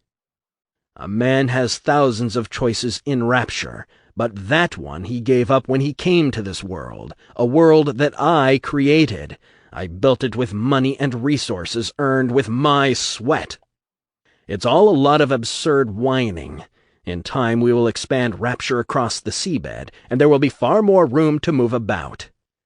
He flicked his hand in a gesture of contemptuous impatience. They entered into a contract coming here. In the end, our choices make us what we are. A man chooses, Bill. They chose, and they must accept the responsibility. Bill cleared his throat. Natural enough for some blokes to want to change their minds. The bathysphere reached its destination, clunking into place, and the hatch creaked open, but Ryan made no move to get out. He remained in his seat, looking at Bill with a new solemnity. "Have you changed your mind, Bill?" Bill was taken by surprise. "No, this is my home, Mr. Ryan. I built this place with my bare hands." He shrugged. "You asked what I've heard." Ryan looked at him for a long moment, as if peering into Bill's soul. Finally he nodded. "Very well, Bill. But I'll tell you something. The residents of Rapture will be purged of the habits of ant society. They must learn to stand up beside us like men and build. I plan to start a new program of civic education. Banners, a great many more of them. Educational announcements on televisions and public address and billboards. I'm bringing in someone to help us train them to see that the world outside Rapture is the real prison, and Rapture is the real freedom." Ryan climbed out of the bathysphere. "Come along, Bill, come along." 8. Andrew Ryan's office, 1950. "Miss Lamb," Diane announced. "Dr. Sophia Lamb." There was a certain coolness in her voice as she said it, Andrew Ryan noted. Had she already taken a dislike to the woman? Dr. Lamb had been a kind of missionary, both physician and psychiatrist, working in Hiroshima before and after the bomb. Maybe Diane was intimidated. Diane was sensitive about her working-class background. "Escort her in. Have the guards wait outside." Diane sniffed, but went back into the outer room and held the door for Sophia Lamb. "He'll see you now, Dr. Lamb," Diane said, as if wondering why he was seeing her. "Splendid. It's been a long journey. I'm curious to find the final chamber of this great nautilus shell of a city." Ryan stood politely as she strode in. Dr. Lamb carried herself like the educated, well-heeled, elite professional she was. He knew protocol would matter with her. She was tall, almost cruelly slim, her blonde hair coiffed into large curls atop her head. She had a long neck, a narrow face with stark bone structure, icy blue eyes behind stylish horn-rimmed glasses, lips darkly rouged. She wore a navy blue dress suit with sharp white collars and dark blue pumps. "Welcome to Rapture, Miss Lamb. Won't you have a seat? I hope your journey wasn't too exhausting. It's a pleasure to have you join us in our brave new world." She sat in the chair across from him, crossing her long, pale legs. "Brave new world, a reader of Shakespeare. The Tempest, was it not?" Her long, slender fingers expertly extracted a platinum cigarette case from her small handbag as she went on, looking blandly at him. "Oh, brave new world that has such creatures in it." "Are you surprised, Miss Lamb, that I'm familiar with Shakespeare?" Ryan asked, coming around the desk to light her cigarette with a gold lighter. She blew smoke at the ceiling and shrugged. "No. You're a wealthy man. You can afford to educate yourself." It was not an obvious criticism, yet somehow it was condescending. But she smiled, and he saw a glint of charisma. "I must say," she went on, glancing around, "this place is remarkable, quite astonishing, and yet no one seems to know about it." "As few as we can manage. We work hard at keeping it secret, and we shall require you to keep it secret too, Miss Lamb. Or should I call you Dr. Lamb?" He waited for her to say, "Oh, call me Sophia," but she didn't. She merely nodded, just faintly. Ryan cleared his throat. "You are well aware of the driving forces behind Rapture, its philosophy, its plan, the Great Chain." "Yes, but I can't claim to completely understand your operative philosophy. I am, of course, attracted by the possibilities of a new society that has no interference from the outside world, a self-sustaining colony that might rediscover human possibilities, the possibility of a society free from the warmongering of the upper world." "I understand you were in Hiroshima when—" "I was in a sheltered outlying place. But yes, people I sometimes worked with were burnt to shadows on the walls of their homes." Her eyes held a flat horror at the memory. "If the modern world were a patient in my care," she shook her head, "I would diagnose it suicidal." "Yes, Hiroshima, Nagasaki, they were a large part of the reason we built Rapture. I suspected you might understand our imperative after seeing what happened there firsthand. I'm certain the surface world will commit nuclear suicide in time, Dr. Lamb. 1 generation, 2, 3, it will happen, and when it does, Rapture will be safe here below. Self-sufficient and thriving. Rapture is deliverance." She tapped her cigarette ash into the brass floor ashtray beside her chair, nodding eagerly now. "That is the great appeal for me, deliverance. A new chance to remake society into something innately good. Everyone has a duty to the world, Mr. Ryan, and we've lost all that, up above in all the grubbing chaos of that perverse civilization." Ryan frowned, not exactly understanding her, but before he could ask her to elucidate, she went on. "And I was gratified to hear that everyone has equal opportunity here, including women, presumably?" She glanced at him questioningly. "In ordinary society, the male hierarchy crushes our dreams. They see a woman with a spark," she crushed her cigarette out angrily in the ashtray, "and they crush it out. Lady doctors, as they call them, are sometimes tolerated, but real advancement for a woman in the field? No." "Oh yes, I see." Ryan thoughtfully stroked his mustache with the ball of his thumb. "Theoretically, everyone in Rapture started on an equal footing, and anyone could rise to the top with hard work, enterprise, talent, ruthless dedication to the simple liberating power of free enterprise, even women. You'd invited Sophia Lamb to Rapture because she'd graduated at the top of her class. She was said to have written brilliant theses, which Ryan hadn't had time to read, and to have shown a fearlessness in psychiatric experimentation. Scientific fearlessness was axiomatic to Rapture. "You can compete with the rest of us here," Ryan said firmly, as much to convince himself as her. "But of course your initial work would be to evaluate Rapture, help us develop a means of preparing the public for the future. More pressingly, some residents may be developing psychological problems, little, personal difficulties that bubble up from isolation down here. Your first task will be to diagnose those problems and suggest a solution." "Oh, of course, that is quite understood. But later, if I want to develop my own institute here in Rapture?" "Ah, yes, that would be splendid. Why shouldn't people have a psychiatric doctor to consult with? A whole institute for self-exploration." "Or perhaps for redefining the self," she murmured. She stood. "If you'll excuse me, I'd like to be shown my quarters. The trip here has been a lot to absorb. I need to change, rest a bit, and I'll need a full tour of Rapture. I'll start my diagnosis right away, this evening." "Good. I'll have Chief Sullivan send over his files about problem people, the little malcontents cropping up, the complainers, and so on. You can start with those." Neptune's Bounty, Rapture, 1950.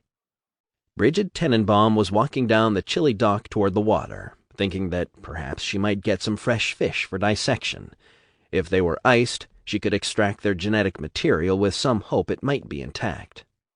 She didn't have a definite contract with Sinclair Solutions anymore, but she could still use their lab after hours, since she had the door combination.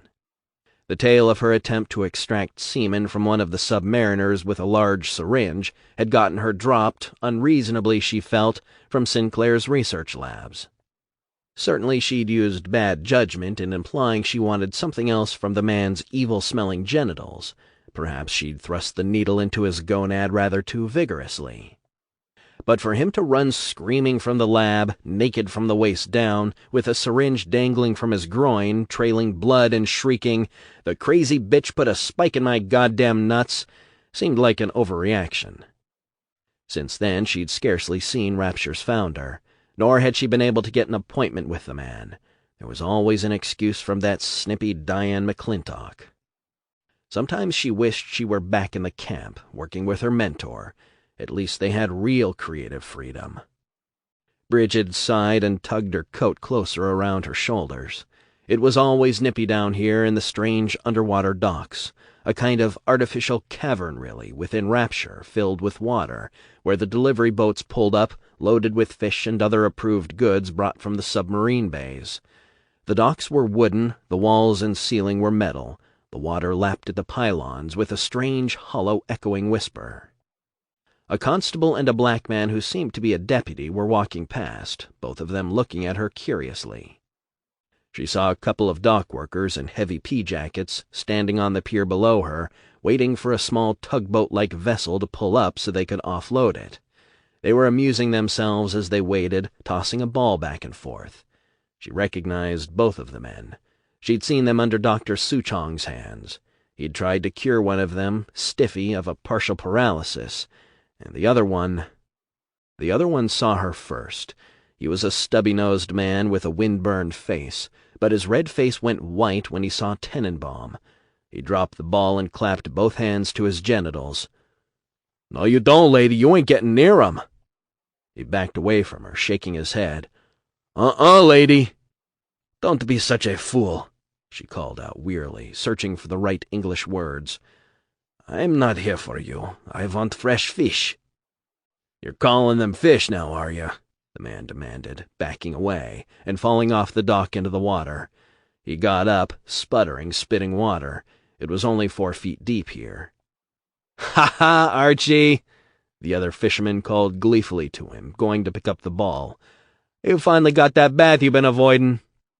"Screw you, Stiffy," Archie called, splashing off toward the approaching boat.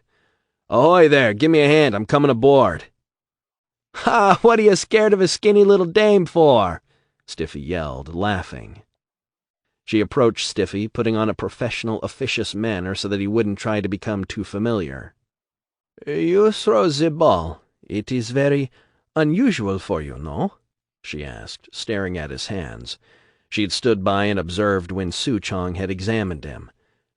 "Your hands, one paralyzed, the other only half working. This I remember. You carry some things on your shoulders, not do so much work with hands." "Sure, that's why they call me Stiffy. I got another kind of stiffy, lady, if you—" She gave him her severest frown. "Do not trifle with me. I only wish to know, how can you catch ball now? With fingers that were paralyzed.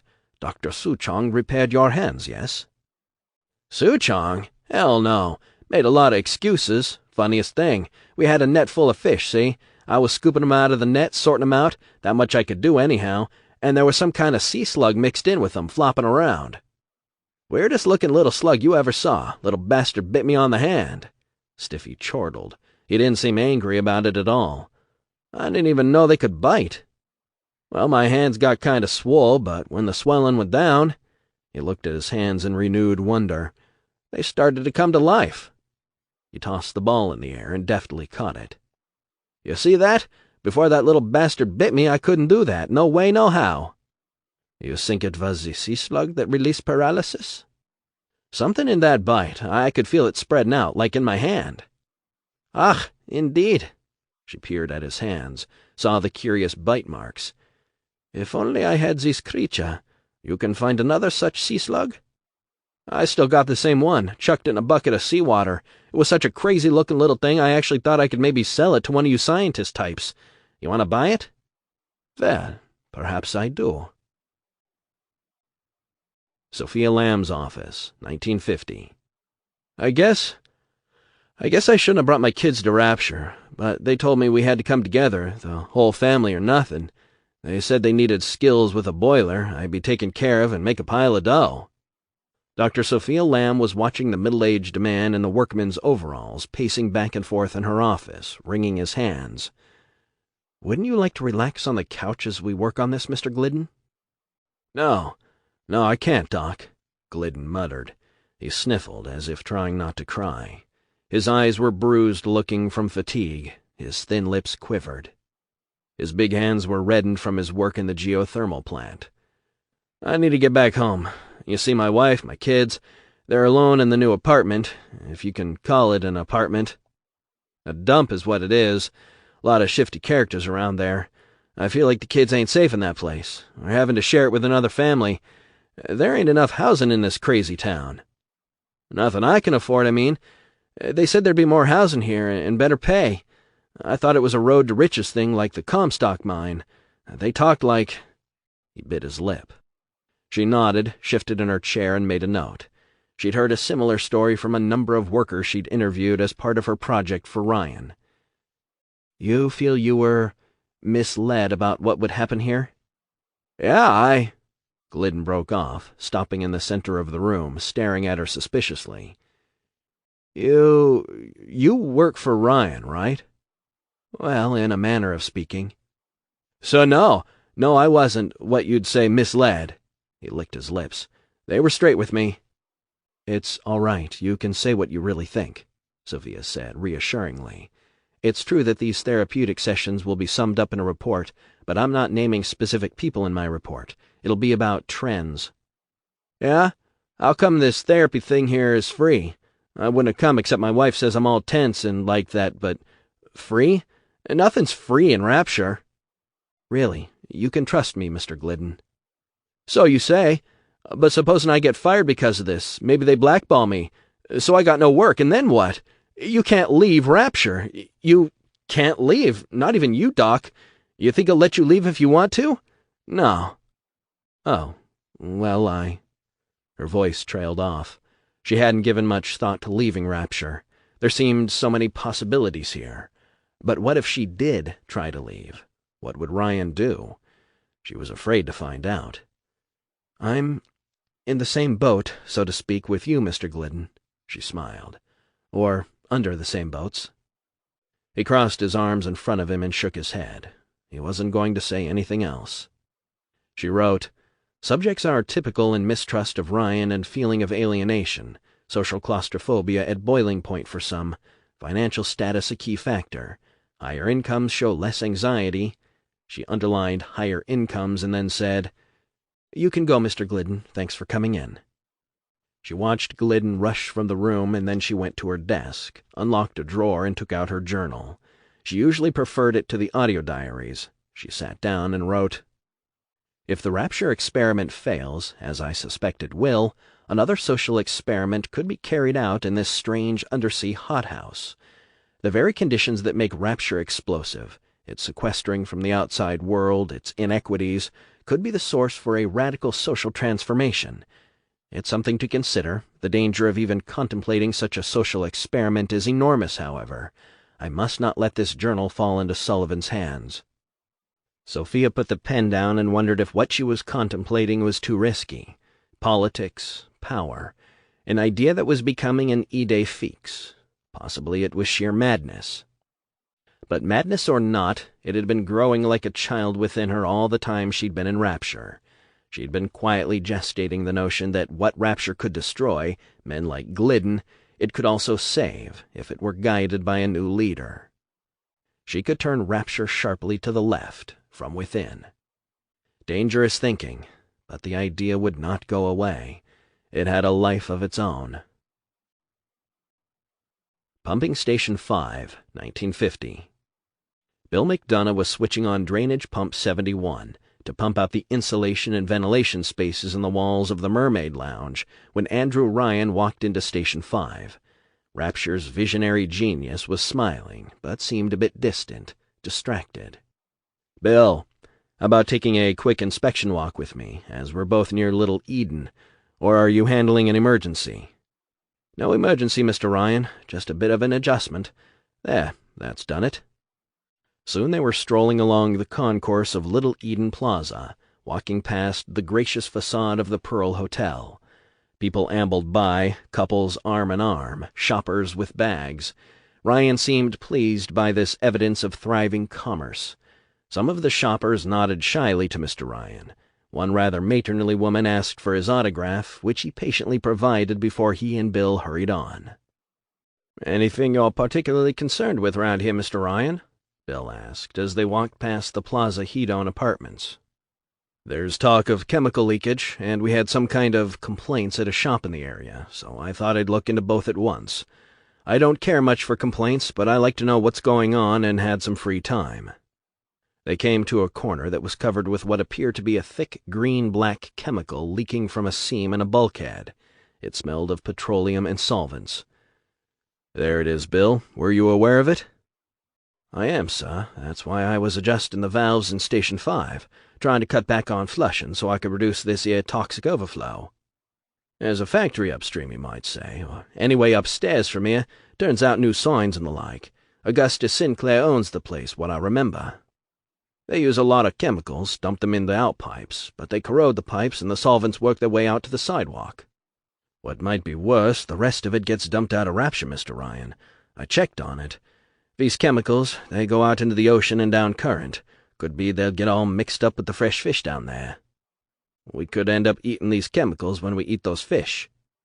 Ryan was looking at him with arched eyebrows.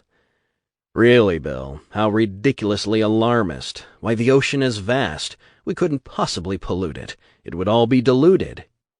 "Right enough, sir, but some of it accumulates, what with currents and eddies, and if we create enough of a mess—" "Bill, forget it. We've got sufficient concerns right here inside Rapture. We'll have to replace those pipes with something stronger, and we'll charge Augustus for it." Bill gave it one more try. "Just thought it'd be better if he'd used chemicals that wasn't so corrosive, Gov. Could be done, I reckon, if—" Ryan laughed softly. "Bill, listen to yourself. You'll ask me to regulate industrial waste next. Why, old Will Clark up in Montana created a wasteland around his mines and refineries, and did anyone suffer?"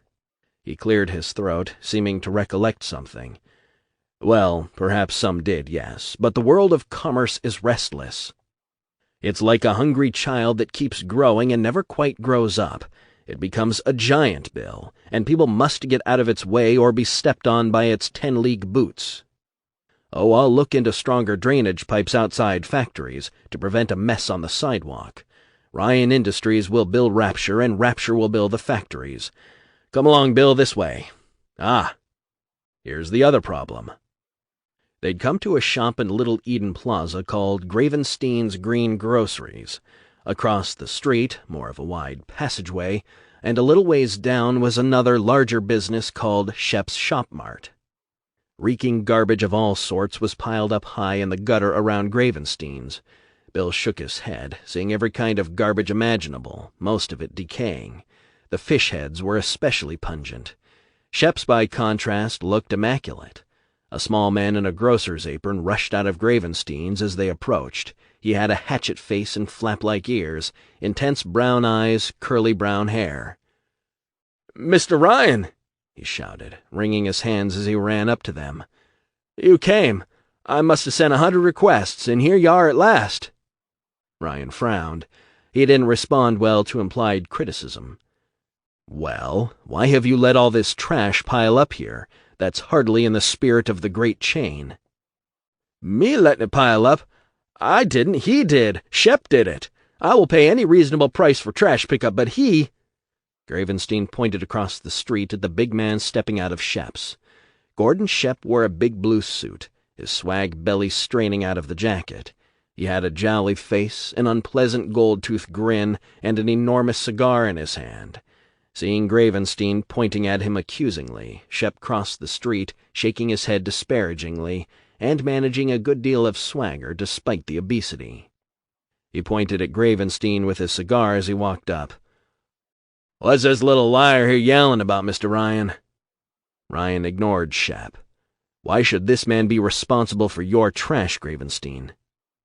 Bill could guess why. He remembered that Shep here had diversified. "First of all," the smaller man said, shaking, clearly trying not to shout at Ryan. "It's not all mine." "Pfft," Shep said, chuckling. "Prove it." "Some of it's mine, but some of it's his, Mr. Ryan. And as for what's mine, he runs the only trash collection service around here. He bought it 2 months ago, and he's using it to run me out of business. He's charging me 10 times what he charges everyone else for trash collection." Bill was startled. 10 times? Shep chuckled and tapped cigar ash onto the pile of garbage. "That's the marketplace. We have no restraints here, right, Mr. Ryan? No price controls. Anyone can own anything they can buy and run it how they like." "The market won't bear that kind of pricing," Bill pointed out. "He only charges me that price," Gravenstein insisted. "He's my grocery competitor. He's got more business than I do, but it's not enough. He wants to corner the grocery business around here, and he knows if garbage piles up because I can't afford to pay him to take it away, nobody'll come to shop at my place. And nobody does." "Looks like you'll have to move it out yourself," Ryan said, shrugging. "Who'll look after my shop while I do that? It's a long way to the dump chute, and I shouldn't have to do that, Mr. Ryan. He shouldn't be gouging me, trying to run me out of business." "Shouldn't he?" Ryan mused. "It's not really a business practice I admire. But the great marketplace is like a thriving jungle, where some survive and become king of their territory, and some don't. It's the way of nature. Survival of the fittest weans out the weaklings, Gravenstein. I advise you to find some means of competing or move out." "Mr. Ryan, please, shouldn't we have public trash collection service?" Ryan raised his eyebrows. "Public? That sounds like Roosevelt or Stalin. Go to one of Shep's competitors." "They won't come clear over here, Mr. Ryan. This man controls trash pickup in this whole area. He's out to get me. Why, he's threatening to buy the building and have me evicted, Mr. Ryan. Now, I believe in competition and hard work, but—" "No more whining, Gravenstein. We do not fix prices here. We do not regulate. We do not say who can buy what." "Hear that, Gravenstein?" Shep sneered. "Welcome to the real world of business." "Please, Mr. Ryan," Gravenstein said, hands balling into fists at his sides. "When I came down here, I was told I'd have an opportunity to expand, to grow, to live in a place without taxes. I gave up everything to come here. Where am I to go if he drives me out? Where can I go? Where can I go?" A muscle in Ryan's face twitched. He looked at Gravenstein with narrowed eyes. His voice became chilled steel. "Deal with it as a man should, Gravenstein. Do not whine like a child." Gravenstein stood there, shaking helplessly, pale with rage. Then he ran back into his store. Bill's heart went out to him. But Ryan was right, wasn't he? The market had to be unregulated. Still, there were other problems cropping up in Rapture from predatory types. "Say there, Ryan," Shep said. "How about coming in the office for a drink, eh?" "I think not, Shep," Ryan growled, walking away. "Come along, Bill." They strode onward, and Ryan sighed. "That man Shep is an odious sort. He's little better than a mafioso. But the marketplace must be free, and if some eggs are broken to make that omelet, well—" There was a shout from behind, and a yell of fear. Bill and Ryan turned to see Gravenstein, hands trembling, pointing a pistol at Shep in the midst of the passageway. Gravenstein shouted, "I'll deal with it like a man, all right!" "No!" Shep shouted, stumbling back, the cigar flopping from his mouth. Gravenstein fired, twice. Shep shrieked, clutching himself, staggering with each shot, and then fell like a great sack of dropped groceries onto the passageway floor. "Damn it!" Ryan grunted. "That now is against the rules. I'll have a constable on the man." But that would not be necessary. As Bill watched, Gravenstein put the gun to his own head and pulled the trigger. Sophia Lamb's office, 1950. Sophia Lamb balanced her notebook on her knee, poised her pen, and said, "Tell me about this feeling of being trapped, Margie." "There's one way I can get out of this burg, Doc," Margie said in a flat voice. "If I kill myself." She sat up on the therapy couch and chewed a knuckle. She was a slender, long-legged, brown-haired woman in a simple blue dress, worn-out white flats, a small, shabby blue velvet hat. The paint on her fingernails hadn't been renewed for a long time. They were patchy red. Margie had a sweet, lightly freckled face with large brown eyes, her face going a bit round and her belly pooching out. She was a couple of months pregnant. But maybe not. Maybe killing yourself doesn't get you out either. Her large brown eyes seemed to get larger as she added in a whisper, "I've heard there's ghosts in Rapture." Sophia leaned back in her chair and shook her head. "Ghosts are in people's minds. So is the idea that you have to escape. That's just a notion that's haunting you. And after what you've been through—" "What I been through? Maybe I got only myself to blame." She wiped tears away and took a deep breath. "They said I'd have a career as an entertainer here. I should have known better, Doc. My ma always said, you don't get a free ride in this world, and she was right. Ma died when I was 16. My pop was long gone, so I was on my own, working as a taxi dancer when I got recruited for Rapture. I come here full of hopes and dreams, end up in that strip joint in Fort Frolic. Eve's Garden, what a joke. All the big shots come there, grinning like apes at the girls. I've seen Mr. Ryan there even. When he got interested in Jasmine Jolene, what airs she put on, I can tell you, the manager of that place, I wouldn't have sex with him, so he fired me. It's not supposed to be part of my job." "Naturally not," Sophia wrote. Consistent pattern of disappointed expectations and patience. "So I tried to get work some other place in Rapture. Waitressing, you know. Nope, no work. Sold most of my clothes. Ran out of money, ran out of food. Living on stuff cadged out of trash cans. Asked to be taken back to the surface. No way, sister, they tell me. Never thought I'd ever end up a whore. A little dancing for money, sure, but this, selling my assets to those fishermen down at Neptune's Bounty, all the damn day in the bar, or on my back in the rooms they got out behind. And Fontaine, he said I had to give him a percentage. My ma always said so. I get stubborn, and I told him to go to hell on a sled. He tells that Reggie to knock me around." Sophia clucked her tongue sympathetically and wrote, "No recourse for those stricken by bad luck. No Works Project administration here. Nothing to catch those who fall. Enormous potential for social ferment." "You're in my care now," Sophia said soothingly. Her heart was wrenched at Margie's story. "I can even offer you a job." "What kind of work?" "Gardening, assisting. I intend to start a new program I'm calling Dionysus Park. Nothing you'll have to be ashamed of, but I will need something from you. I need your trust, your complete trust." Margie sniffled, and her eyes welled with tears. "Gee, if you help me... Gosh, you got it, Doc.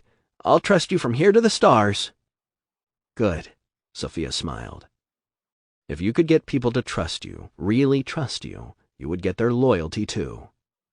And she would need loyalty, unthinking loyalty for what she had in mind.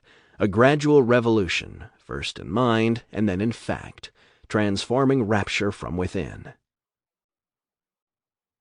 Between Neptune's Bounty and Olympus Heights, 1951. Frank Fontaine felt like a fat kid with the keys to a candy store. Gliding through the sea in his private radio-controlled bathysphere, from Neptune's Bounty to the station for Olympus Heights and Mercury Suites, past neon signs for several shops, including one of his own, Fontaine reflected on what a feast Rapture was for a man like him. Ryan kept business regulations to the absolute minimum. If you had enough Rapture dollars to hire a space from Ryan Industries, you could open pretty much any business you wanted. Fontaine had even cultivated one of Ryan's bookkeepers, Marjorie Dustin. As long as he diddled Marjorie every so often and kicked her some cash, she cheerfully added 40% on paper to his fresh fish take. Ryan Industries was paying for 40% more fish than they received. He knew Ryan had men keeping an eye on him. That very morning Fontaine had spotted that Russian thug Karlovsky following him through the lower concourse. Ryan was setting up security cameras around Rapture. Not a lot of them yet, but more were coming, and Ryan controlled them. Hard to keep a secret for long from those cameras. Fontaine watched an enormous fish with a gigantic mouth swim past. He had no idea what kind it was. It swiveled an eye to look through his bathysphere port, seeming intrigued. Fontaine shook his head, amused at how much he'd grown accustomed to living in a giant aquarium. Maybe someday, when he'd gotten control of Rapture, he could use the undersea city as his base for forays onto dry land. He'd always have a place to escape to, where the cops would never find him. Fontaine caught a glimpse of one of his own subs sliding by below, heading toward the underwater wharf entrance, dragging a net full of glistening silvery fish. Silver, like silver dollars. Cash just swam along in the sea, and all you had to do was find some sucker to scoop it up for you. Sometimes he thought he was the only guy in the world who wasn't a sucker. People in Rapture were getting sick of eating fish. Fontaine had started smuggling in beef, which was all but impossible to get in Rapture otherwise. Shortage was opportunity. A lot of these saps were even feeling short on religion, so Fontaine brought in Bibles, which was sure to make Ryan angry. Ryan hated religion, whereas Fontaine simply laughed at it. The bathysphere arrived at the station, locked into place, and Fontaine emerged. He hurried past a group of snazzy partiers heading through the metro for one of the nightclubs. The overhead lights were dimming as they were designed to do in the evening, to give people in Rapture a more normal sense of night and day. Fontaine took a tram up to Olympus Heights and then the elevator to his place in Mercury Suites. He arrived just in time to grab a quick bite before his meeting. He walked through the marble-lined rooms, past small bronze statues of dancing women and the comforting paintings of New York City scenes. He did miss New York. He sat at a marble-topped, gold-legged table by the big window, looking out on the blue lamp-lit sea, where glowing purple jellyfish wafted by like skirts on invisible dancing girls. His cook Antoine made him a beef bourguignon with seaweed and a few lonely leaves of lettuce on the side. He drank a glass of pretty dull Worley wine, and then the doorbell rang. Reggie let them in. "The boss is in here," Reggie said. Reggie ushered Dr. Souchong and Bridget Tenenbaum into the sitting room. "Keep an eye on the door, Reggie," Fontaine said. "We don't want to be interrupted." "Sure thing, boss." Dr. Yi Souchong was still wearing a long white lab coat over a shabby suit peppered with rusty spots that looked like bloodstains. Bridget Tenenbaum wore a calf-length blue dress. She walked somewhat awkwardly in red pumps, clearly unused to them. She was a young woman, the wonder kind, they'd called her. Her face, however, its angularity reflecting Belarusia, was marked by experience. There was a cold distance in it. Fontaine understood that distance. He didn't let anyone close to him either. But there was something almost robotic in her movements, and she never met his eyes, though sometimes he felt her watching him. She obviously dressed up for the meeting with a touch of lipstick, awkwardly applied. She wasn't so bad, despite her tobacco-stained teeth and chewed-down fingernails. As they sat on ornate sofas across from each other, Fontaine ran a hand over his bald head, wondering if he should grow out his hair. But women seemed to like him bald. "May I smoke, please?" she asked. "Sure you can. Have one of mine." He passed her the ornate silver cigarette box he kept on the coral and glass coffee table. She took a cigarette with trembling fingers, inserting it into an ivory holder she produced from a small pocket in her dress. Fontaine lit it with a silver lighter shaped cunningly like a seahorse. She glanced at him as she blew smoke toward the ceiling, then looked quickly away. Both of the scientists, sitting widely apart, seemed quite stiff and formal, seemed like they didn't trust him. They'd get over it when he started shoveling mounds of money over them. Something nice and cozy about a blanket of cash. Souchong was a lean Korean, wearing wire-rimmed glasses. He must have been twice Tenenbaum's age. She didn't at all seem in awe of him, though he had a string of degrees. "How about some wine?" Fontaine asked. She said yes, and Souchong said no at precisely the same instant. Souchong laughed nervously. Tenenbaum just stared fixedly at the end of her cigarette. Fontaine got wine for himself and her and said, "Dr. Souchong, I understand you've been working for Ryan Industries." Souchong sighed. "Souchong works for himself. There is the Souchong Institute and Laboratories. But contracts with Ryan and Sinclair, yes." "And Miss Tenenbaum, you're working as a free agent?" "Yes, this is a good description." She looked past him, over his shoulder, as if she were trying to give the impression of looking at him without quite being able to. "This is where I say, you're all wondering why I called you here," Fontaine said, putting down his wine glass. "I asked you two here because I'm thinking there's bigger opportunities in this science stuff than I ever thought of. I've got people who work for Ryan giving me the inside skinny. What I hear, you two are feeling somewhat frustrated." Tenenbaum bobbed her head, her eyes flickering at everything but Fontaine. "This is true, what you say. Ryan says work on anything, but research costs money. Financial support is, what is the word, inconsistent." She flicked her eyes at Suchong. "Dr. Suchong does not wish to make Mr. Ryan angry, but we both need more." Suchong frowned. "Woman, do not speak for me." But he didn't deny it was true. They were ripe and ready to pluck. "Well now," Fontaine said, "given the right situation, the three of us could start our own little research team. Suchong, I understand you're working on a new kind of tobacco." "Not precisely." Suchong's accent was heavy. It took Fontaine a moment to translate precisely into precisely. "Suchong alters genetics of another plant to make nicotine into sugarcane. We will extract and make nicotreats, nicotine candy." "Clever," Fontaine said, grinning. "Yeah, I've been reading up on this whole genetics business. You could make all kinds of things by switching genes around, seems to me. Maybe miniature cattle we could keep down here somewhere for fresh beef, yeah? And from what I hear, you could switch a person's genes around. You could make changes in people, right?" Her frown deepened into a scowl which she directed at the floor. "What do you know of that?" "Just rumors. That you're paying for some kind of special sea slug. I hear you've bought 10 of them." She nodded once, briskly. "I would buy more if I could. No ordinary sea slug.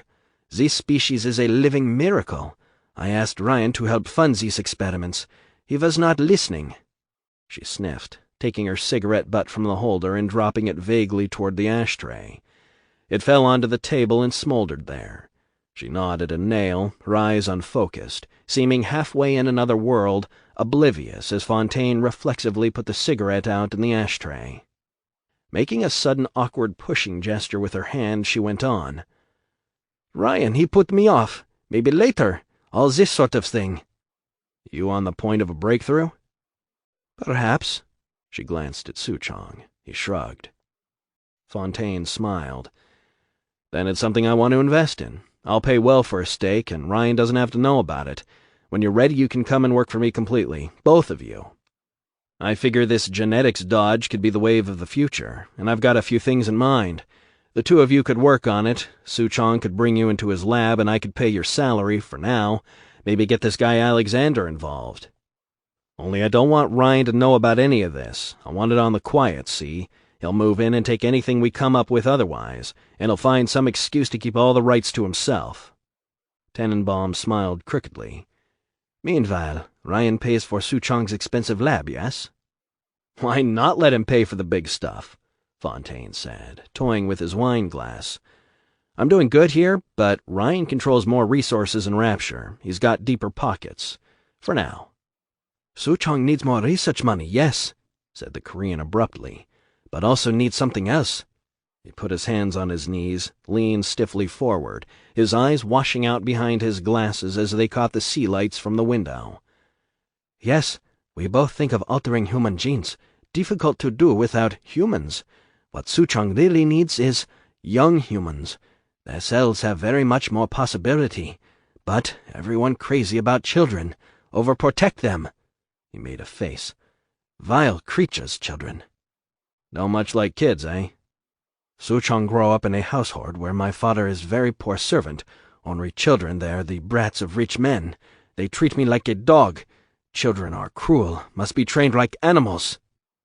"Children, all are lost creatures," Brigid Tenenbaum said softly, her voice almost inaudible. "You were pretty young when you started working as a scientist, Miss Tenenbaum," Fontaine prompted. "Understand what makes them tick and you can wind up their clock, set them for whatever time you want. How'd that happen?" She took a sip of wine, lit another cigarette, and seemed to gaze into another time. "I was at German prison camp, only 16 years old, important German doctor. He makes experiment. Sometimes he makes scientific error, I tell him of this error, and this makes him angry. But then he asks, how can a child know such a thing?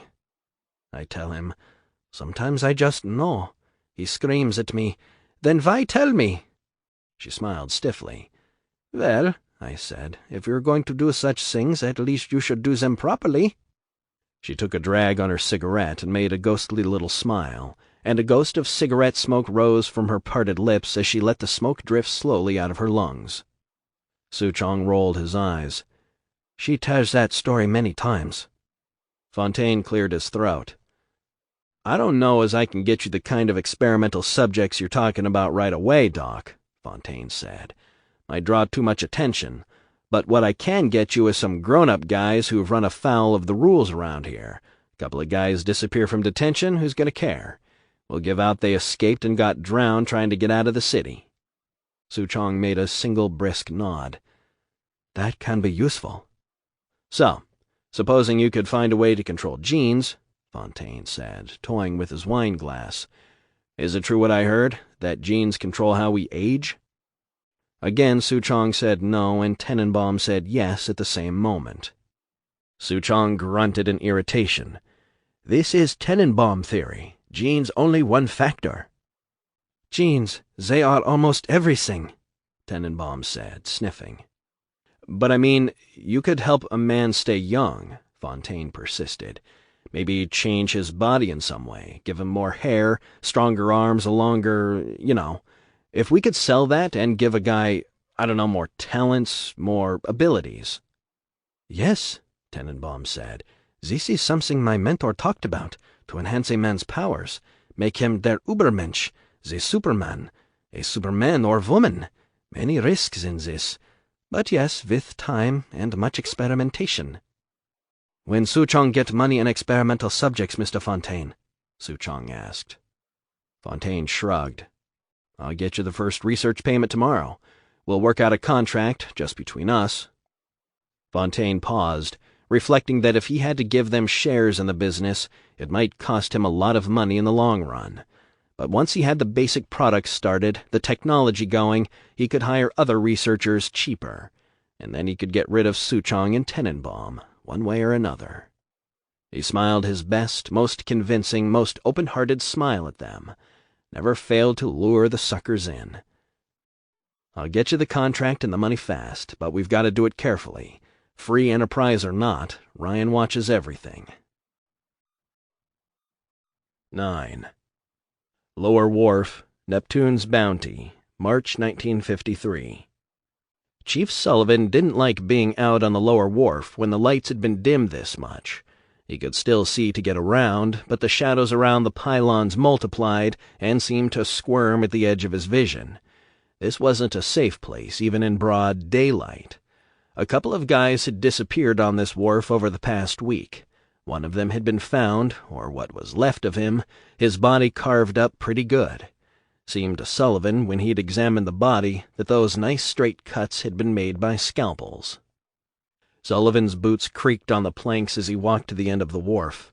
The cold came off the water. The smell of fish was strong, the reek of decay. 3 wooden crates were lined up together on the wharf with a curious palm print logo on them, but he figured breaking into them wasn't likely to provide him proof of the contraband smuggling he knew was going on. They were marked rotten for discard and smelled like it. He figured Fontaine was too smart to have his contraband right here on the wharf. The lower wharf resembled a wooden pier. It slanted down toward water released into the big chamber that enclosed part of the fisheries. The shallow water around the wooden projections was mostly just to give a feeling of a real wharf, to break up the claustrophobia, part of the psychology of Rapture design. A big electric sign hanging from the ceiling, switched off, read Fontaine's Fisheries. The walls here were mostly corrugated metal. Above the lower wharf area was the upper wharf, with cafes and taverns like Fighting McDonough's, the tavern owned by Bill McDonough, though he had little time to run it in person. The wharf area felt to Sullivan like a kind of man-made cavern, wood and sand and a pool of water below, the looming walls, the ceiling overhead. It was like an undersea cave, only the walls and ceiling were metal. The actual docking area for the fishing submarines, complete with cold storage vaults, was hidden down in the back, in a fish-reeking labyrinth of passages, conveyor belts for seafood processing, and offices, like the wharfmaster's office. The wharfmaster was Peach Wilkins, Fontaine's man. So far, Wilkins had stonewalled Sullivan when it came to the smugglers. Reaching into the pocket of his trench coat to feel the reassuring grip of his revolver, Sullivan descended the switchback ramp to get closer to the water. The briny water lay quiet as a sheet of glass, but something splashed off in the shadows close to the wall. He drew the pistol, but kept it low, thumb ready to cock the hammer back. He bent down, glanced under the pier, thinking he saw a dark shape moving back there in the dimness. Sullivan squatted a little more, trying to peer into the darkness under the pier, but saw nothing but the glimmer of water. Nothing moved. Whatever he thought he'd seen was gone. But then he saw it, bobbing back there, close to the corrugated metal walls. Someone had been pushing a floating crate along. He wished he had a flashlight. A distinct splashing sound came from back near the crate. He raised the revolver and shouted, "Come out of there, you!" He was distantly aware of a creaking noise on the ramp behind him, but his attention was fixed on the darkness under the pier, where that splashing had come from. "You in there! I'm going to start opening fire if you don't—" He broke off, hearing the creaking more distinctly behind him, and turned, in time to see the silhouette of a man against the dim light of the ceiling, leaping down at him from the higher wharf ramp, a monkey wrench in the stranger's hand poised to bash Sullivan's skull. Sullivan just had time to twist himself to the right, so that the monkey wrench came whistling down past his left ear, thumping painfully into his shoulder. Then the man tackled him. Sullivan was slammed backward, hand convulsively firing the pistol. He heard the man grunt as they both splashed into the shallow seawater. Sullivan twisted as he fell, coming down on his left side. Salty water roared in his ears and choked him. Big rough hands closed around his throat. A great weight bore him downward. He struck out with the gun butt, felt it connect with the back of the man's head. The two of them thrashed. Then Sullivan got his feet under him and managed to stand, thigh deep, water streaming off him. The other man was getting up, staggering, blood dripping from a head wound. A big, square-jawed, ham-fisted man in a pea-jacket glared at him with one little brown eye through black hair pasted down by water. He'd lost the monkey wrench in the water. The man swung a bunched fist hard at Sullivan. Sullivan jerked back so that the blow missed, but he was sent off balance. He tried to fire the gun, but water had gotten in and it misfired. Sullivan was staggering back to try to stay upright. The man grinned, showing crooked teeth, and sloshed toward him, big hands outstretched. A flash from up on the wharf, a gunshot, and Sullivan's brawny assailant grunted, gritted his teeth, took one more step, then fell on his face in the water. He thrashed for a couple of moments, then went limp, floating face down. Sullivan steadied himself and looked up to see Karlowski smiling coldly down at him from the wharf ramp, pocketing a smoking pistol. The air smelled of gun smoke. "Nice shot," Sullivan said, as blood welled from the hole in the left side of the stranger's head. "Assuming, that is, you weren't aiming for me." "If I shoot at you," Karlowski said in his Russian accent, "you already die." Sullivan pocketed his own pistol, grabbed the dead man by the collar, and dragged him to the lower ramp, laboring in his water-heavy clothing. Pulling the thug onto the ramp, he bent over, aware of the pain from a deep bruise in his left shoulder, and turned the corpse over. There was just enough light to make out the face. He still didn't recognize him. Or did he? He reached out and wiped wet hair away from the dead man's face. He'd seen that face in a photo, in the Rapture admissions records. A maintenance worker. "The guy tried to brain me with a wrench," he said, as Ivan Karlowski joined him. "I heard you shoot," Karlowski said, "but you miss." "Didn't have time to aim. You see anybody else on the other side of the wharf?" "Da, running away. Could not see who." "I've seen this one's file. Don't remember his name." "Michael Lasko, Ukrainian. All sons of bitches Ukrainians. Lasko, he work maintenance, then do something for Peach Wilkins. I heard in they bar maybe he knows about smuggling, so I follow him this morning. The bastard lose me down in the docking maze, some hidden passages down there. Seem like this particular Ukrainian son of a bitch wanting to do me in. Shivering with the chill from the water soaking his clothing, Sullivan went through the dead man's coat pockets and came up with an envelope full of Rapture dollars and in another pocket a small notebook. He opened the notebook. It contained a list blurred from the water. He read it aloud. Bibles, 7 sold, cocaine 2 grams sold, liquor 6/5, letters out 3 at 70 Rapture dollars each. Looks like he's smuggling, Karlowski said. Sullivan shook his head. Looks like Fontaine or Wilkins don't have much respect for me, like I'm supposed to believe this guy is behind it all. He's not going to keep a notebook listing cocaine and Bibles. I doubt he knew how to spell 'em. The envelope with the cash in it was payment to this knucklehead to try to take me down. They were okay with it if he got killed, make it look like the smuggler was all done for, take the heat off them. He tossed Karlowski the envelope. You can have that, for saving my life. Come on, I'll send someone down to pick up this patsy. He started back up the ramp, hurrying into better lighting. Shit, I hate walking with salt water in my pants. It's rasping my ballsack, goddammit. Let's get a drink. I'll buy you a vodka. Vodka is good to get smell of rotting fish out, and smell of dead Ukrainian, even worse. A Locked Laboratory, Rapture, 1953. Absurd Tenenbaum! Dr. Souchong jeered as he walked ahead of Frank Fontaine and Bridget Tenenbaum. This discovery is very great, Tenenbaum retorted confidently. She seemed to simmer with subdued excitement. Mr. Fontaine, you will see. Frank Fontaine's deal with Dr. Souchong and Bridget Tenenbaum hadn't quite paid off yet. Maybe, he figured, as he followed her and Souchong into the laboratory, today was the day that particular roll of the dice was going to come up lucky sevens. Tenenbaum's excitement, which she almost never showed, seemed to hint she'd stumbled across something explosive. Tenenbaum led the way to a sedated man in a hospital gown, lying on a padded gurney in the most secretive inner chamber of the laboratory complex. She looked the unconscious man over with analytical coolness as she spoke. Germans, all they can talk about is blue eyes and shape of forehead. All I care about is why this one born strong and that one weak. This one smart, that one stupid. All the killing. You think the Germans could have been interested in something useful. Today, I think we have found something very much useful.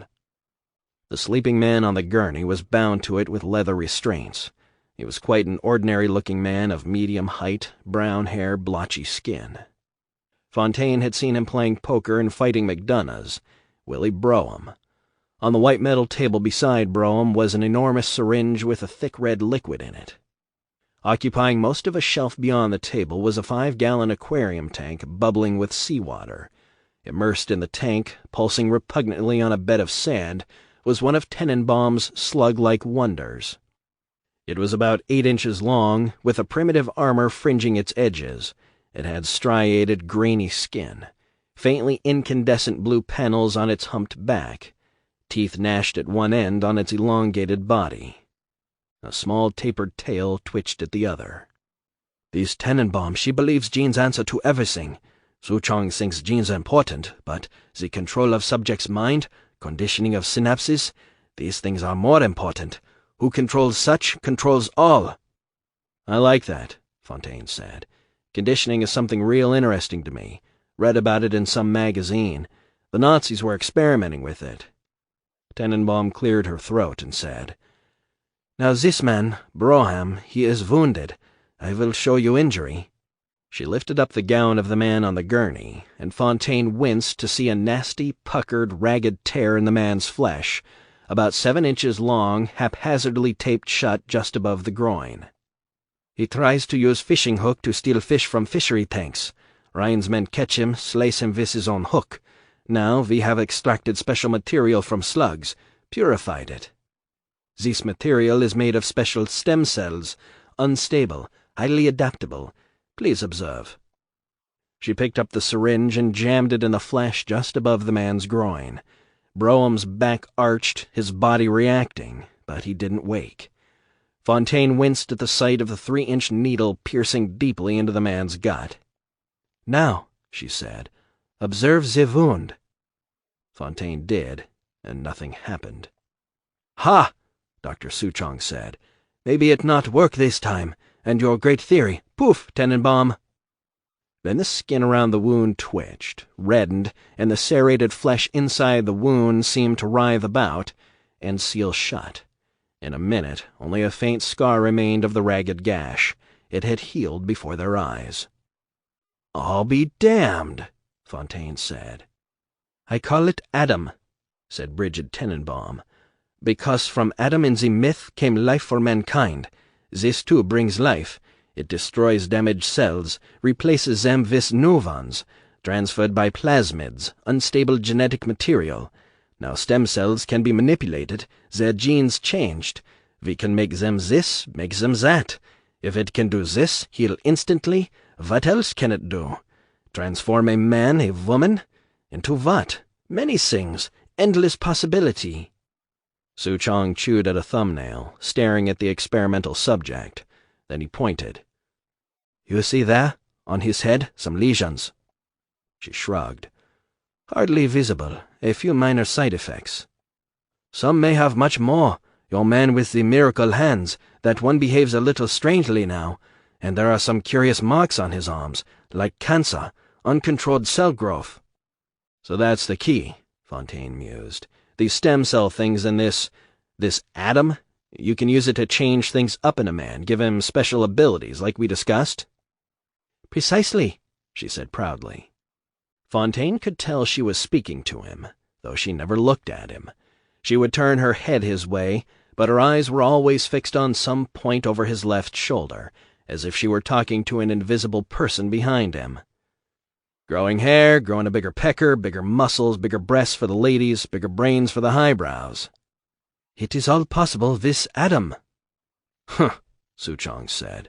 "You do not tell him how Adam must be constantly re-energized." "Not a concern, Dr. Souchong," Tenenbaum said, listening to Brome's heart with a stethoscope. "I have designed for Energizer. We call it Eve." She frowned.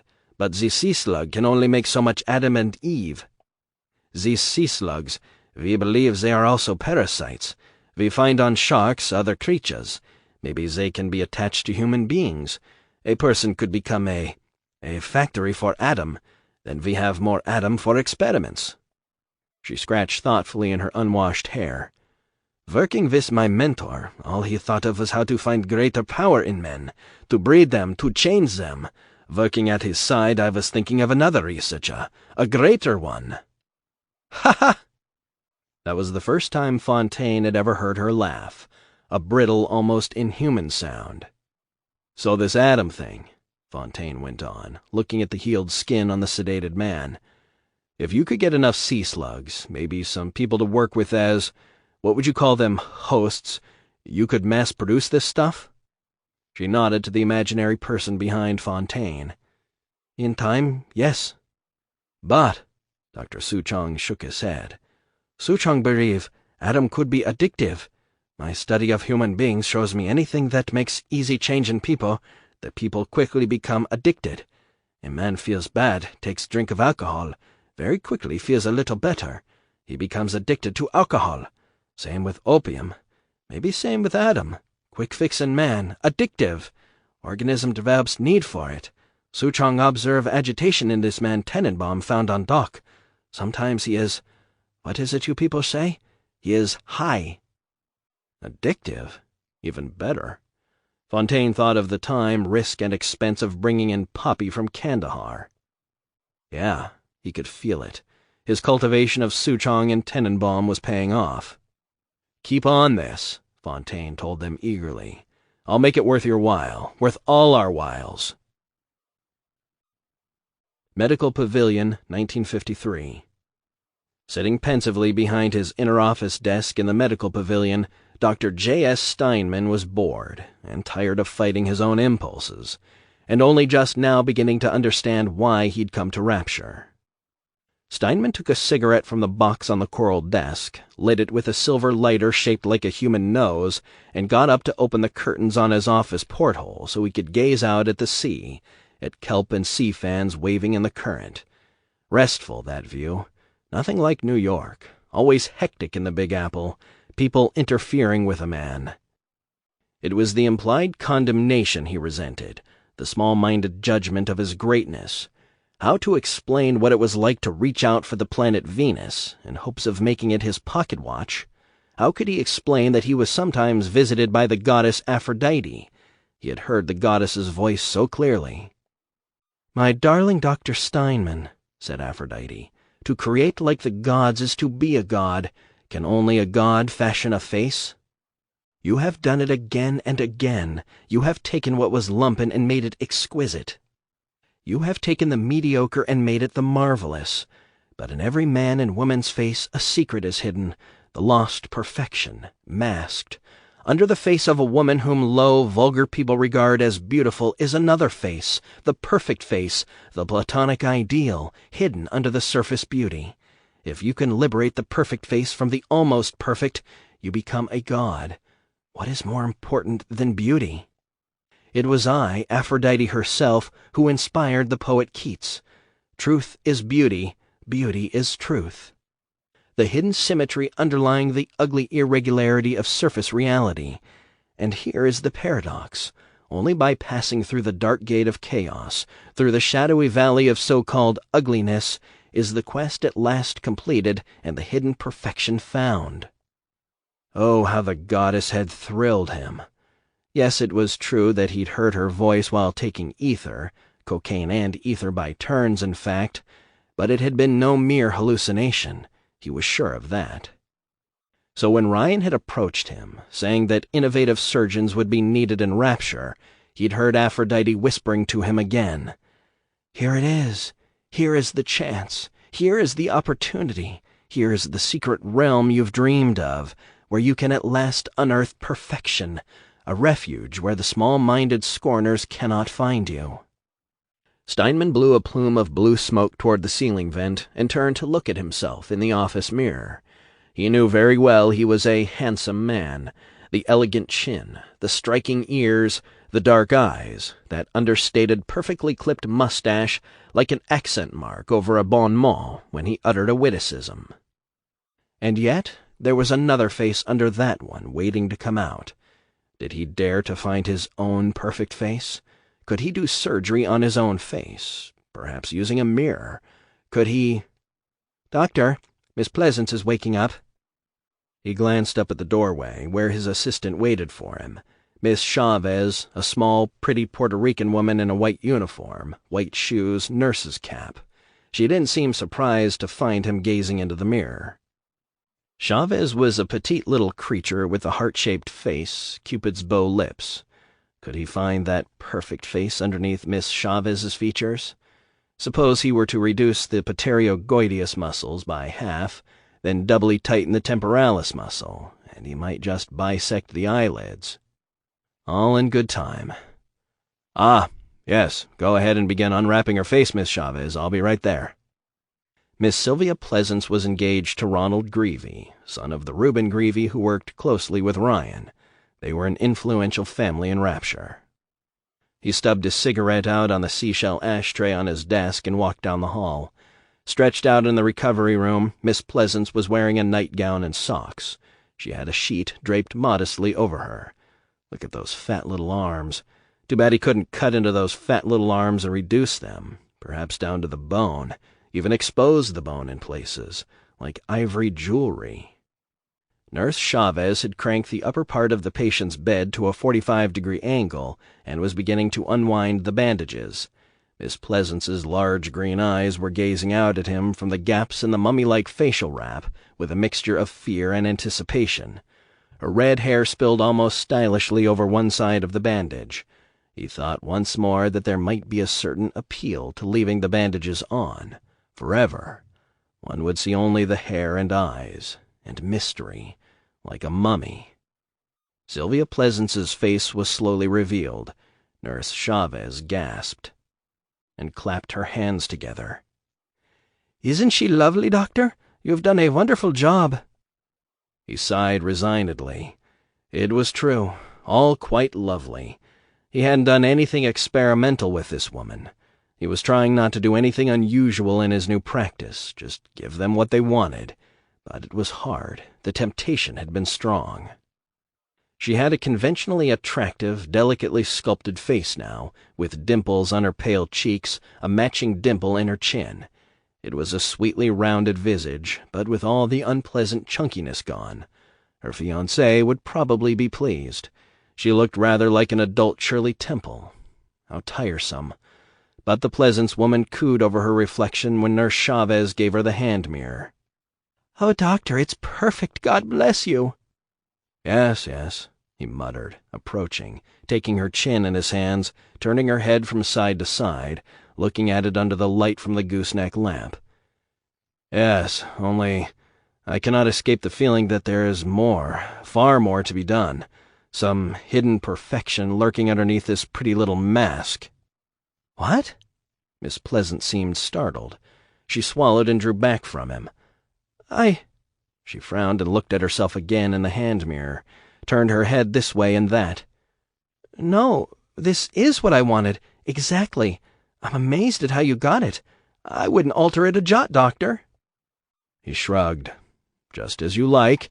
I simply think," thinking to himself, "if I could just cut a quarter-inch off the nose, and then perhaps narrow the forehead, entirely remove the orbicularis oculi." But aloud he said, "I'm so glad you're pleased with the results. Go ahead and let her get dressed, nurse. Release her to her fiancé, and I'll, He turned vaguely and walked, as if through a dream, back to his office. Surgical knives are so limited. If only there was some way to transform people on the cellular level. If one could only sculpt people genetically. If only a surgical artist could reach into the very essence of a person, transform the subject from within, just the way God would. The way Aphrodite would want him to. Fontaine's Fisheries, 1953. It was late. Fontaine's office was closed, the shades drawn. Reggie was somewhere outside, keeping watch. Fontaine and Tenenbaum were alone in the Fisheries office on a comfortable sofa. Bridget Tenenbaum was stretched out, wearing a negligee and red pumps. Fontaine was half sitting on the edge, leaning over her, her hands clasped in his. Beside them on the floor was an empty Worley wine bottle and their glasses. Fontaine wore only his boxers and a T-shirt. His clothes were folded neatly on a chair at his desk across the room. She seemed frightened, and yet he could see anticipation in her eyes, too, when she glanced at him, and always looked quickly away.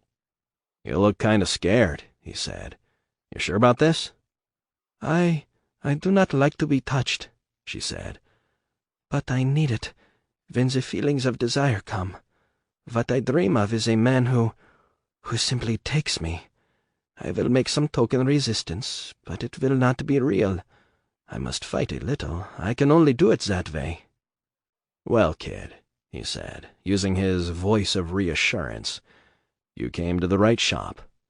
She'd cleaned up rather nicely and put on some perfume, even seemed to have brushed the cigarette stains off her teeth.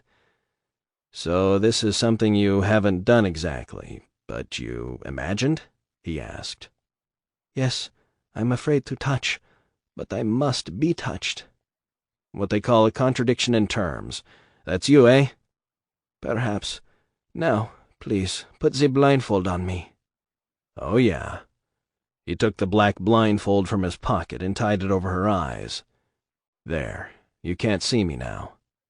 "No, now that I cannot see you, you can touch me, if you hold my arms down."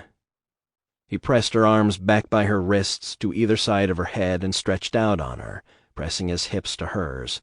She tried to twist away, but she wasn't trying hard. "Just remember," Fontaine said, as he did his duty, enjoying it more than he'd thought he would.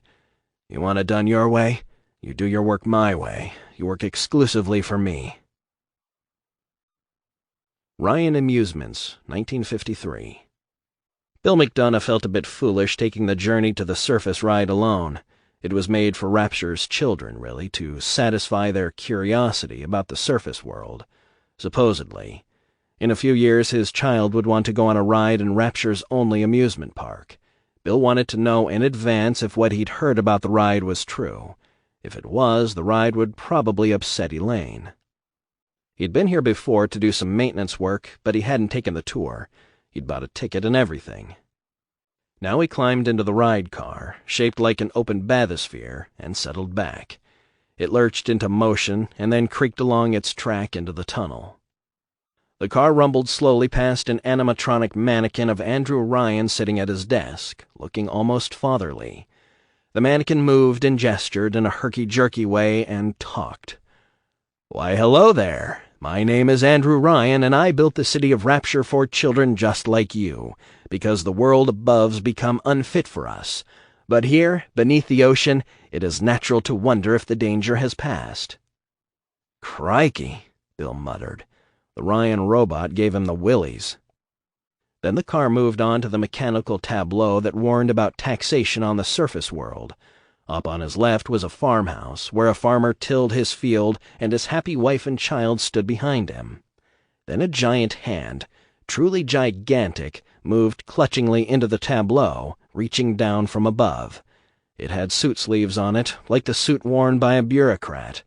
It grabbed the roof of the house and tore it off. The taxman taking away all that the man had worked for. The animatronic farmer slumped in despair.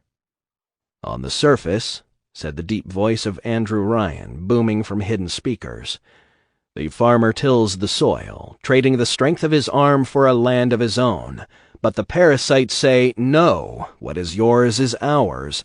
We are the state. We are God. We demand our share." "Oh, Lord," Bill said, staring at the hand. It was terrifying, that giant hand. And the hand, as if from some cruel bureaucratic Jehovah, came inexorably down in other tableaus as the ride trundled slowly onward. An animatronic scientist made a glorious discovery in his laboratory, rose up on a pedestal in triumph, and then he was crushed back down by that giant hand from above. On the surface, the scientist invests the power of his mind in a single miraculous idea, and naturally begins to rise above his fellows. But the parasites say, no, discovery must be regulated. It must be controlled and finally surrendered. That one ought to make Suchong and his like happy, Bill supposed. The next tableau showed an artist painting away in rapturous inspiration, before a giant hand came down and suppressed his freedom again. The final tableau was the most frightening of all. A child was happily watching television with his family. Then Ryan's godlike voice warned, "On the surface, your parents sought a private life. Using their great talents to provide for you, they learned to twist the lies of church and government, believing themselves masters of the system. But the parasites say, no, the child has a duty. He'll go to war and die for the nation." And the giant hand came down, pushed through the wall, and dragged the child away, into the darkness, into death. Bill shook his head. This was all about scaring children, it seemed to him. He'd heard that Sophia Lamb, when she'd first come, had given Ryan the idea. An amusement ride that was a kind of aversion therapy, a way of imprinting children with a revulsion for the surface world, and a consequent commitment to the only alternative, Rapture.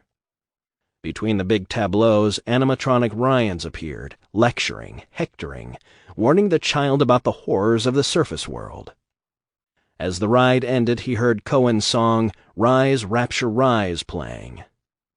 "Oh, rise, Rapture, rise! We turn our hopes to the skies. Oh, rise, Rapture, rise! Upon your wings our dreams will fly. A city in the ocean's deep, a promise that we'll always keep, to boldly turn our eyes upon the prize. So rise, rise, rise! Oh, rise, Rapture, rise! We merrily sing this reprise.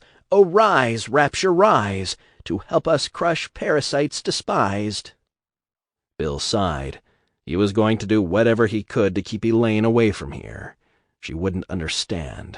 She already had her doubts about Rapture, and this would only deepen them. Whatever happened, they were committed to Rapture and Andrew Ryan, weren't they?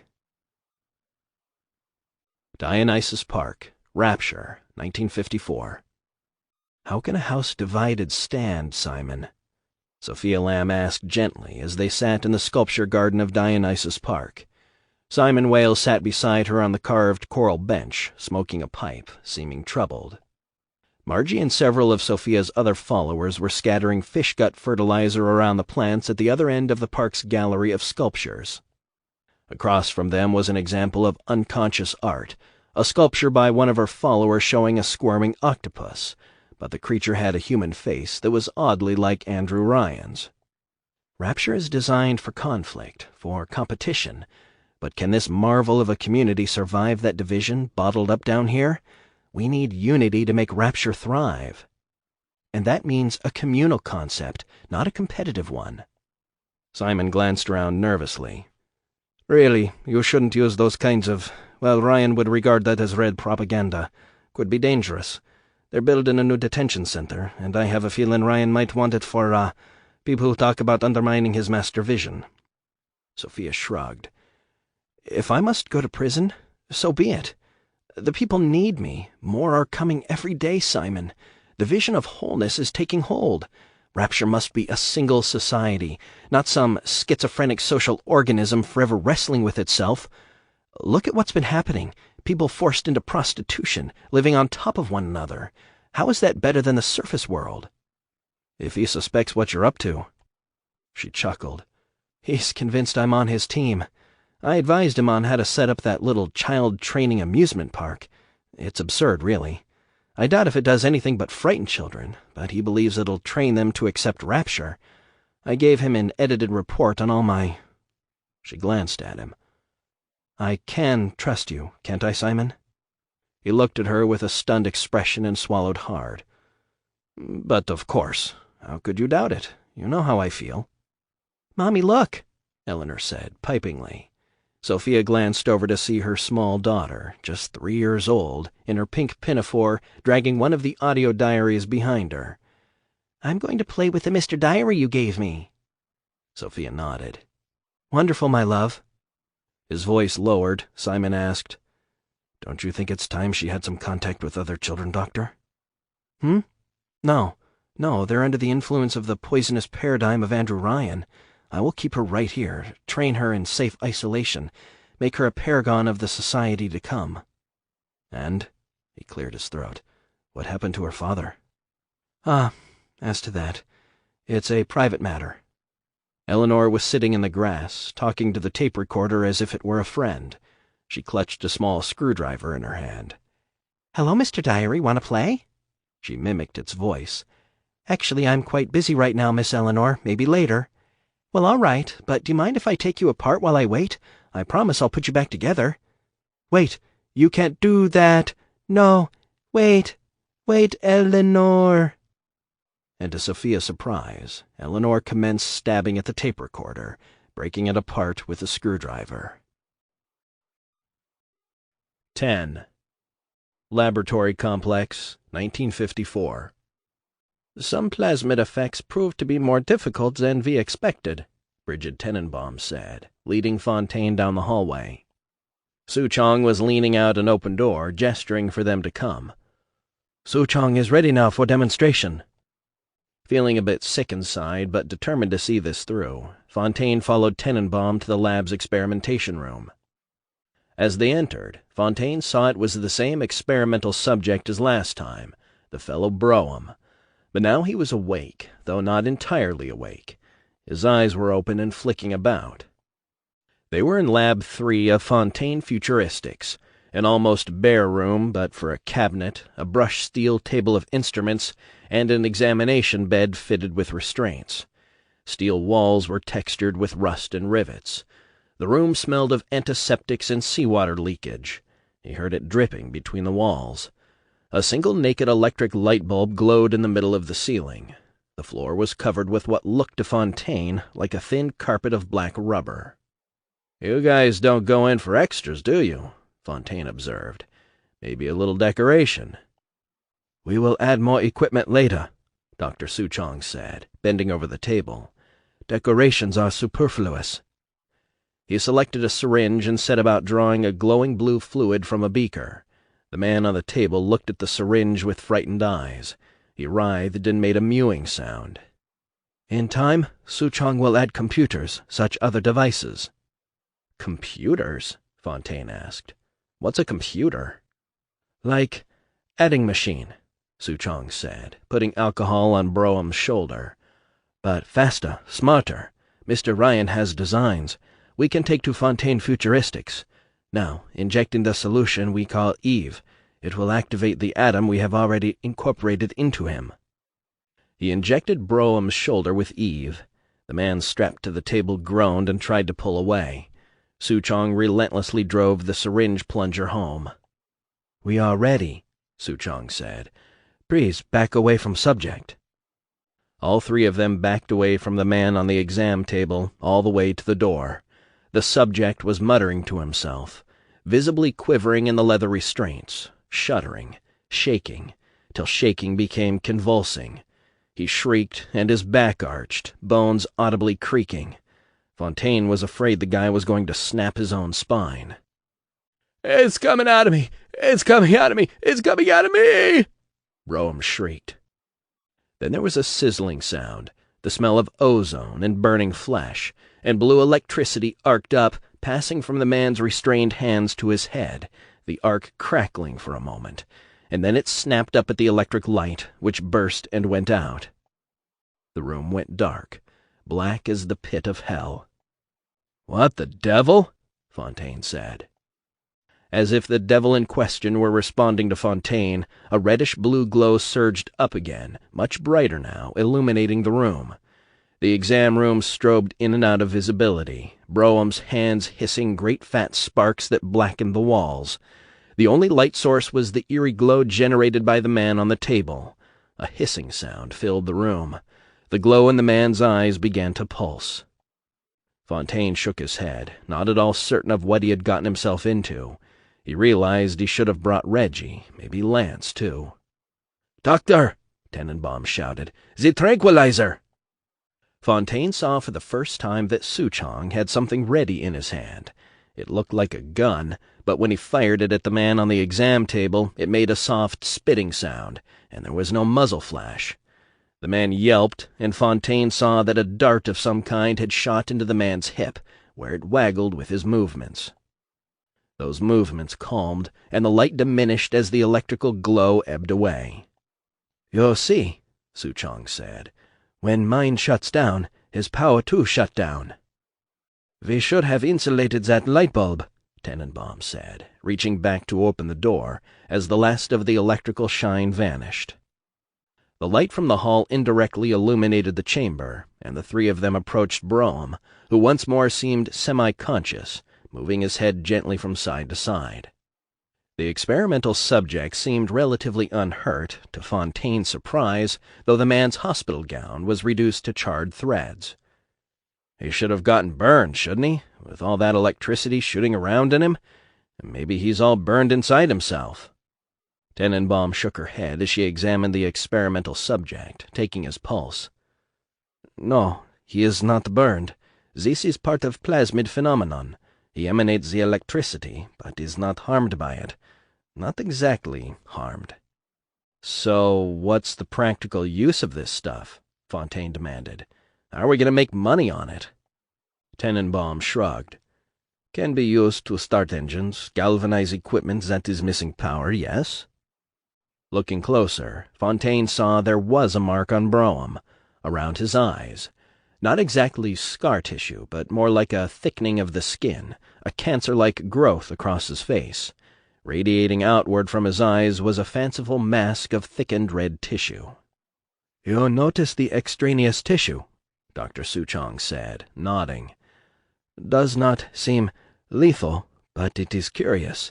Some subjects have more than others." "Some of them? How many of these guys do you have?" "A few still arrive. Come this way." He led the way from the chamber. Fontaine was glad to get out of there. He might have gotten fried during that demonstration. "So, what did we just see? That was a plasmid, right?" He added wonderingly, lightning coming out of a man. Dr. Suchong paused in the barren metal corridor under a naked yellow light and rubbed his hands together. Fontaine and Tenenbaum lingered with him in the hall, all of them a little shaken up. Fontaine glanced through an open door into a small, cluttered lab where one of the nondescript sea slugs squirmed in a bubbling aquarium on a table, seething with fluid-filled tubes. Suchong is most impressed by plasmid possibilities. Powerful electric charge, drawn from atmosphere, can be used to activate machines, or to attack enemies, maybe for self-defense against sharks when our men work in sea. That Broham, he cannot control it, but soon Suchong will improve stem cell communication with the nervous system. Soon a man can control this power, and other powers. Fontaine found that his pulse was racing with a mounting excitement. What other powers? We have found special genes can be changed with stem alteration using Adam, so a man has power to project cold as Broham project lightning, power to project fire, to project rage, to make things move with power of mind alone. Fontaine looked at him. Was he in earnest, or was this a cell job? Was Suchong trying to con him? But he'd just seen a sample of plasmid power. If that's true, Adam is the ultimate score. Adam and Eve. It's fucking amazing. Tenenbaum nodded, looking through the door at the sea slug in the aquarium. Yes, the little sea slug has come along and glued together all the crazy ideas I've had since the war. It can resurrect cells, bend the double helix, so that black can be reborn white, tall can be short, weak can be strong. But we are just beginning. There is more we need, Frank. Much more. Fontaine grinned and winked at her. You'll get whatever you need. Fontaine Futuristics will transform Rapture. I feel it in my bones. Tenenbaum looked curiously at Fontaine, right at him, but he suspected she could look right at him only because she was thinking of him as a specimen. Really? You feel that in bones? No, that's just an expression. What I'm saying is this is going to go big, and it's got to be presented big. I'm going to buy space from Ryan Industries, and we're going to move Fontaine Futuristics out of this dump into the best-designed location in Rapture. It'll look like the inside of a mansion, with lots of decor and sculpture, so that people will sense the power behind those doors. He broke off, shaking his head, thinking that he was starting to sound like a businessman. Won't have to do it long, he told himself. The bunco possibilities in this one are all about selling something to people they only think they want until they've got it, and once they've got it, it's got them, meaning I'll have 'em in my hip pocket.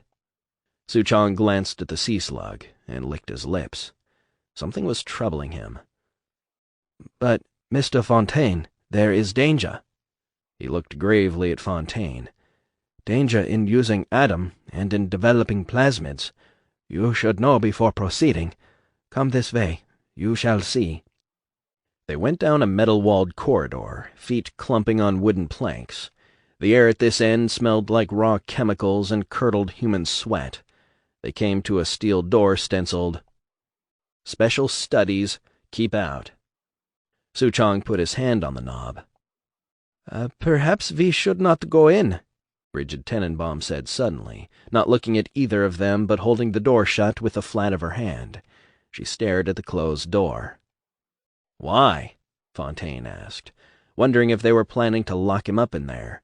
It occurred to him that maybe he should be careful around scientists who strap random people to tables and inject them with things.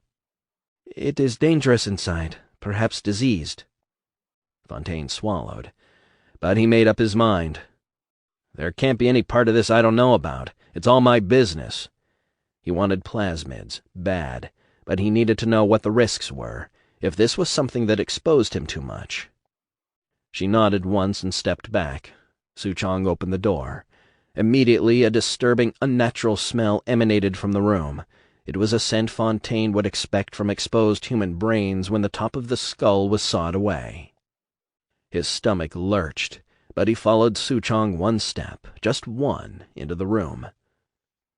"We tried to mix some genes from sea creatures with human," Suchong was saying.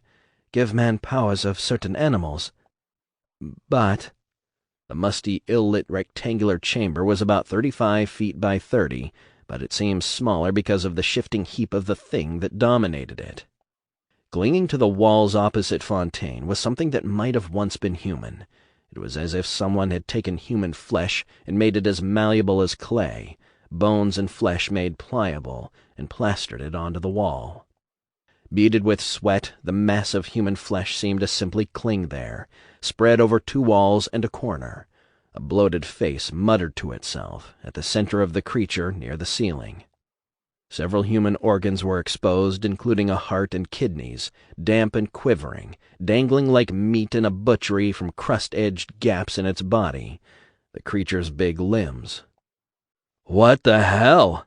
Fontaine blurted. The thing's beak clicked and muttered in response. Fontaine turned and dashed from the room. He went 5 paces down the hall, and feeling dizzy, gagging, came to a stumbling stop, leaning against Rapture's cold metal bulkhead. He felt a surge of relief when he heard the door of the special studies room clang shut. Tenenbaum and Suchong strolled up beside him, Suchong with his hands casually in his coat pockets, looking faintly amused. Tenenbaum seemed almost humanly concerned for him. "So," Fontaine swallowed bile, "you got this process under control or not?" "We do now," Tenenbaum said, looking thoughtfully at the yellow overhead light. "Yes, we will not be producing more of those." "Then I want you to do something for me. Kill that thing in there. Incinerate it. No traces left. I want no bad publicity. I want more plasmids like the one that makes lightning, but more variety, more controllable, easy to package. Stuff that makes a man smarter, stronger. The stuff that makes us money. You understand? Money." Ryan Amusements, Rapture Memorial Museum, 1954. Stanley Poole stood at the outer edge of the small crowd waiting for Dr. Lamb to begin, discreetly passing out flyers on the maintenance station 17 in Apollo Square advertised a free public lecture from the eminent psychiatrist Dr. Sophia Lamb on a new hope for the working man.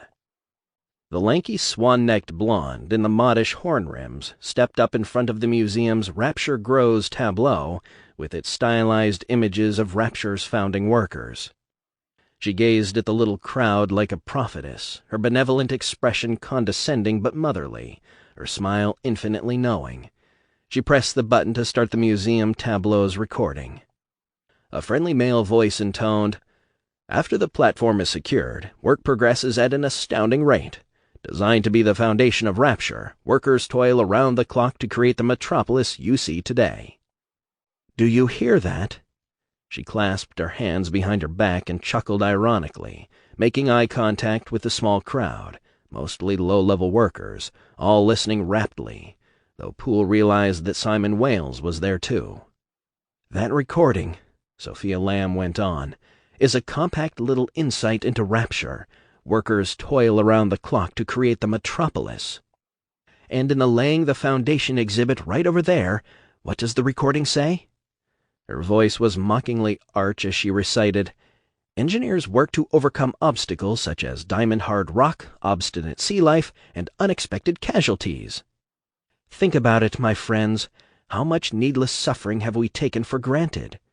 She shook her head sadly. "Unexpected casualties? Oh, Andrew Ryan fully expected them. He just didn't care. A great many lives were lost in building Rapture. Those lives were sacrifices to the god that is the human ego, Ryan's ego. The common man and woman in Rapture is overworked and underpaid. They're left exhausted. They toiled around the clock to create this city, but how much of what they created do they really share in? What did Andrew Ryan really offer but paper? A little something called Rapture dollars, mere documents, paper money, paper for paupers, and precious little of that. Who, I ask you, really owns Rapture? The people who built it? Or the plutocrats who control it? The many or the few? You know the answer."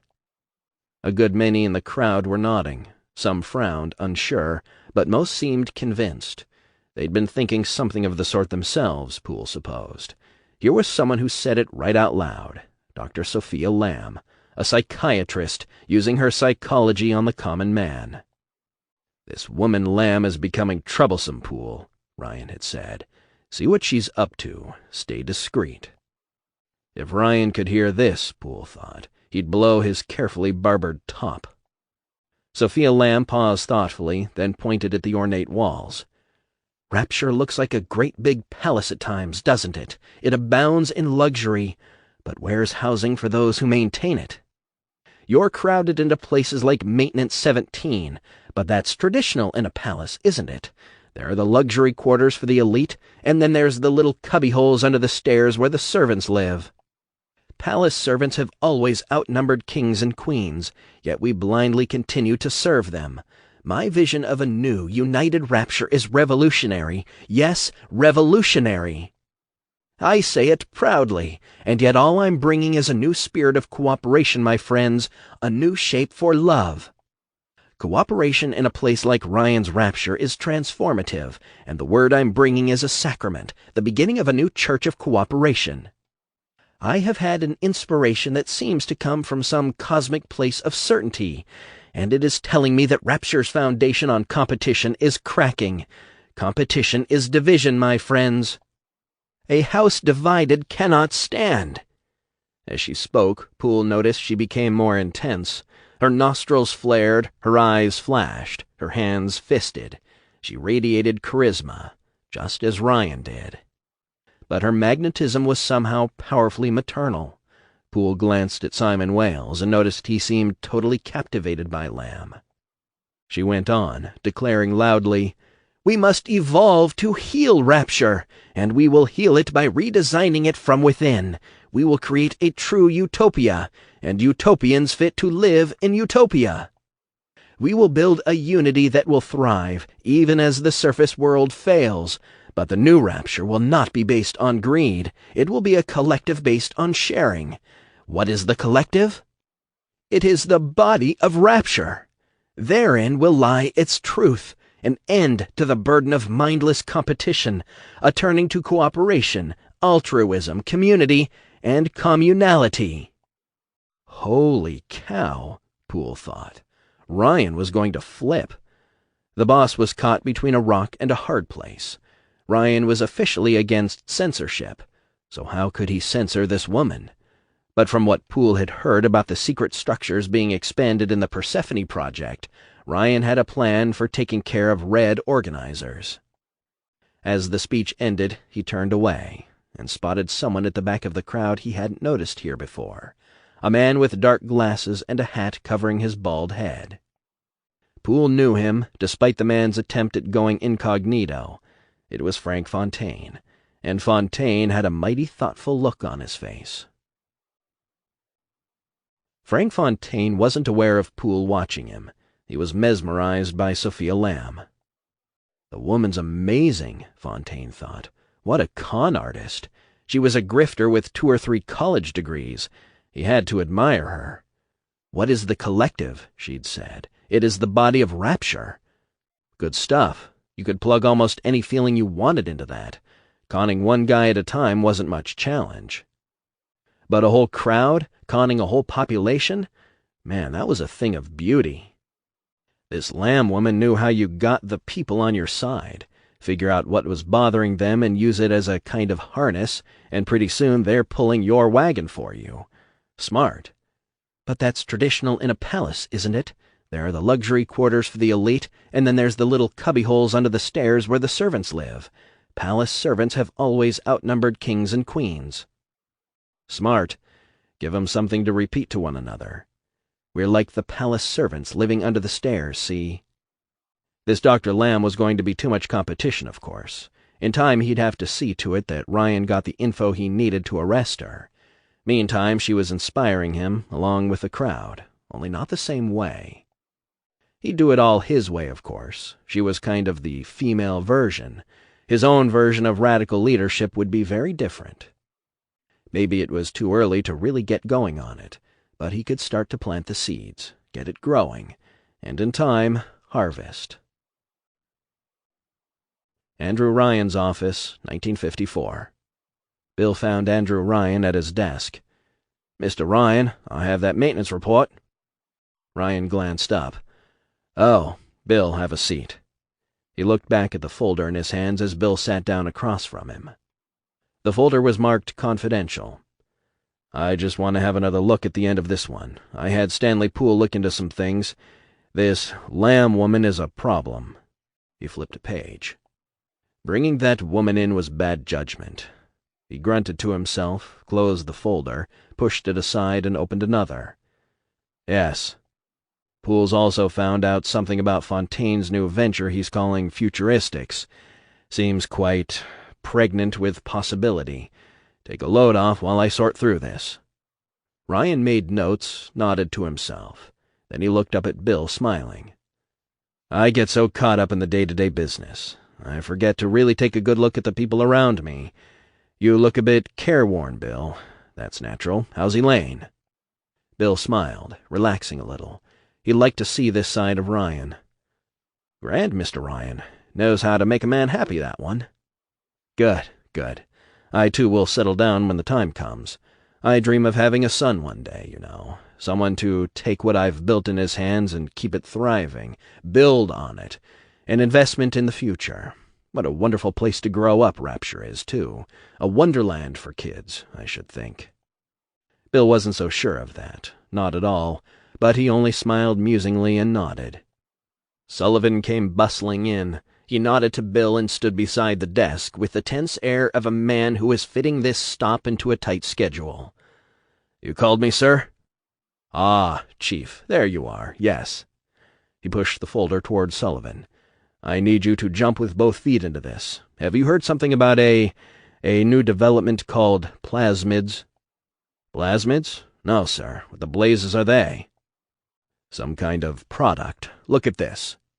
He reached into a desk drawer, drew out a folded copy of the Rapture Tribune, and laid it out on the desk for Bill and Sullivan to see. It was open to the back page, on which an advertisement proclaimed, "Everything you always wanted to be, you can be with plasmids. The wave of the future from Fontaine Futuristics. Free samples of Hair Grow, Brain Boost, Sport Boost, Electrobolt, Brute-More Muscle Enhancer, and watch for Incinerate." Ryan shrugged. "Fontaine is putting them out. Grows new hair, new teeth, makes you prettier, stronger, younger, even faster. Already selling big to the maintenance workers. A genetic breakthrough, according to Poole. Our restless young rival is at it again. I want you to find out what you can about these plasmids, Sullivan, and everything about Fontaine Futuristics. Apparently he's hired Dr. Suchong and Brigid Tenenbaum to develop these products. That woman seemed unstable to me, but she's a whiz." Bill looked at the advertisement and shook his head. "Too good to be true, ain't it? I mean, got to be side effects. They test these things first?" Ryan waved a hand dismissively. "I'm not really concerned with weighing down progress with a lot of testing. People want to try it, they can take their chances. Well, Sullivan, can you take this on? Poole's got his hands full watching that Lamb woman." Sullivan rubbed his jaw. "Working on that smuggling thing pretty hard right now, sir. Fontaine's changed his modus operandi. We'll take care of their smuggling later, unless you have solid proof it's Fontaine?" "No, sir, not arresting proof. Of course, the constables would probably arrest anybody you told them to." Ryan leaned back in his desk chair, seemed to consider it. Then he shook his head. "No, if I did that, we'd be no better than the Reds. No, we'll get evidence. But first I want to know what this plasmid thing is all about. My instinct tells me it's something that could change Rapture's marketplace." Sullivan nodded, ran a hand through his hair, licking his lips as if he were thinking of bringing up another issue. Then he shrugged. "I'm on it, sir." He headed out the door, a man on a mission. "How are those leakage problems I've been hearing about, Bill?" Ryan asked, though the glazed look in his eyes suggested his thoughts were roving elsewhere. "Constant maintenance, Gov. The bloody sea doesn't just sit quiet out there. We push it out of our way and it pushes right back. Always throwing its weight around. Sheer water pressure, currents, changing temperature, ice formation, sea creatures are scraping and squeezing, barnacles and starfish and sea worms. Had to send scraping crews out twice the last month." Yes, some of the men spend so much time in deep-sea diving suits they're beginning to feel like part of them. Ryan smiled to himself. Bill remembered the experimental subject he'd seen in the labs, not something he wanted to think about. Ryan tossed the pencil on the desk, tented his fingers, and scowled broodingly. Fontaine is shaping up to be my great rival here. He can only sharpen me. It is like fuel for the fire of my talent. But I cannot let him come to fully dominate the marketplace in Rapture. No, I may have to take action. We may have to get tough with Mr. Fontaine. Maintenance Station 17, early 1955. It was right depressing visiting the old maintenance workers' colony. Bill McDonough didn't like coming here. It made him feel obscurely guilty as he walked along from the metro passage to the back of the pawn shop at the corner, picking his way past moraines of trash. Bill felt responsible for Rapture. He sure hadn't planned on any slums. Someone had written, "Welcome to Pauper's Drop," in red across one wall in dripping paint. Below it, a long tatty row of sullen indigents squatted against the metal bulkhead, shivering, some of them in carapaces of cardboard. The heating duct for this area was blocked, and the few merchants down here were reluctant to pay the Ryan Industries service fee for getting them unblocked. Bill had come down to do it in his spare time. Not that he would tell Ryan that. If Ryan knew he was doing charity work. Bill had gotten Roland Wallace to help, each swearing the other to secrecy, and Wallace promised he'd bring an electrician along. But neither Wallace nor his wire jockey was here now. Bill was beginning to feel nervous about being here alone. The surly unemployed along the wall watched his every step. He heard them muttering as he went along. One of them said, "She's watching him, too." He was relieved to see Roland Wallace at the corner. With Wallace was a bearded man in overalls carrying a toolbox, a tall, gaunt man with an aquiline profile. "Oi!" Bill called, his breath steaming in the chill. "Wallace!" Wallace saw him and waved. Bill hurried to him. "I'm bloody well glad to see you, mate," Bill said, keeping his voice low. "These ragamuffins over here have been giving me the gimlet eye, half expecting a knock in the head." Wallace nodded, looking past him at the ill-kempt men and women along the wall, many with bottles in hand. "Drinking, too, a lot of 'em. No rules against making your own in Rapture. Someone's been selling cheap absinthe to this bunch, I hear. 3 people died from bad hooch, and 2 went blind." He cleared his throat. "Well, come on. The best way into the duct is in the back of the pawn shop. Glad to get the heat working here. It's damn cold." The electrician said nothing, though it seemed to Bill that the man was muttering to himself under his breath, his hawkish, deep-set eyes darting this way and that. Bill noticed thick red blotches on the man's forehead. They stepped over small piles of trash and went around a quite large one to get to the back of the pawn shop. "There's no trash pickup here either?" Bill asked. "We can't afford it." "You live down here, too?" "Why you think I'm doing this job free?" the electrician said, clipping the words. His tone dripped venom. "Need the heat. Can't get into the ducts without you Ryan Industry types along. Not if I don't want the constables after me." Bill nodded and thumped on the back door of the pawn shop. "Who is it?" called a gruff voice from inside. "Bill McDonough, looking for Arno Dukmajian. You got my jet postal?" Yeah, come on in." The man who opened the brass-sheathed door looked as gruff as his voice sounded. He was a squat-faced man with a rumpled suit with a scar through his lower lip. His arms were too long for his suit jacket. His hair was bristly short. "Yeah, I'm Arno Dukmajian. This here's my shop. Come in, if you have to." The 3 men entered the dusty, dimly lit back room, where there was barely room to move about. Piled floor to ceiling were appliances, radios, ladies' shoes, gowns, boxes of guns, boxes of watches, silver picture frames, anything that could be hawked. "I've cleared off the trap door," Dukmajian said. "This place was built right over it." Building over the trapdoor might have been a violation of some building regulation up on the surface, Bill figured, but in Rapture there were almost no building regulations. Wallace had the key. He knelt on the metal floor and opened the trapdoor as the electrician held an electric torch for him. The light slanted down to reveal a grimy iron shaft and a rusty ladder. A sickening smell rose up from the shaft. "Must be something dead down there," Bill said. He climbed down as the electrician held the light. It got a little colder each step he descended. The other two joined him at the bottom, and they ducked to enter a tunnel, the electrician going first to light the way. The reek of death was growing stronger. They had to move along hunched over. The tunnel was about 8 inches too low to stand up in. "If they're going to make it big enough for a short man, why can't they make it big enough for a tall man?" the electrician grumbled. "It ain't that much more." Just 30 echoing steps in, where the tunnel narrowed to a large pipe, they found the source of the smell and the cause of the obstruction. A body was jammed in the heating duct. It appeared to be a partly mummified body of a boy, perhaps 12 or 13, lying face down in the vent pipe. He wore ragged clothing, and his black hair was matted with old dried blood. A large fan blade, pitted with rust, had sliced partway through his neck. "Oh, Jesus fucking Christ," Bill muttered. "Poor little blighter."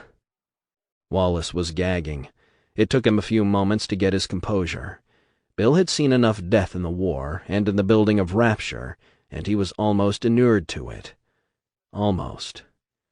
Still, he felt a deep queasiness looking at the shriveled hands of the child, clutching at the tunnel wall, as if frozen in a last attempt at reaching out to life. "I reckon," Bill said, his voice a bit hoarse. "The kid was exploring, and the fan's not on all the time. It was off, and he tried to crawl past, and that's when it came on." The electrician nodded. "Yeah, but he wasn't exploring. Didn't have any place to live. One of the orphans. Nobody took him in, so he came down into the tunnels to sleep, where he'd be safe. Maybe got lost." "The orphans?" Bill asked. "Quite a few, are there?" "There's some hereabout. People come here, work, then they finish a project and the bosses lay 'em off. No more work. But they're not allowed to leave Rapture either, so they start to fighting over food and such, kill one another. And now with these plasmids, some people don't know how to handle 'em. Gotta know how, surely do. If you don't, you might get a little carried away, leave some orphans." "There ought to be an orphanage," Wallace said. The electrician chuckled grimly. "Think Ryan can figure out how to run one for profit?" "Someone'll start one. We get enough orphans," Bill said. "Well, let's move him and see if we can get this thing started." Glad to leave the impromptu metal tomb, Wallace volunteered to get the necessary items. He hurried back to the ladder, returning a few minutes later with a large burlap sack and extra gloves. "Kid's kind of shriveled. I suppose we can get him in this." Grimacing, they worked the child's body free of the jam, carefully blocking the blades with a hammer from the toolbox, in case they should decide to start running. But after they'd gotten the dried-out husk of a child removed, and stuffed the desiccated body into the burlap sack and removed the hammer, the vent blades were still motionless. The electrician opened a panel near the fan and made some adjustments inside with a tool. He squirted lubricant in and used a small device to test for current. "It's live over there, but I'm going to have to give it a jolt to get it going. Some parts sat too long, rusted inside. Stand back." He stretched his left hand out toward the panel, seemed to concentrate for a moment, his eyes glowed faintly, and a small lightning bolt shot blue-white from his hand and crackled into the open panel. Startled, Bill straightened suddenly and banged his head on the ceiling. "Bloody bugger in hell!" "Electrobolt plasmid," Wallace muttered. "Holy," Bill said, rubbing his head. "They just fucking—" Then he realized that the fan was whirring, blowing warm air into his face. "That'll do it," the electrician said. "When this one stopped, the other one stopped too. Should all be working now." He turned and glared at Bill, and there was still a bit of glow in his eyes, so that he looked like a feral animal in the tunnel dimness. "You just gotta know how to handle 'em, see?" he said.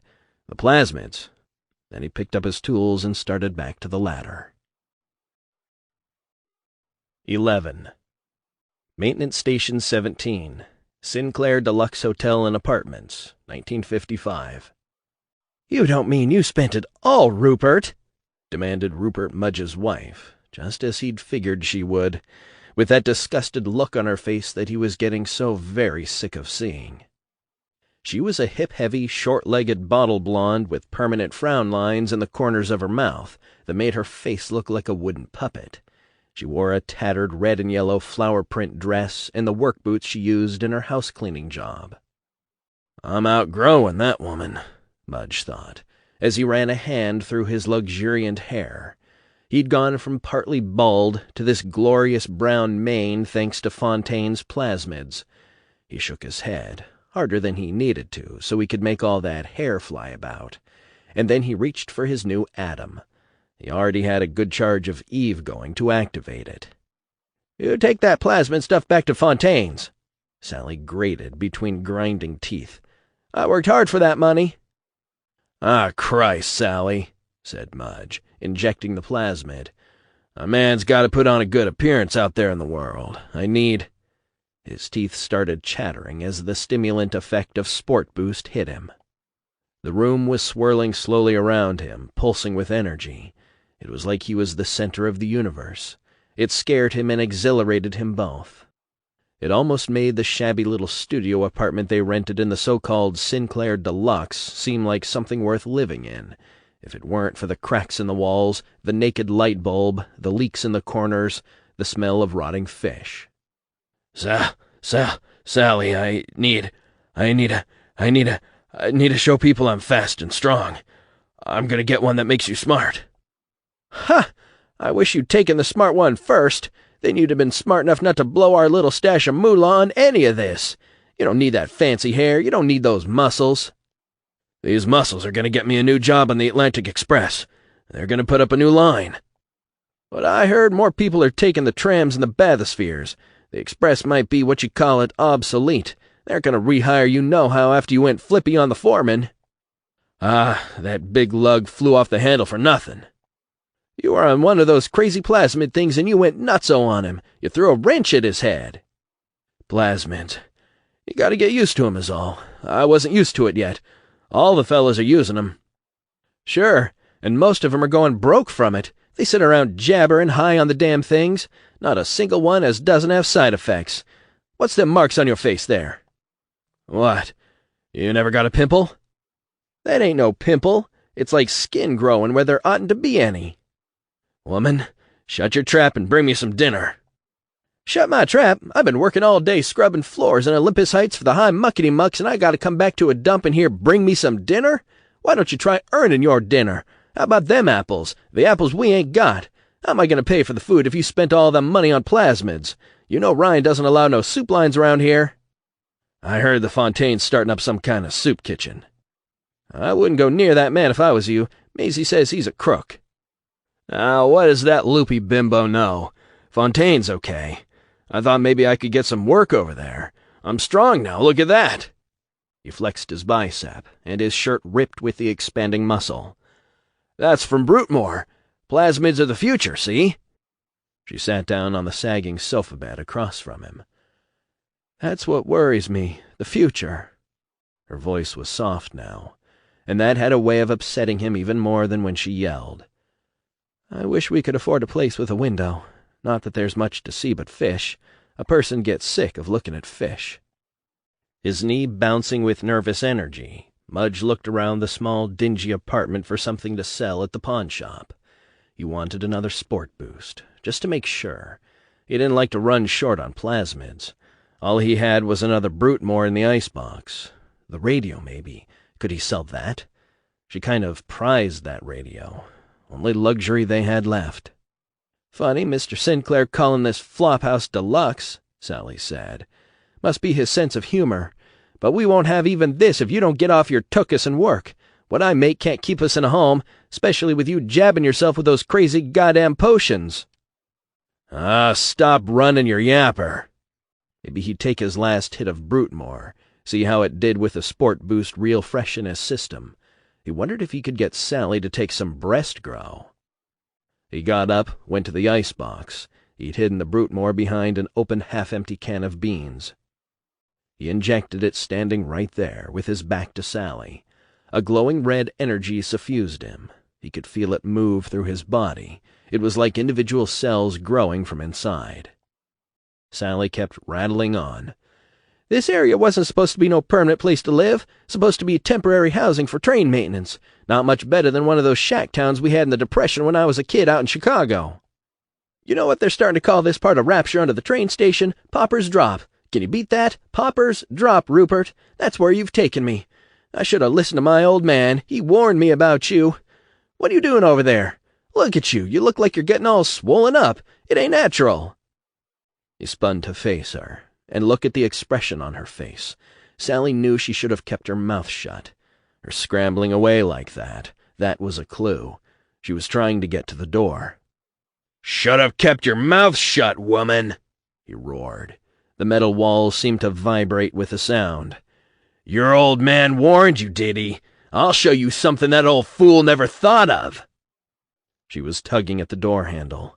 Rupert Mudge turned, seized the icebox, lifted it up, spun around, and threw it at her. Funny how light it seemed in his hands. And funny, too, how fragile she turned out to be. She had seemed like a real terror sometimes, a little ball of fury, but now just a big wet red splash all over the rusty metal door, and the wall, and the floor and the ceiling, and a head all by itself facing into the corner. Uh-oh. Sally was paying the bills around here, and now she was dead. He'd better get out of here, get over to Fontaine. Mudge stormed out the door, headed for the passage to the metro. Yeah, Fontaine's. Find work there, any work at all, no matter what they asked him to do, because he had needs. That's what Sally hadn't understood. He had powerful needs, and a need to be powerful. Arcadia, Rapture, 1955. "You know what's missing here?" Elaine said, looking around at the enclosed parkland. "The sound of birds. There are no birds in Rapture." A soft, golden artificial light suffused the air. Pushed by hidden fan blades Bill himself had installed, the breeze blew the perfume of daffodils and roses to them. Bill and Elaine were sitting on a bench holding hands. They'd decided to spend most of his day off together. They'd had lunch and then gone for a long walk. It was getting near dinner time, but it was a delight being in the park, smelling flowers, looking at the greenery, hearing a stream chuckling and murmuring. He found himself wishing they'd brought their little girl, Sophie. Not quite 4 years old, Sophie liked to scamper to the miniature wooden bridge and toss blades of grass into the creek of filtered water, watch them float downstream to vanish into the walls. She would happily play among the ferns, the artfully random boulders, the small trees. Still, he reckoned Sophie was having a good time back in the flat, playing that Sea Treasure board game with Masha, the little daughter of Mariska Lutz. Mariska was an Eastern European woman Elaine had hired out of Artemis Suites as a part-time nanny. Funny to think Sophie and Masha had never known a world beyond Rapture. Ryan suppressed most images of the surface world in Rapture's classrooms. That troubled Bill as much as the journey to the surface, but there were things that troubled him more, like Mr. Gravenstein putting a gun to his head in front of his ruined grocery store. The memory still haunted Bill. "No birds here, love. That's right enough," Bill said at last. "But there are bees, from the silverwing apiary. There goes one of them little buggers now." They watched the bees zip by, pretty much the only wildlife inside Rapture, unless you counted certain people. The bees were necessary to pollinate the plants, and the plants created oxygen for Rapture. "Ah, there's your pal Julie," Elaine said. Her lips compressed as she watched Julie Langford walk up. Bill glanced at Elaine. Did she really think he had some kind of hanky-panky going on with Julie Langford? The ecological scientist was a compact woman of about 40, her pragmatic haircut held by barrettes. She wore transparent framed glasses and olive-colored coveralls for her work in the tree farm and the other green zones of Rapture. Bill liked talking to her, liked her quickness, her independent way of thinking. Julie Langford had worked for the Allies, devising a defoliant in the Pacific, he knew, exposing Japanese jungle bases. He'd also heard that when Andrew Ryan talked her into coming to Rapture, the United States government had gotten peeved after she'd abandoned her federal job. She'd vanished, in fact, from North America. They'd been combing the world looking for her ever since. "Hello, Bill, Elaine." Julie said distractedly, glancing around at the plants. "Still not quite enough natural light getting through down here. Need to add more sunlight mirrors in the lighthouses. Those junipers are going brown around the edges." She put her hands on her hips and turned politely to Elaine. "How's your darling little girl?" Elaine smiled distantly. "Oh, Sophie's good. She's just learning to." "Good, good." Julie turned impatiently back to Bill. "Bill, I'm glad I ran into you. I need to talk to you about the boss. Just for a minute. Alone, if you don't mind." Bill turned to his wife, wondering how she'd feel about it. "You mind, Elaine?" "Go on, I'm fine. Do as you like." "Back in Mo, love." Clearly she wasn't fine with him strolling off with Julie, but Elaine was a cheerful girl most of the time. It wouldn't do her any harm to feel a little jealousy now and then, keep her from taking him for granted. He kissed Elaine on the cheek and walked off toward the little bridge with Julie, hands in his pockets, trying to look as unromantic as possible. "Don't mean to drag you away from the little lady," Julie said, in a way Bill thought was a bit condescending toward Elaine. "But I need an ally, and I know you love this park." "Right. What's afoot, Julie?" "I tell you, Bill, here I am, a batty plant woman working for years to expose the Japs in the jungle, melting away plant life, and now I'm down here trying to do the complete opposite. We'll create a second Eden down there, Ryan says. All that, and now he wants to turn this place into a paying tourist attraction. For residents of Rapture, I mean." "What? But I thought this was a public park." "So it was to be. But he doesn't really believe in public ownership of anything. And he's trying to keep up with Fontaine, so he's raising capital, which means charging for everything you can imagine. Hires me to build a forest at the bottom of the ocean, then turns a walk in the woods into a luxury, something you have to pay for. You know how he is. Should a farmer not be able to sell his food? Is a potter not entitled to a profit from his pots? But what am I going to do? He's my boss, but he listens to you, Bill.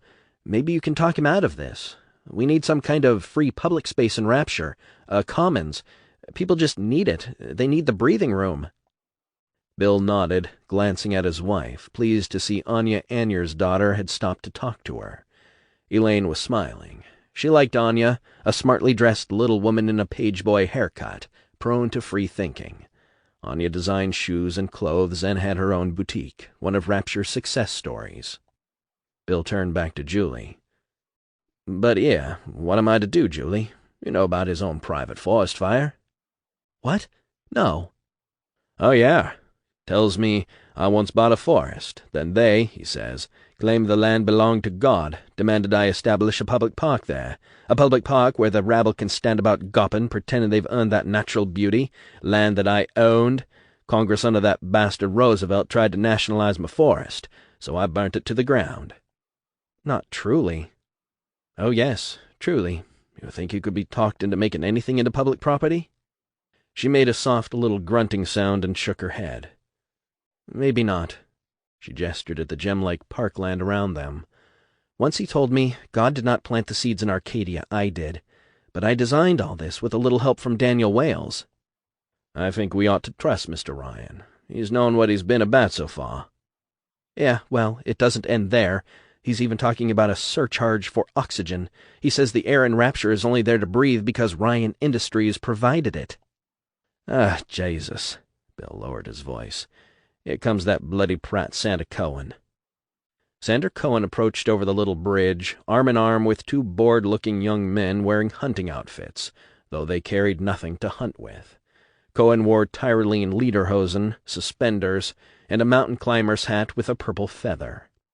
The leather shorts exposed his knobby knees. He looked peculiarly pale, but that was largely because Cohen had white-face makeup on, almost like a mime, though he was a long ways from a stage. His wiry, up-curling mustache seemed to quiver at the ends when he saw Bill. "Ah, Monsieur William MacDonough, Madame Langford," pronouncing the names for no apparent reason, as if they were French. "Cohen," Langford said, with a curt nod. "Sanda," Bill said, "you gents out for a stroll, yeah?" "We are, in fact," Cohen said. "These young rogues drank a bit too much, taken a little too much sport boost, too. Talked me into a walk in the park. Though the Muse knows I don't like parks, you know. Revile them, actually. Reminds me of animals." He squeezed the arm of the man on his left. Not this sort of animal. This very sophisticated animal is Silas Cobb, Bill. You must have been to his darling little shop, Rapture Records. I suppose you might say it's mine, too. I'm an investor." Cobb was a skinny fellow with a shock of brown hair and a dreamy expression.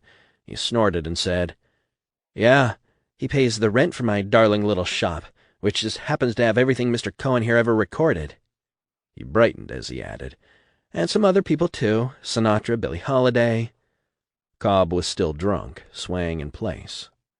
"And this great megalith of a man," said Cohen, tilting his head rakishly at the big guy on his right, "is Mr. Martin Finnegan." Finnegan was a mustached, surly-looking man, his height accentuated by the hair piled on top of his head. He seemed both grimly masculine and vaguely effeminate at once.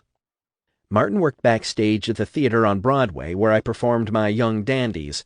If you needed a stout heart to pull a curtain rope, he was your man. Has quite a grip. But he's an actor himself. The next Errol Flynn, eh, Martin?" "And why the hell not?" Finnegan growled. "I can act as well as that bastard from— Where the hell is Flynn from? He's no Irishman, is he?" Cohen waved dismissively. "Errol's from Australia or Tasmania, some such place. Oh, few successful actors can act. They're simply lit well and have nice muscle tone. A lovely profile. Oh, what was that?" Cohen ducked his head as a bee flew by. "Was that an insect? An insect here in Rapture? I thought I was free of insects here." "Just a harmless little bee," Julie said. "Need 'em for the flowers." "Shuddersome things, vile. Might walk on me, might sting me.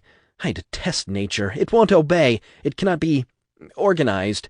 Can one stage nature? No. Nature should be conquered, forced to submit. How ruggedly handsome you look today, Bill. Won't you come to the Kashmir with us, split a few bottles of wine, eh?" "Bill! Bill!" Bill turned to see Roland Wallace trotting up, face red, all out of breath. "What's afoot, Roland? Twice today I had a chance to say that. Love to say it." Wallace came to a stop, bent over, hands on his knees, puffing. "Bill! Emergency! In Hephaestus! Flooding! Looks like it might have been sabotage. Someone did this on purpose, Bill. Someone's trying to kill us all." Kashmir Restaurant, Rapture, 1955. Ryan held court over the dinner table. Joining him this evening were Diane McClintock, the engineer Anton Kincaid, Anna Culpepper thinking herself arty in a blue beret, Garris Fisher, a top executive working for Fontaine Futuristics, and Sullivan. Karlowski was about 30 paces away, keeping security watch in the restaurant's anteroom. Karlowski was fed as part of the job, but no vodka, not here. The Russian could sometimes be trigger-happy, especially after a vodka or three. Once in New York, Karlowski had shot a cab driver who'd had the temerity to scrape the limousine's shiny fender. Ryan had to pay a pretty bribe to keep Karlowski out of jail. Picking at the remains of a sea bass with the elegant sterling fork, Andrew Ryan reminded himself to keep smiling. He didn't much feel like it, but he was hosting this meal at the Kashmir and felt an obligation to keep up appearances. He sat quietly with his talkative guests, Anna rambling about a new song she'd written, Diane about a painting she was engaged in, having just recently gotten the notion she might be an artist. Kincaid was making feeble efforts at witticisms, all quite tedious to Ryan. He sensed that everyone was trying to think of some way to talk about anything but their feelings about Rapture, which made him wonder what people said about life here behind his back. Of course, the grumbling was becoming louder. The treacherous Sophia Lamb was stoking that smoldering fire. He watched his guests put on their little acts, striving to seem cheerfully amused, happily involved in Rapture, but starting to fray around the edges in the confinement, like so many of the weaklings he'd allowed into the city. They had every manner of comfort. Even now they sat in the most luxurious corner booth of the restaurant, by the tiered, gurgling marble fountain, under a big window that looked out on an undersea garden where purple and red flabelliform plants waved in shafts of blue light. Chopin played softly from hidden speakers. Life here for the moneyed should be enchanting, but it never seemed to be enough. Ryan noticed Anton Kincaid staring goofily at Diane. Kincaid was a man with little social sophistication but a brilliant engineering mind. His ratty sweater, crooked bow tie, and nervous nursing from a beer glass contrasted with Fisher's easy champagne sophistication. Ryan wondered if Diane would like Anton Kincaid. The engineer could be impressive. He had designed the Rapture Metro, and he was a man who loved ideas. Diane pretended to be an intellectual at times, though really she was quite a naïf. The only other diners in the restaurant, at a table across the big room, were the smirking Pierre Gobby and Marianne Delahunt. The young Frenchman, a winemaker, was visibly bored as he listened to the superficial Marianne, whose taut features seemed empty of character and age. She'd made one too many visits to Dr. Steinman. Ryan wished Bill and Elaine had come to dinner. Bill McDonough was damn good company, level-headed, too. Sullivan was finishing a third glass of Worley's best wine. Sullivan was a bit of a stiff at any gathering. He was either stone-faced or got drunk and started leering at the women. After the leering phase, he'd slip into the inevitable drinker's glumness, glowering at the windows as if angry with the endless blue depths. Ryan could almost read his mind. Taking this nutty job and moving down here, I must have been crazy. But sober, Sullivan did what needed to be done. Ryan knew he could trust his security chief. That was worth putting up with a great deal. He wasn't sure he trusted Garrus Fisher as much. The urbane, middle-aged Fisher, both a biochemist and an entrepreneur, had helped promote Fontaine's plasmids. "Any interesting new developments at Fontaine Futuristics, Garrus?" Ryan asked carelessly. Fisher smiled mysteriously, as Ryan had known he would. "Oh." He tapped the champagne flute with his fingernail to make it ring. "Naturally, but nothing you need worry about, Andrew." "Your Brutmore is selling rather well, I understand. Others aren't quite panning out." Fisher shrugged. "These little potholes crop up in the road of commerce, do they not? We bump right through them, change the tires, and move on. Our Skin Glow is popular with the ladies, and Fontaine's new one, Incinerate, quite flashy." "Ha, yes," Ryan chuckled. "I watched the cook in the kitchen start the gas fire with it, pointed his finger and woof! A bit startling at first." "Startling is itself an advertisement, you know. Grabs attention." Ryan nodded. There was something to that. He'd been impressed, seeing the man shooting fire from his hand. A true sign of Rapture science at work. And according to Sullivan, Fontaine was raking in huge profits, overtaking Ryan's own. Ryan Industries truly needed to find a way into plasmids. Kincaid was gawping at Diane again. Ryan found himself wondering if he could indeed fob Diane off on Anton. Of course, he could always simply tell her to go away. But somehow she'd wormed her way into his emotional life so that he knew just dismissing her would be painful, which was partly why he wanted to get rid of her. He didn't want the distraction of a serious relationship. She'd been hinting of marriage lately. Detestable thought. Never again. But he would prefer Diane left him on her own, without having to be propelled. He felt her touch his arm, turned to see her smiling back at him with just a mild reproach. "Darling, my glass has been empty for ever so long." Ryan sighed inwardly. The former cigarette girl, at least publicly, was always putting on that stilted chic diction she'd picked up from the movies. Thought she was Myrna Loy. "Yes, my dear, we do need another bottle of champagne." He didn't want to suggest any more wine for Sullivan. "Brenda!" The woman who was ostensibly the owner of Kashmir, Ryan's partner really, came hurrying over, trotting around the heroic statue of powerful men lifting the world, beaming at Ryan. Brenda's high forehead gleamed in the light from the window. Her tight, low-cut silvery gown, rather much, Andrew thought, for a woman past 30, forcing her to take small geisha-like steps across the carpet. "Andrew," she gasped in an absurdly girlish voice, "what else can I get for you?" "A bottle of our best champagne, if you please." "And," Sullivan said, "bring a, He noticed Ryan watching him and sighed. "A glass of water." "I'll see to it personally," Brenda fluted. Personally, and then perhaps the dessert cart." "Yes," Ryan said. "That'll be splendid. Thank you, Brenda." He glanced around at the others. The smiles they'd put on for Brenda faded as she walked away, except as always Fisher, who seemed in his element in Rapture, still smiling confidently. Maybe, Ryan thought, I'm imagining all this discontent. But his reports from Sullivan and other security sources suggested that there was discontent at all levels of society, especially in Artemis Suites and Popper's Drop, both of which were growing dangerously crowded. He'd underestimated how many people were needed for basic maintenance work and hadn't built enough housing for them. Rapture would soon exceed 18,000 souls. Not all of them came equipped with investment funds. He had hoped many of the maintenance and construction workers would earn their way out of their slummy squalor. Find a way to branch out, take a second job, invest, the way he would in their position. The rumors that Frank Fontaine and Sophia Lamb's followers had been encouraging notions Andrew Ryan regarded as absolutely taboo, such as unions, were getting louder. Fontaine was slippery, however. Finding proof against him for communist organizing was as hard as finding strong proof he was smuggling. But Sophia Lamb? He had a plan for her.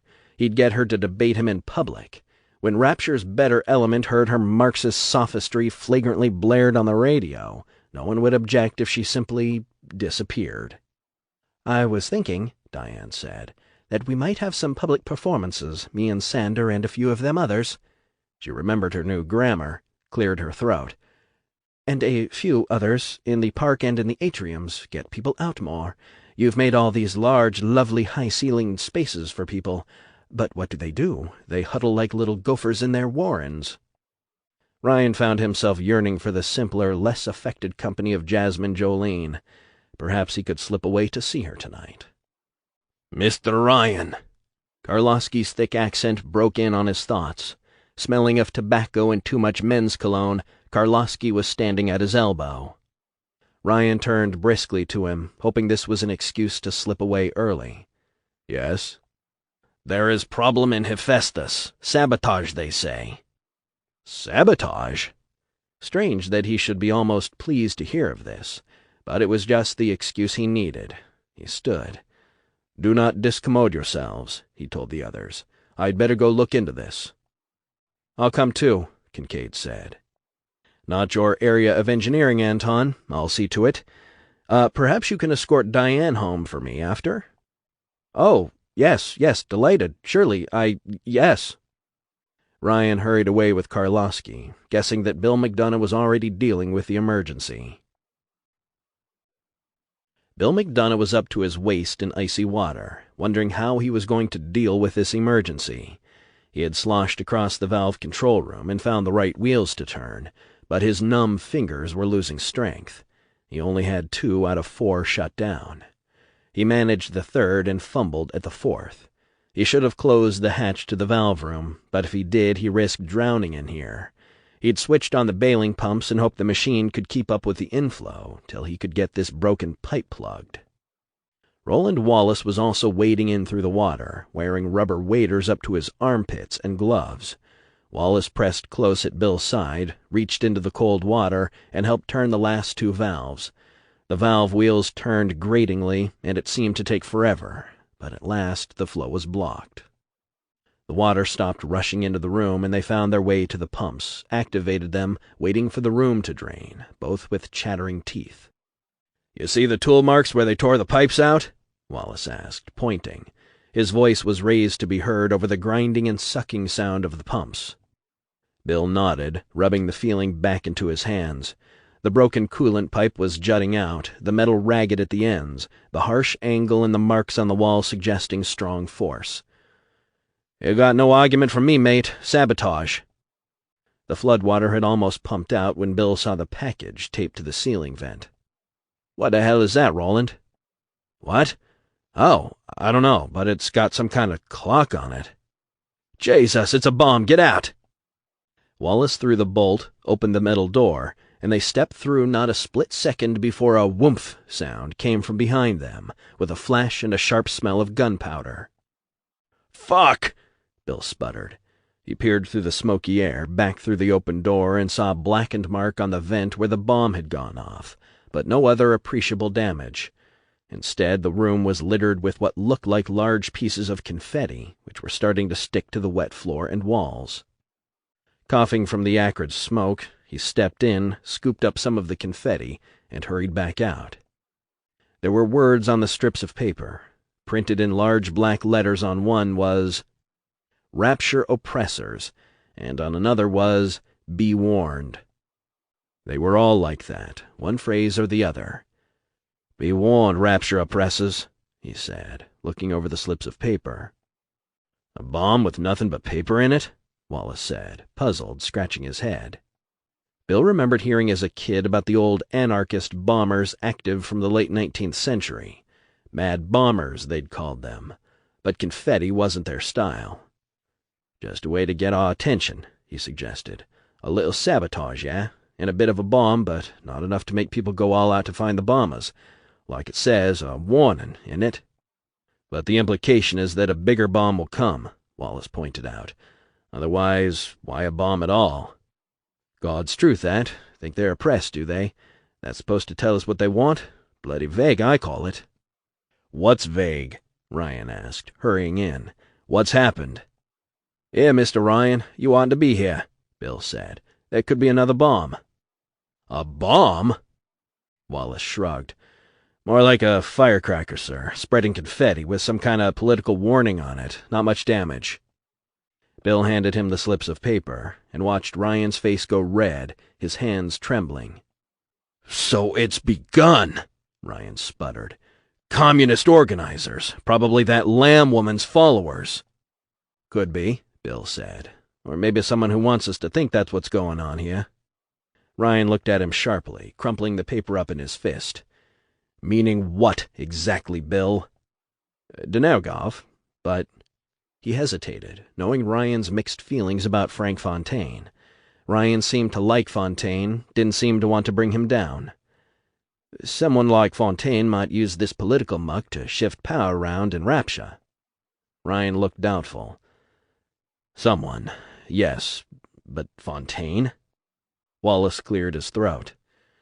"Rapture does have its vulnerabilities, Mr. Ryan. Doctors can be kind of expensive here. Fontaine could point that out. Sanitation, even oxygen, all charged for here." Ryan looked at him with narrowed eyes.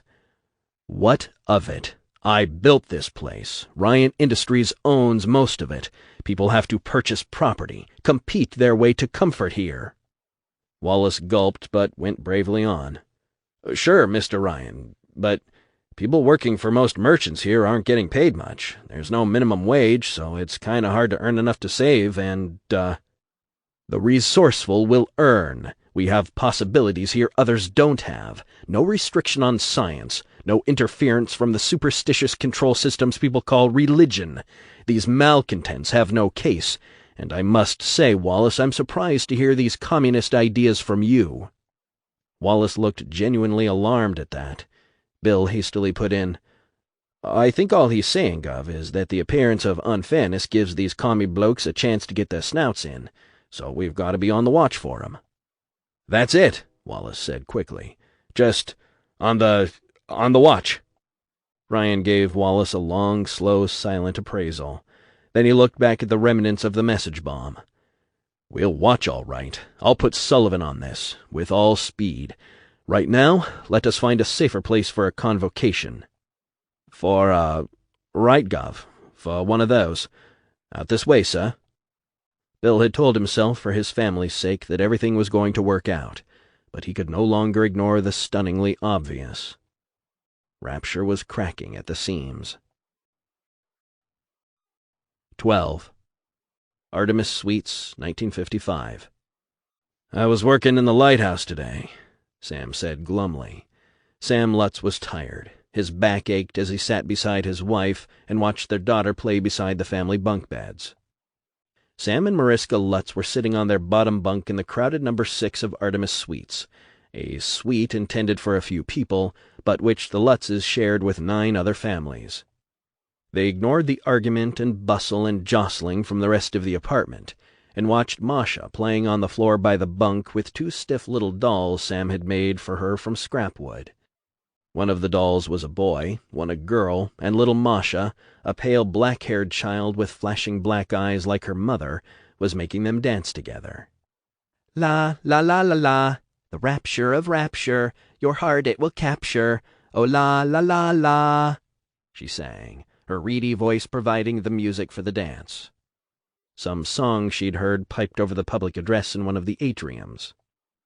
"It was good you could get the work, Sam," Mariska said as she watched Masha. Her diction was good, she'd taught English in Prague, but her accent was thick. They'd met when Sam was stationed in Eastern Europe after World War II. Circumstances had made it almost impossible for her to marry him and go back to the States. But in 1948 they were approached by a recruiter from Rapture looking for Atlantic Express laborers. It was a way out of the wreckage that was left after the war, a way out of the United States Army.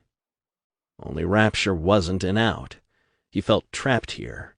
The work had finished up and Sam got laid off, and he'd been summarily informed he wasn't allowed to leave the underwater colony.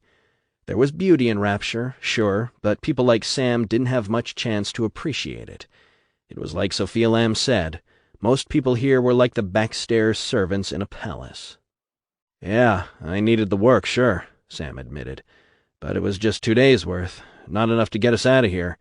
Need enough to get our own place in Sinclair Deluxe, at least." "There are some rooms they don't use behind Fighting McDonough's. Elaine told me about them.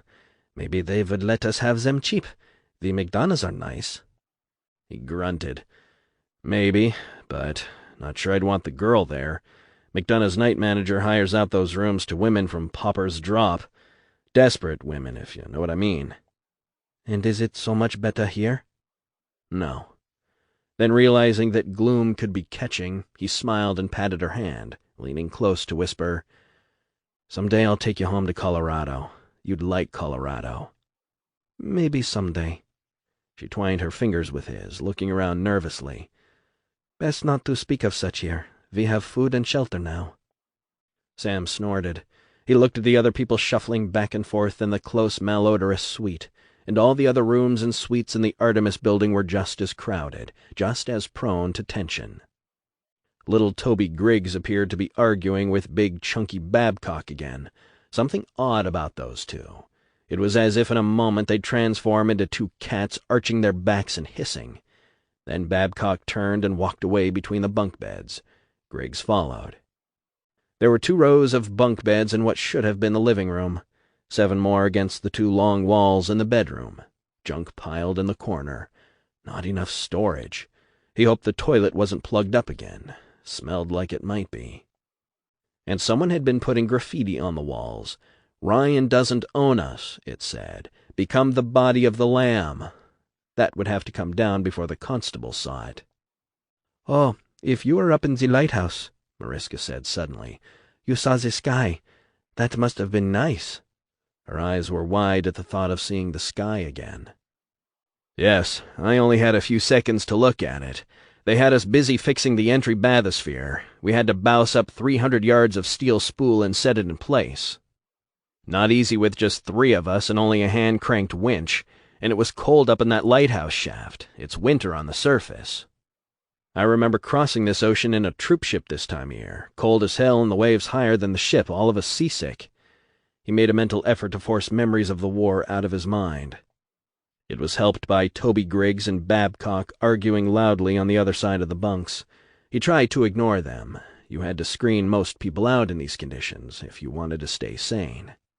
"Did you hear anything up there in the lighthouse?" she asked. "I mean, maybe ships passing or gulls or—" "You know what I heard up there? Icebergs. We heard one of them banging on the lighthouse. Boom, big old clanging, echoing sound. What a noise!" "I'd like to go up and look sometime," she said wistfully, "if they allowed it." "Ah, Jesus, I'm sorry I brought you down here. They made it sound so good." She kissed him on the cheek. Her lips seemed deliciously soft to him, after dealing with cold, hard metal all day. "Milliette," she whispered. Check for I love you. "Me too, kid," he said, putting an arm around her shoulders. She was a small woman, nestling easily against him. Around the crowded bunk room, people muttered and argued and bitched in 3, maybe 4 different languages, the sing-song of Chinese, the bubbling flow of Spanish, and especially the sarcastic brassiness of Brooklyn English. "What are you doing with your boots under my bunk overhead? I look like I got room for your shit under my bunk, for crying out loud?" Someone fucking stole the last of my scented fucking soap. You know how hard it is to get that shit? It's probably you, Maury. The fuck it was? Somebody got into my lockbox. I had my last Eve hypo in there and it's gone. What are you talking about? You're the one stole my plasmids. I had a new skills and I was going to inject for the job tomorrow. Frightened by the shouting, Masha came to sit with her back against her dad's legs. She made the little dolls clack together, singing loudly to drown out the sound of all those heated voices. La, la, la, the rapture of rapture. Your heart it will capture. Oh, la, la, la, la, la. Someone in the far corner shouted, but Sam couldn't make out what they said. He caught a flash, heard a crackle, smelled ozone, a shout of pain and a flare of blue light. A ball of fire sizzled across the room, between the bunks, and charred the wall on the left. "Mama, Daddy," Masha whimpered, climbing up on the bed behind them to peek over her mother's shoulder. "What is it?" "Someone's messing with those plasmids," Mariska whispered, her voice choked with fear.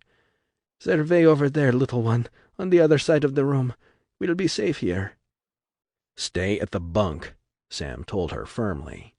Mariska tried to hold him back, but he pulled away. He had to know what was going on. If they were throwing fireballs, the whole place could catch. Plenty of flammables and Artemis. They were a ways from the doors to the suite and could surely burn alive before they got out. A mighty peculiar way to die considering they were deep underwater, but he'd heard of men burning alive in submarines in the war. He moved carefully to steal a look around the corner of the Ming family's double bunk and saw the two men quarreling in the far corner of the room near the row of circular blue-lit ports looking out into the sea. "Just get out of my face or the next one will toast you, Griggs!" Babcock shouted, jabbing an angry finger at the smaller man. Babcock was a tall man with fat cheeks and patchy hair, greasy coveralls. He had one of the odd skin reactions people got from plasmid use. This one on his scalp, making an ugly mesh of red welts. Part of his hair had fallen out around it. Toby Griggs was squared off with him, a puny fox-faced fellow, hair slicked back. He had a tart way of talking and a lively sense of humor. Sam had always kind of liked Toby for his spunk. Toby worked as a salesman in one of the shops off Fort Frolic and still had his wrinkly green and black checked suit on. "Back off or I'll electrocute you, Babcock!" Toby crowed as energy crackled between the fingers of his raised right hand. "I'll strap you in the electric chair standing up." Sam wasn't surprised that Toby had spent his paycheck on a plasmid from Fontaine Futuristics. Toby had been talking about how a good plasmid could be an equalizer. He was a little guy and didn't like to be bullied. But Babcock had always seemed level-headed, and he had two small girls to think of, plump little twins. Yet there was Babcock using Incinerate, making a ball of fire appear in his hands. Toby Griggs had a look in his eyes that made Sam think of a rooster back home on the ranch about to jab a rival with its beak, that mean glitter in its little eyeballs. As for Babcock, it looked to Sam like the mesh of red welts on his head was pulsing in rhythm with his angry panting. A wavery column of hot air rose from the fire flickering over Babcock's hands. Strange that the flames emanating from his fingers didn't burn them. But plasmids were like that. It seemed to Sam that heavy plasmid use made people into something like rattlesnakes, not hurt by their own venom. Toby and Babcock danced around each other, teeth bared, wild-eyed, drool running from the corners of their mouths, energy simmering in their raised hands. To Sam, their threats sounded like babbling, like they were barely aware of what they were saying. "Threatening me, Babcock?" Toby howled. "Is that right? Is it? I'm tired of you big slobs pushing me around. Why do you think I pay good money for this plasmid? I may not eat for a week, but I have power to keep plug uglies like you from throwing your weight around. I'm a new man. I can feel it. I'm no one to screw with now, Babcock. Back off or die." "Die? Me? I can burn you to a cinder. I swore I'd defend my family against anyone who threatened them, and I'll do it." "No one's threatening your family. You've been getting nutty from the moment you got that plasmid," Toby snarled. "You can't handle it. Maybe you took too much Eve and not enough Adam. You don't know what you're doing. You're nuts, Babcock. Batty crack is crazy. Back off or I'll put a charge in you that'll turn your head into a 1,000-watt light bulb." "How you gonna do that when you're a burned-up cinder, Griggs, huh? Answer me that." Fire whirled restlessly in Babcock's hands, as if it were eager to destroy. Toby Griggs growled to himself and took the offensive. He twisted his shoulders about, grimacing with insane concentration.